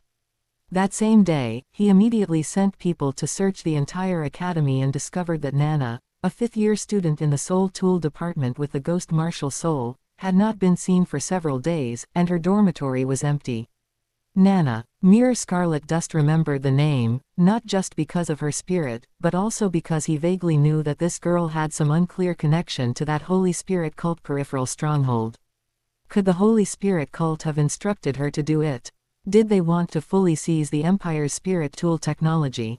He immediately, personally led people to that Holy Spirit cult branch altar located in the shadows of Ming City, attempting to find clues or demand an explanation. However, upon pushing open the hidden door, the overwhelming stench of blood and decay caused him to abruptly stop. The scene before him was like hell. The once eerie but still inhabited stronghold had now completely transformed into a silent slaughterhouse. The walls and ground were splattered with dried, blackened bloodstains, and severed limbs and remains were scattered everywhere, their deaths horrific. The entire branch altar, from top to bottom, had been massacred, with no survivors. Mirror Scarlet Dust stood amidst the mountain of corpses and sea of blood, his face extremely grim. He suppressed his discomfort and carefully investigated the scene, discovering that the residual energy fluctuations were extremely bizarre, containing powerful mental force and a chilling soul power. A startling hypothesis gradually formed in his mind: was it Nana? Did she kill everyone? But she is only a spirit king. Where would she get such strong power? I remember the manager of this branch altar was a spirit saint. Mirror Scarlet Dust immediately connected the clues: Nana allegedly retaliating against the Holy Spirit cult and the Sun Moon Empire, countless students being controlled, stolen data, the branch altar being massacred, and Nana herself missing. All fingers seemed to point to this suddenly vanished girl. Is she retaliating? Rescuing her parents, then retaliating against the Holy Spirit cult, retaliating against the Empire. Mirror Scarlet Dust murmured to himself, but a storm raged in his heart. If it truly was Nana's doing, how did she acquire such power? The means used to massacre the branch altar were definitely not something a five-ring spirit king could possess. More importantly, was there a shadow of other forces behind her? Regardless, Nana had become the #1 target. He immediately returned to Mingde Hall. And, with the highest authority, signed an emergency warrant for Nana's arrest, charging her with treason, theft of imperial secrets, and murder. The warrant was swiftly distributed throughout the city. However, all of this was too late. Nana had already left Ming City with Dai Yuang. The clamor and pursuit of Ming City had been left far behind. Ahead lay her new life and a future serving her young lord. Chapter 146, Return to Star Luo, King of the Children Dai Luoli. A few days later, the travel-worn trio crossed the border and finally set foot on the soil of the Star Luo Empire.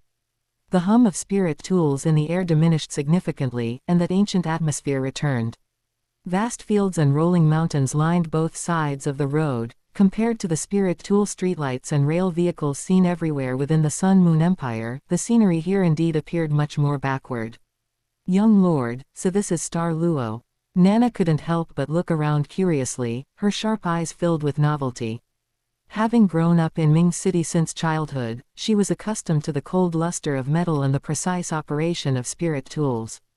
Now, being in this country full of natural vitality and ancient charm felt like stepping into another era. Although such an assessment was slightly exaggerated, the gap between the two countries in terms of spirit tool technology was indeed visible to the naked eye.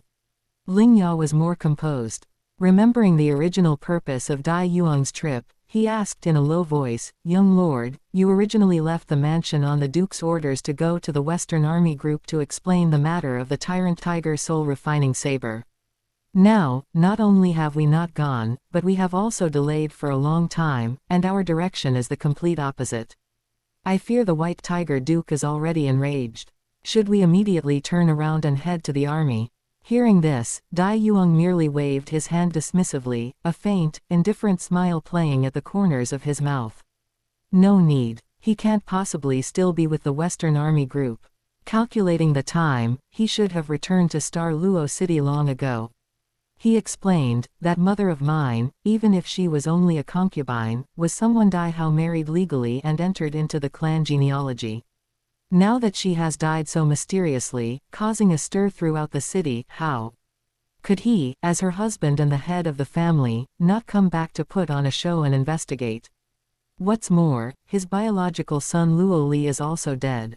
For both public and private reasons, he must show his face in Star Luo City." Lingya realized and bowed. "The young lord is wise, it was my lack of consideration. Then shall we head directly back to Star Luo City? No rush." Dai Yuang looked toward the distant undulating mountains, his gaze far-reaching. "Let him wait. His anger is of no consequence to me." This indifference came from the heart. To him, Dai Hao wasn't even a father in name, but a stranger who had never given his predecessor any warmth or attention. He had absorbed everything from the original body and inherited part of the karma, but that did not include Dai Hao. This was because the last request of the previous Dai Yuang before being swallowed was only to take care of his mother and younger brother. As for Bai Wanning, Dai Yuang's gaze softened slightly.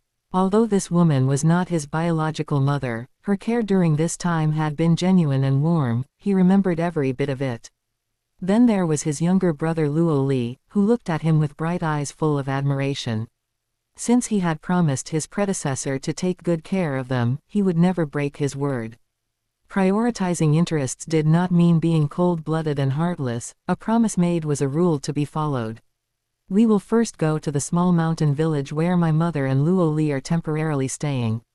I want to see for myself if they are well and if their lives are going smoothly," Dai Yuang decided. "Yes." Lingya immediately took the order. Hearing this, Nana's heart tightened slightly. The young lord's mother and brother. That would be the great madam and the young master she needed to treat with respect. She subconsciously touched her storage spirit tool, which contained many exquisite spirit tools and trinkets brought from the Sun Moon Empire. She thought to herself that for a first meeting, she had to prepare some decent gifts. She couldn't lose her manners and embarrass the young lord. Under Lingya's guidance, the three quickly arrived at the small village located in a mountain hollow. This was one of the least developed areas of Star Luo. Even in the nearby small towns, one could hardly see any real spirit masters.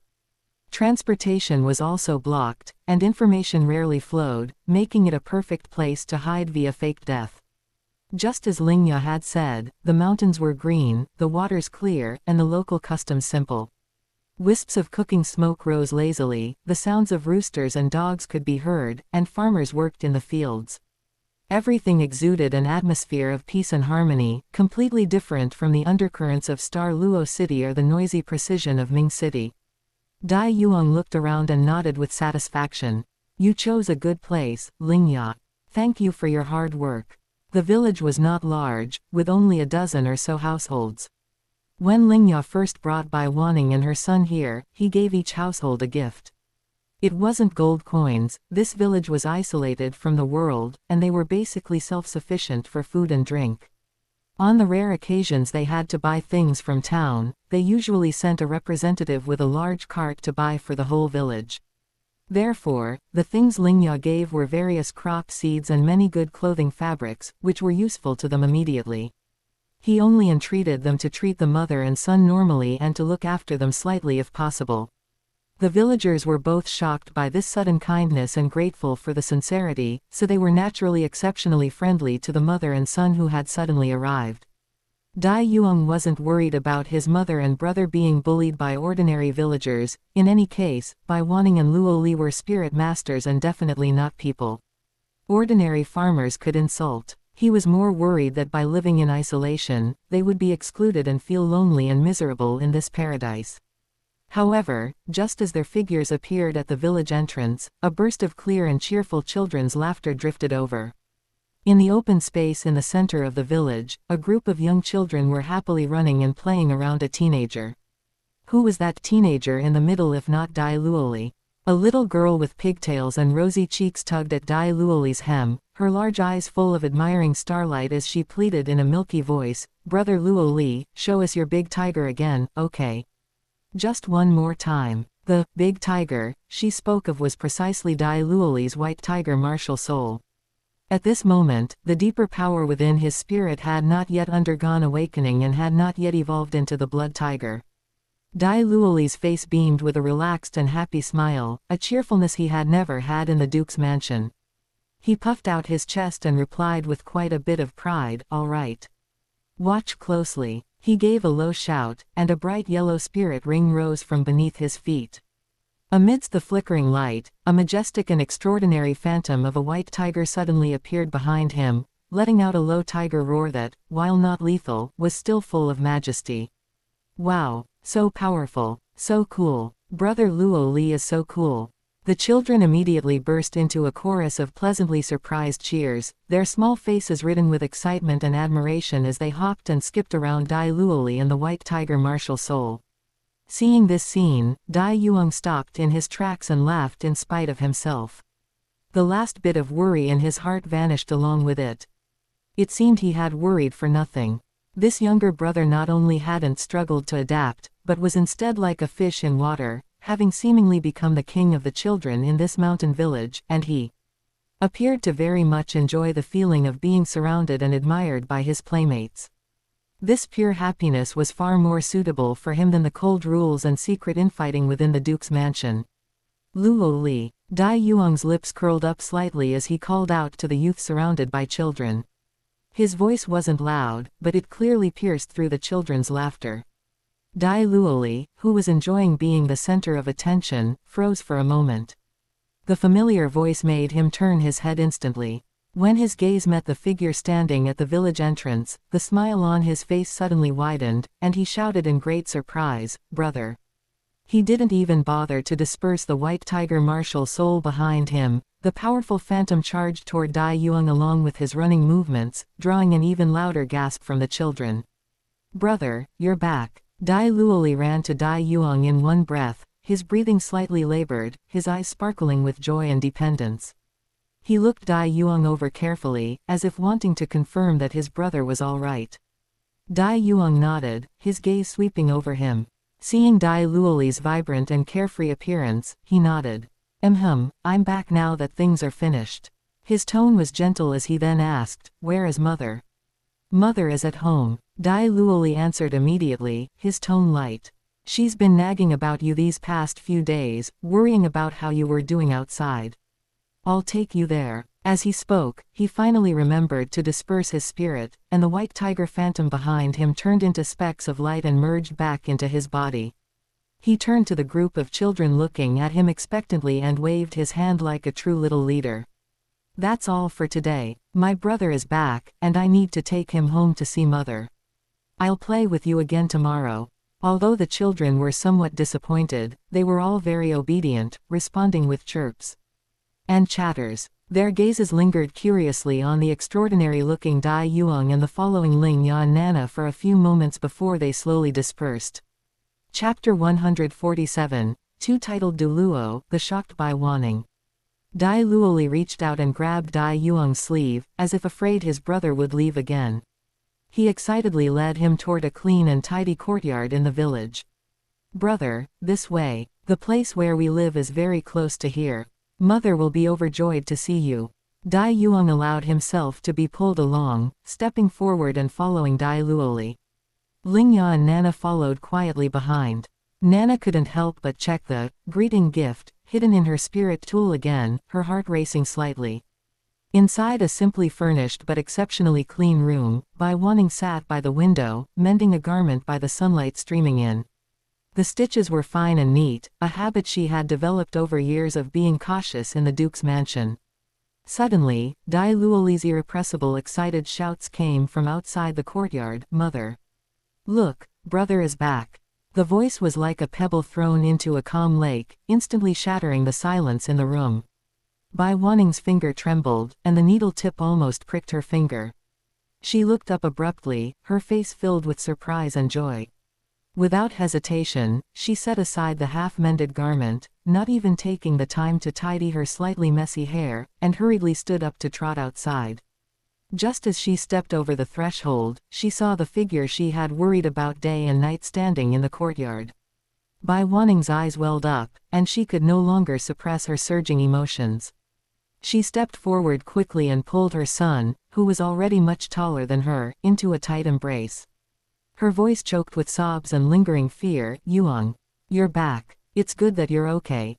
These past few days, my heart has been in constant turmoil." Dai Yuang felt the warmth of the embrace and the slight trembling.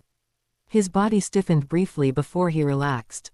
He raised his hand and gently patted his mother's back, his tone uncharacteristically gentle and comforting. "Mother, don't worry. I'm fine, everything is well." He stepped back slightly and carefully observed her complexion. Although her clothes were simple, there seemed to be less melancholy in her expression than when she was at the Duke's mansion. Feeling somewhat relieved, he added with a hint of apology, "It's just that I've wronged you, Mother, having to live in this rural place without even a maid to serve you. What I am doing now has far-reaching implications, and only this place can ensure your safety." Bai Wanning quickly shook her head, wiped the corners of her eyes, and revealed a genuine smile. "Nonsense. This place is great, very quiet, and I feel at peace living here. I don't need any maids, I can take care of everything myself. As long as you are safe and Luo Li as well, I am more satisfied than anything else." She meant it. In the Duke's mansion, though there were maids, she spent more time fearfully serving the first madam and living according to others' whims, which was far less comfortable and peaceful than her life now. Her gaze shifted past Dai Yuang and saw that besides the unfathomable ice sky titled Douluo Ling Ya, there was also a strange young girl behind him. Not daring to be disrespectful, Bai Wanning quickly took a step forward and bowed respectfully to Ling Ya. "Greetings, Ice Sky Your Excellency." She always remembered that he was a powerhouse at the titled Douluo level and a great help to her son, so etiquette must not be lacking. Ling Ya moved aside to avoid the bow, his expression humble. "Madam, please don't. You're over-honoring this subordinate." Only then did Bai Wanning look at Nana, her eyes filled with gentle inquiry. "And this young lady is?" Nana appeared a bit nervous. She immediately stepped forward and respectfully replied, imitating Ling Ya, "Madam, I am the young lord's newly recruited subordinate. My name is Nana." As she spoke, she hurriedly took out 2 items from her storage spirit tool and presented them with both hands. "Since it's our first meeting, here are some small tokens of my appreciation for Madam and the young master." Please do not reject them. They were 2 spirit tools. One was a cyan hand mirror carved with exquisite patterns, and the other was a thick-backed greatsword gleaming with a cold light, with 9 copper rings embedded on the back of the blade. As a control-type soul engineer, Nana always carried many spirit tools with various functions. She explained, "This is the Azure Light Mirror, a 3rd-rank spirit tool. It can be used for grooming normally. When spirit power is injected, it can emit cyan light for illumination at night. If the light is pushed to its limit, it can instantly release a blinding flash to temporarily confuse an enemy's vision." This is the 9-ring saber, a 4th-rank melee spirit tool. The clanging of the rings when swung can disturb an enemy's mind, and it also slightly enhances the wielder's strength. Seeing Nana's sincere and even somewhat fearful expression, Bai Wanning felt it would be improper to refuse, so she took them with a smile. "Thank you, Miss Nana." She could tell that this girl seemed to harbor a loyalty bordering on awe toward her son. Not accepting the gifts would only make her uneasy. Dai Luoli didn't have so many thoughts. His gaze had long been firmly attracted by the powerful-looking 9-ring saber. He had always envied his brother's tyrant tiger soul-refining saber. Now that he had such a formidable-looking saber of his own, he immediately beamed with joy and thanked her repeatedly. "Thank you, Sister Nana. This saber is so cool." Seeing that the gifts were accepted and liked, Nana quietly breathed a sigh of relief, her tensed shoulders relaxing. Dai Yuang did not intend to leave immediately. He decided to stay for 3 days to accompany his mother. Seeing Dai Luoli's interest in the saber, he took the opportunity to start teaching his younger brother some basic saber techniques, mnemonics, and stances, letting him practice first. At the same time, he also pointed out that although Ling Ya and Nana's spirit power rank had skyrocketed, their combat experience and control over their new power were still insufficient. In the past, it was difficult for Ling Ya to engage in effective sparring alone. Now, it was perfect. The 2 newly promoted titled Douluo could serve as each other's sparring partners, familiarizing themselves with and mastering their suddenly surging, majestic spirit power through constant clashes. Thus, in the secluded open space outside the village, one could often see the 2 titled Douluo fighting. The spirit power surged and the aura was overwhelming, causing nearby birds to fly away in a panic. Bai Wanning occasionally watched from afar, and she was especially dumbfounded when she saw the dazzling and heart-palpitating bright red spirit ring on Nana. She had already known that Ling Ya was a titled Douluo, but she never expected that this young-looking girl was also a titled Douluo standing at the pinnacle of the continent, and even possessed a legendary 100,000-year spirit ring. What she found even more incredible was that 2 such powerhouses were so respectful and loyal to her son, following his every word. Their posture was by no means that of equal partners, but rather clearly that of master and servant. Her heart was filled with indescribable shock and curiosity. What kind of fortuitous encounters had her son experienced during this time? To have undergone such a complete transformation, not only with a leap in his own strength but also being able to make 2 titled Douluo willingly bow their heads to him. However, rather than searching for the reason, a surge of immense pride quickly filled her heart. Seeing her son calmly giving orders and those 2 powerhouses listening respectfully, Bai Wanning's back straightened unconsciously. Such a son, how could he ever truly be a simp who was infatuated with a princess and became a laughingstock? Princess Juju. Even if she is a noble princess, looking at things now, she might not even be worthy of such an outstanding son of hers. At the same time, Ling Ya was not idle either. He carefully studied the large amount of 6th rank and 7th rank spirit tool data that Nana had brought back from the Sun Moon Royal Soul Engineer Academy. This was precisely the high-level knowledge he needed most urgently after reaching his current 5th rank Soul Engineer realm, opening the door to a broader field for him. And the originally obscure 8th rank or even 9th rank spirit tool notes that Dai Yuang had previously obtained from the remains of that 9th rank soul engineer also gradually became clearer under the comparison and comprehension with this systematic data. Ling Ya immersed himself in it, thirstily absorbing the knowledge. He was confident that by following this gradual path, he would eventually be able to step by step decipher those deeper mysteries. Chapter 148. A Mother with a Love-Struck Brain, Returning to Star Luo. The days spent accompanying his mother in the small mountain village were peaceful and warm, but Dai Yuang knew well that the storms within Douluo City would not cease because of his absence. It was time to leave. On the eve of his departure, Bai Wanning called her son into the house and cautiously took a newly sewn robe from the cabinet. The stitching was fine and even, though the fabric was not precious, it was thick and durable. It was something she had rushed to complete under the lamp during the few days Dai Yuang had been away from home. Yuang. She handed the robe over, her eyes filled with a complex mixture of reluctance to part and pride. Mother knows you have grand ambitions and your heart is set on the world. Your younger brother and I are doing very well here, it's very peaceful. You don't need to worry about us. Returning there, you no longer have any worries behind you, feel free to do what you want to do and walk the path you must take. Dai Yuang took the garment and nodded solemnly. Rest assured, Mother. Once I have handled everything, I will definitely bring you and Luo Li back with great fanfare, so that you will no longer need to hide your identity or live in fear. Bai Wanning smiled gratifiedly, then as if remembering something, a flicker of hesitation and a faint hope crossed her expression, and her voice lowered a bit. There is one more thing, Yuang. If your father, upon learning of my death, appears to be very sad and distressed, could you find an opportunity to quietly tell him the truth? Tell him I am still alive, tell him we are here, so that when he has time, he can come and see me.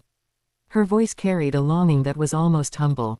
She had been devoted to Dai Hao her whole life, even though she had spent years alone in her quarters with few meetings, that infatuation had never diminished. She desperately yearned to hear from her son's mouth that the man had shown genuine sorrow because of her departure. That would be a tiny bit of proof for her humble love. If Dai Hao were willing to come to this mountain village to see her, for her, even if she truly died, she would die without regrets. Fortunately, in her heart, her son's safety ultimately ranked above her husband's affection, otherwise, she would not have peacefully accepted the current arrangement to stay in this small mountain village. Looking at the flicker of unrealistic hope in his mother's eyes, Dai Yuang sighed silently in his heart. He knew better than anyone that Dai Hao's mind was already filled with matters of the military and state. When would he ever truly grieve for the death of their concubine line? At most, he would be like he was with that Huo Yuner, setting up a tombstone just to express a token of affection. But he couldn't bear to puncture his mother's final fantasy at this moment, so he just softened his voice and replied, I understand, Mother. I will keep an eye out. He knew that time would give the most cruel and truthful answer. When several months passed and Dai Hao made no attempt to search, Bai Wanning would naturally come to understand that her expectation was ultimately just a mirage. At that time, perhaps she would truly be able to let go. An infatuated woman and a heartless man. Within the spiritual sea, the Snow Empress's cold voice rang out with a rare hint of sighing. Yuang, your mother has a gentle and kind nature, but unfortunately she entrusted herself to the wrong person, and her luck was a bit poor. Her husband is estranged, and her original son was a disappointment. Ironically, I feel that you replacing the original Dai Yuang, who only knew how to be infatuated with the princess, is not necessarily a bad thing for her. At least the current you can give her a truly stable and reliable future. Dai Yuang remained silent. Although the Snow Empress's words were cold, they were not without reason. He stood in the courtyard, taking one last look back at this wooden house filled with warmth and at Dai Luo Li beside him, whose eyes were full of trust for his elder brother. Let's go. He turned around, his tone calm yet firm, as if he had properly tucked away that bit of warmth from just now. Back to Douluo City. Everything in that duke's mansion will sooner or later fall into my hands. On the mountain path shrouded in morning mist, Dai Yuang's figure gradually grew distant. Lingya and Nana followed silently behind him like two most loyal shadows, stepping into that larger and more turbulent struggle for power and desire outside the mountains. 2 days later, with the towering walls of Douluo City in sight, Dai Yuang slowed his pace. He tilted his head slightly and whispered to the air behind him, hide your tracks. Do not appear unless I summon you. Yes, young lord. The voices of Lingya and Nana rang out almost simultaneously, and then their two presences, like drops of ink blending into water, quietly dissipated by the tree-lined road outside the city, leaving no trace. Dai Yuang entered the city gate alone. The guards at the gate clearly recognized this famous person, their gazes lingered on him for a moment with a hint of undetectable sympathy, and they did not stop him. He did not go directly back to the Duke's mansion, but instead turned his steps and headed straight toward the direction of the imperial palace. After all, he still had the persona of someone who adored the princess. For over a month, he hadn't been in Douluo City and theoretically didn't know about the death of his mother and brother. After being away for so long, the first person he should naturally see upon returning is his goddess, Shujuju. This was the behavior that fit his persona. Imperial Palace, Princess's Study. Shujuju had indeed been uneasy during this time. The White Tiger Duke, Dai Hao, had already returned to Douluo City because of the bad news. However, another piece of news he brought made her even more uneasy. Dai Yuang had never gone to the Western Army Group to find him at all. This news, intertwined with the tragedy of Bai Wanning and her son, gave her an extremely ominous premonition. Since Zhu Man could strike at Bai Wanning and Dai Luoli, would she let go of Dai Yuang, who frequently opposed her and threatened her son's position? Had he also met with an accident on the way? This worry stemmed partly from the anxiety that an important investment might be a total loss, and partly from the appreciation born from spending day and night with Dai Yuang over the past year and witnessing his talent. Even she herself perhaps didn't realize that the worry had already been mixed with a bit of sincerity beyond mere interest. When the maid hurried in to report that Dai Yuang requested an audience, Shujuju stood up from behind her desk almost immediately, her voice carrying a hint of urgency she hadn't noticed herself. Quickly, let him in. Seeing that familiar figure walk in safe and sound, his face even wearing that slightly fawning and longing smile she was already used to, Shujuju's heart first relaxed, but then an inexplicable surge of anger flared up. Your Highness, I haven't seen you for over a month, I missed you so much. Dai Yuang spoke with a smile, his tone the same as usual. Dai Yuang. Shujuju interrupted him, walking a few steps to stand before him, her beautiful eyes filled with questioning and lingering fear. Where on earth have you been for over a month? Do you know I sent people everywhere to look for you? Why didn't you go to the Western Army Group according to your father's orders? Do you know how worried I was that you would have an accident? A slightly sheepish, caught in the act, expression appeared on Dai Yuang's face, but his tone remained stubborn. I never intended to actually go find him from the start. What would be the point of going? It would be nothing more than listening to him preach those high-sounding principles about considering the big picture and brotherly harmony, and in the end, his goal is just to have me hand over the tyrant tiger soul-refining saber. My hiding away was a silent protest, showing my attitude of absolutely no compromise. He paused and leaned in a bit closer, his tone becoming soft and apologetic. All right, I'm sorry, Your Highness. It was my fault this time for making you worry. I promise I won't be so willful again in the future. As if presenting a treasure, he took an exquisite box from his storage spirit tool. Look, I brought gifts for you, and also for Mother and Luoli. This one is yours, see if you like it. Inside the box was an extremely finely crafted sapphire necklace. The gemstone was translucent, shining brightly, and of great value, but for a spirit master, it was flashy and impractical. This gift was exactly what he had carefully prepared as a prop to lead into the next topic. Sure enough, hearing him mention his mother and brother, the color instantly drained from Shujuju's face. She looked at Dai Yuang, who was still full of enthusiasm and appeared completely ignorant of the situation. Her lips moved a few times, but those cruel words were stuck in her throat, and she couldn't say them no matter what. She suddenly discovered that she actually couldn't bear to personally shatter his current happiness and tell him the nightmare news of Bai Wanning and Dai Luoli's deaths, couldn't bear to watch him fall from the clouds into hell. Chapter 149, Bad News, arrives, the grief and indignation of Dai Yuang. Seeing Shujuju's expression suddenly change, Dai Yuang knew the timing was right. The smile on his face slowly froze, turning into confusion and unease as he asked tentatively, "What's wrong, Your Highness? Do you not like this gift?" "No, it's not that." Shujuju spoke with difficulty, avoiding his gaze. "Yuang, you've just returned to the city, so you probably don't know yet, something happened to your mother and brother." You must prepare yourself mentally. Prepare myself. Dai Yuang repeated in a daze, his confusion quickly replaced by anxiety. Something happened. What happened? Your Highness, what exactly are you talking about? What happened to my mother and Luo Li? Tell me quickly. His voice rose unconsciously, carrying a perfectly measured tremble. Shu Juju knew she could no longer keep it a secret. She took a deep breath, retrieved a soul tool image scroll containing a copy of the recording from her robes, and unfurled it with slightly trembling fingers. The recording clearly captured the conversation where Zhu Man and Dai Yuang conspired to capture Bai Wanning and her son.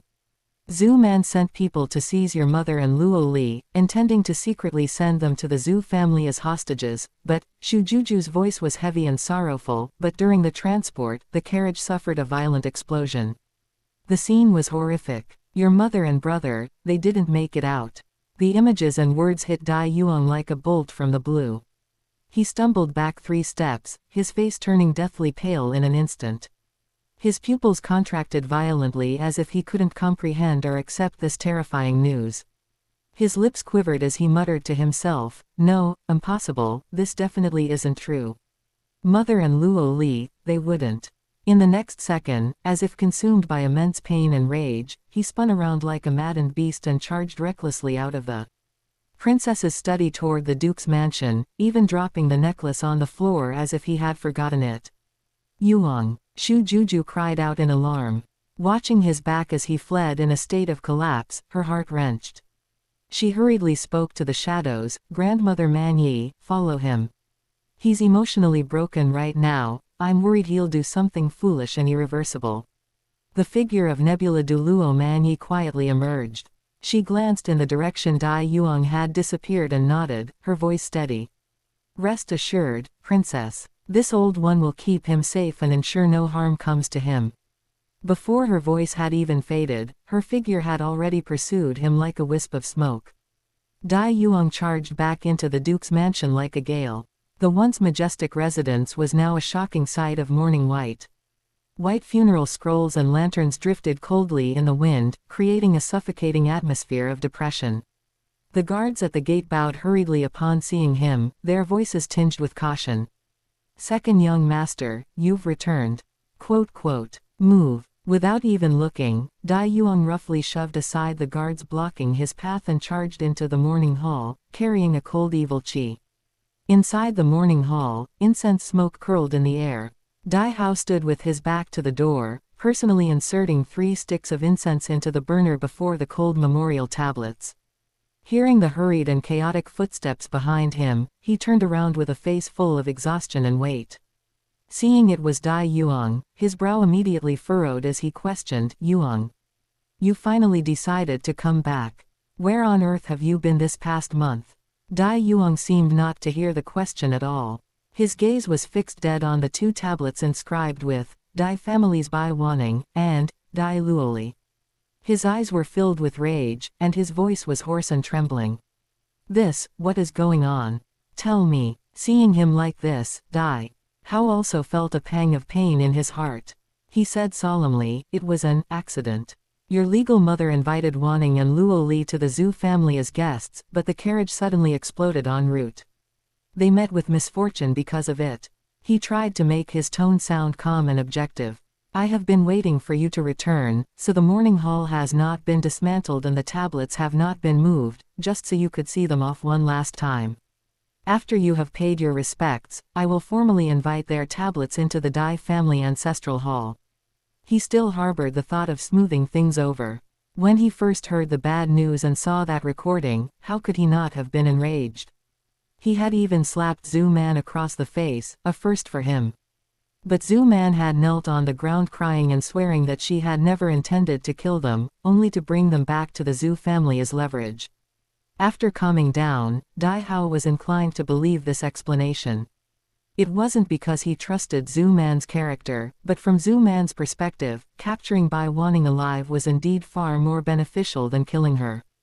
As long as Bai Wanning was in her hands, she could completely control Dai Yuang. But if Bai Wanning died, Dai Yuang would have no more weaknesses and would fight her to the death. What benefit was there for her? Rather than saying Dai Hao trusted Zhu Man's character, it was more that he believed his wife's intelligence wasn't so low as to reach such a point. Furthermore, there was the matter of the recording being spread throughout the city. It was even less likely that Zhu Man would spread it herself.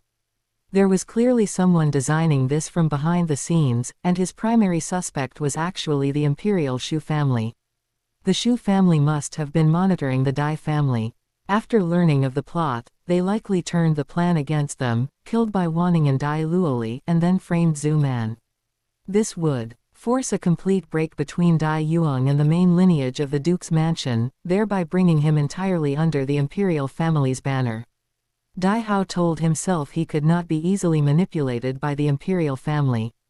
No matter how great Zhu Man's mistake was in this matter, he had to protect her. An accident. Hey, ha ha ha ha. Dai Yuang suddenly looked up, letting out a string of cold, tragic laughter filled with grief and indignation. His bloodshot eyes stared fixedly at Dai Hao. Do you think I didn't see it? Just now at Princess Juju's place, I saw everything clearly. It was that bitch Zhu Man. She designed the capture of my mother and Luo Li. She killed them. Dai Hao's heart sank. It really was the imperial family. They couldn't wait to give the evidence to Yuang. Just then, Dai Yuang emerged from the inner hall, supporting a pale-faced and swaying Zhu Man. Zhu Man had obviously heard the commotion below. She knew she absolutely could not back down now. She had to remain firm to the end. Moreover, since she truly hadn't killed them, she felt quite confident. Dai Yuang. Zhu Man shrieked. Though weak, her tone was exceptionally forceful. Watch your mouth. The deaths of your mother and brother have nothing to do with me. I didn't kill them. Because she truly hadn't struck the killing blow, she spoke with absolute certainty, without a hint of a guilty conscience, the kind that even a lie detector couldn't catch. Bitch. You dare quibble after killing my mother and brother. I want your life. Dai Yuang seemed possessed by a demon. Amidst his roar, the tyrant tiger soul-refining saber was already in his hand. Violent spirit power surged from his body like a flooding river.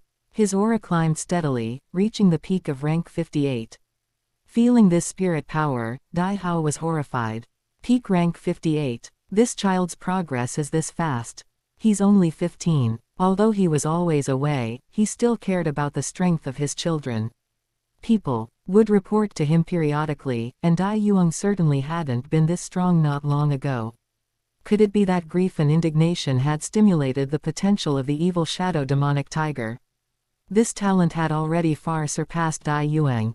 Dai Yuang was only rank 62 at age 20, nowhere near Dai Yuang being rank 58 at 15. At this rate of progress, he might reach the level of a spirit saint before the next tournament. Tyrant Tiger Annihilation Slash. Dai Yuang held nothing back, striking out in fury. The savage and ferocious saber chi tore through the air, sweeping out with an aura of total destruction. The tables, chairs, and decorations in the morning hall shattered into powder under this terrifying blade light. Yuang, stop. Dai Yuang was shocked. He instantly activated White Tiger Vajra transformation and White Tiger Demon God transformation, bracing himself to block in front of his mother. But even with full defense, he was far from enough to withstand Dai Yuang's furious strike. With a dull thud, he was sent flying like a broken kite, crashing heavily against the wall. Without pausing, Dai Yuang's second strike, carrying even greater killing intent, slashed directly toward the pale-faced Zhu Man. If Zhu Man were at her peak, with her spirit Douluo cultivation, she naturally wouldn't fear this attack. But she was currently gravely ill and could barely muster any spirit power to resist. Presumptuous. Just as the blade light was about to strike her, Dai Hao let out an angry roar and his figure appeared before Zhu Man like a ghost. The majestic spirit power of a rank 89 spirit Douluo erupted, and his 8 spirit rings, 2 yellow, 2 purple, and 4 black, shone brilliantly. With just a wave of his hand, a solid and heavy spirit power barrier easily dispersed the violent saber chi. The aftershock forced Dai Yuang back several steps. Dai Hao's face was as deep as water, his tiger-like eyes filled with majesty.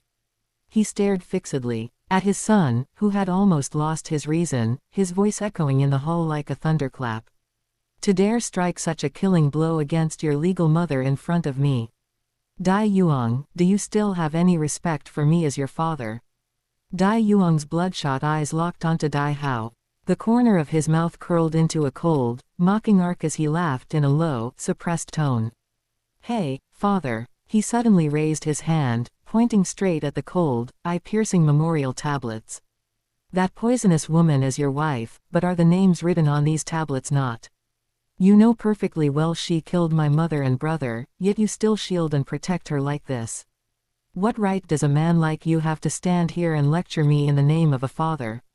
Since you choose to protect her, then from now on, to me, you are only the White Tiger Duke. I will not call you father, I will only address you as Duke. Dai Hao was choked by these words, his face turning even more unsightly. He knew that in this matter, he was indeed in the wrong. Even if he firmly believed Zhu Man hadn't directly struck the killing blow, if she hadn't harbored evil intentions and kidnapped them first, how could she have given others the opportunity to set this poisonous trap of sowing discord? Yuang, calm down. Dai Hao tried to suppress his anger, his voice slow and heavy. The matter has not yet come to light, the truth may not be what you see. If you strike down your kin now, would you not be falling right into the hands of the mastermind, grieving those close to you and gladdening your enemies? Kin, enemies. Dai Yuang keenly caught the bias in his words. He sneered inwardly, but his face grew even more furious. Tell me, who is kin? Who is the enemy? Who is sowing discord? Dai Hao naturally didn't dare speak the name of the imperial family directly, so he could only hint obscurely. Naturally, it is the one who took advantage of your trust in her to deliberately spread rumors and incite you to cause trouble in the mansion. Her heart is truly damnable. He believed that by saying this much, Dai Yuang would surely understand who he was referring to. Chapter 150, The Fragile Yuang, The Heartbroken Shu Juju. Dai Yuang internally sneered, thinking it was just as expected, but on the surface, he instantly erupted with even more intense rage, as if he had been completely ignited. Dai Hao. You actually dare to slander and frame Shu Juju. Because of his anger, he addressed him directly by name, his voice trembling. He appeared to be impulsively and brainlessly shouting out Shu Juju's name, but in reality, he was deliberately making sure the hidden ears could hear it clearly. He knew that Shu Juju must have sent someone to follow him in secret. Dai Hao, it seems your son is stubborn and refuses to listen to reason. Since that's the case, it would be better to subdue him first and lock him up so he can calm down and reflect. A cold and majestic female voice suddenly came from the doorway. A woman was seen slowly walking into the morning hall. She wore tight black leather clothing that outlined her hot and seductive curves. Her appearance was beautiful yet carried a sharp and cold edge, a typical look for the women of the Zhu family. Dai Yuang recognized this person. She was Zhu Man's elder sister, the current clan chief of the Zhu family, clan leader Zhu Shu. Not every generation had a perfect one-to-one match between the women of the Zhu family and the men of the Dai family. For example, in this generation, the only girl of appropriate age in the Zhu family was Zhu Lu. After her engagement to Dai Waban, men like Dai Yuang, Dai Yuang, and Dai Luoli had no matching Zhu family women, and instead gained the freedom of marriage. In the previous generation, however, Dai Hao alone corresponded to the two sisters of the Zhu family. The younger sister, Zhu Man, married Dai Hao, while the elder sister, clan leader Zhu Shu, who possessed superior talent and strength, inherited the position of clan chief. Her spirit power cultivation was at the level 89 peak, just like Dai Hao's. More troublesome was that Dai Hao could perform incredibly powerful martial soul fusion skills with both sisters. Hao. Clan leader Zhu Shu looked at Dai Hao, the coldness in her gaze melting slightly, replaced by a trace of imperceptible tenderness. Let him calm down first, and then we will investigate the truth in detail. How about it? That's right, not just the younger sister, the elder sister also liked Dai Hao. Not marrying him was the regret of her life. Dai Yuang couldn't help but complain inwardly. Was Dai Hao some kind of harem protagonist in his youth? Why did so many people love him? No way, the number of wives he found in the future definitely had to be more than his. Dai Hao took a deep breath and nodded. Fine. At this point, he had to control the situation first. Seeing the two of them locking their aura onto him and about to strike, a cold snort suddenly exploded in the morning hull like ice. HMPH. What a white tiger Duke's mansion. To be so unfair and biased, listening only to one side, it has truly opened this old woman's eyes. Nebula Douluo Manyi's figure appeared silently beside Dai Yuang like a Gui Mei. The faint pressure of a titled Douluo spread out, instantly breaking the balance of the spirit-power confrontation in the room. She was secretly shocked. Fortunately, Her Highness the Princess had the foresight, otherwise, who would have known that Dai Hao would dare to splash such malicious filth onto the imperial family? Your Excellency Nebula. Dai Hao's face darkened. This is a family matter of my Dai family. Are you intending to interfere in the internal affairs of my duke's mansion? And what if I am? Nebula Douluo didn't back down an inch, her gray hair moving without any wind. This old woman is acting on Her Highness's orders to ensure the safety of young Master Yuang. Young Master, it seems this mansion cannot accommodate you today. Why not follow me back to the palace first? Quote. Fine. Dai Yuang didn't hesitate, his gaze sweeping across the faces of Dai Hao and clan leader Zhu Shu like a blade. Dai Hao. Clan leader Zhu Shu, just you wait. I, Dai Yuang, will definitely avenge my mother and younger brother. At this moment, no matter how insolent or rude he was, he held the moral high ground of a grief-stricken victim. Dai Hao frowned deeply. Looking at the firm Nebula Douluo, he knew it would be extremely difficult to keep Dai Yuang here today. Tearing faces with a titled Douluo at this moment was definitely not a wise move. He suppressed his anger and tried to leave some room for reconciliation. Yuang, I'll give you a few days to think calmly. Once you've thought it through, the gates of the Duke's mansion are always open for you. Regardless, in this matter, Dai Yuang was clearly the victim. HMPH. Dai Yuang only responded with a cold sneer, turning around without hesitation to follow Nebula Douluo out of the heartbreaking morning hall. Inside the palace, Nebula Douluo recounted everything that had happened in the Duke's mansion to Shu Juju, especially Dai Hao's implications directed at the imperial family. He actually dares to slander my imperial family like this. Upon hearing this, Shu Juju's face turned frosty, and she flew into a rage. She quickly walked up to Dai Yuang, who had been keeping his head down, shrouded in grief and silence. Her tone was urgent and earnest. Yuang. You must believe me. I never harmed Aunt Bai and Luo Li. They are your closest kin, how could I possibly do such a thing? Do you believe me? Just then, Dai Yuang suddenly snapped his head up, his still reddened eyes filled with pain and dependence. He suddenly reached out and pulled Shu Juju tightly into his embrace. Shu Juju's body suddenly stiffened, completely caught off guard. She was a noble princess of the empire, when had she ever been embraced so abruptly by a man? However, Dai Yuang's next words made her forget to push him away. His voice was deep and raspy, filled with unprecedented fragility and dependence, a far cry from his usual confident or clingy demeanor. Of course I believe you. How could I not? This was clearly done by the Zhu family, and Dai Hao is being biased. How could I possibly suspect you? Juju. He buried his head in the crook of her neck, his voice muffled. I don't want that father who listens only to the Zhu family anymore. My mother and brother are gone too. From now on, I have no family left. Juju, you are my only family now. Promise me, don't ever leave me, okay? When a man who usually appeared strong or even somewhat cynical suddenly showed such total vulnerability and dependence, the intense contrast was enough to pierce through any emotional defenses. Shu Juju felt as if her heart was being squeezed by an invisible hand, feeling both sour and bitter. The slight anger from being offended had long since vanished, replaced by a surging sense of protectiveness and heartache. She could clearly feel that Dai Yuang's words came from the bottom of his heart, he truly had never doubted her. All right. Shu Juju's voice unconsciously softened. She hesitated for a moment but eventually raised her hands, gently returning the embrace around his trembling back. I won't leave you. In a corner where no one could see, Dai Yuang, with his face buried in Shu Juju's shoulder, had eyes that were filled with an extremely cold clarity. Nonsense, of course he didn't suspect Shu Juju. Because the real mastermind behind all of this, from start to finish, was none other than himself. No one knows how wronged you are better than the person who framed you. This is an absolute truth. Now, the Shu family and the Dai family were suspicious of each other, with deep-seated grudges taking root. Yet no one would suspect him, because the ones who died were Bai Wanning and Dai Luoli. He was the most painful victim who survived.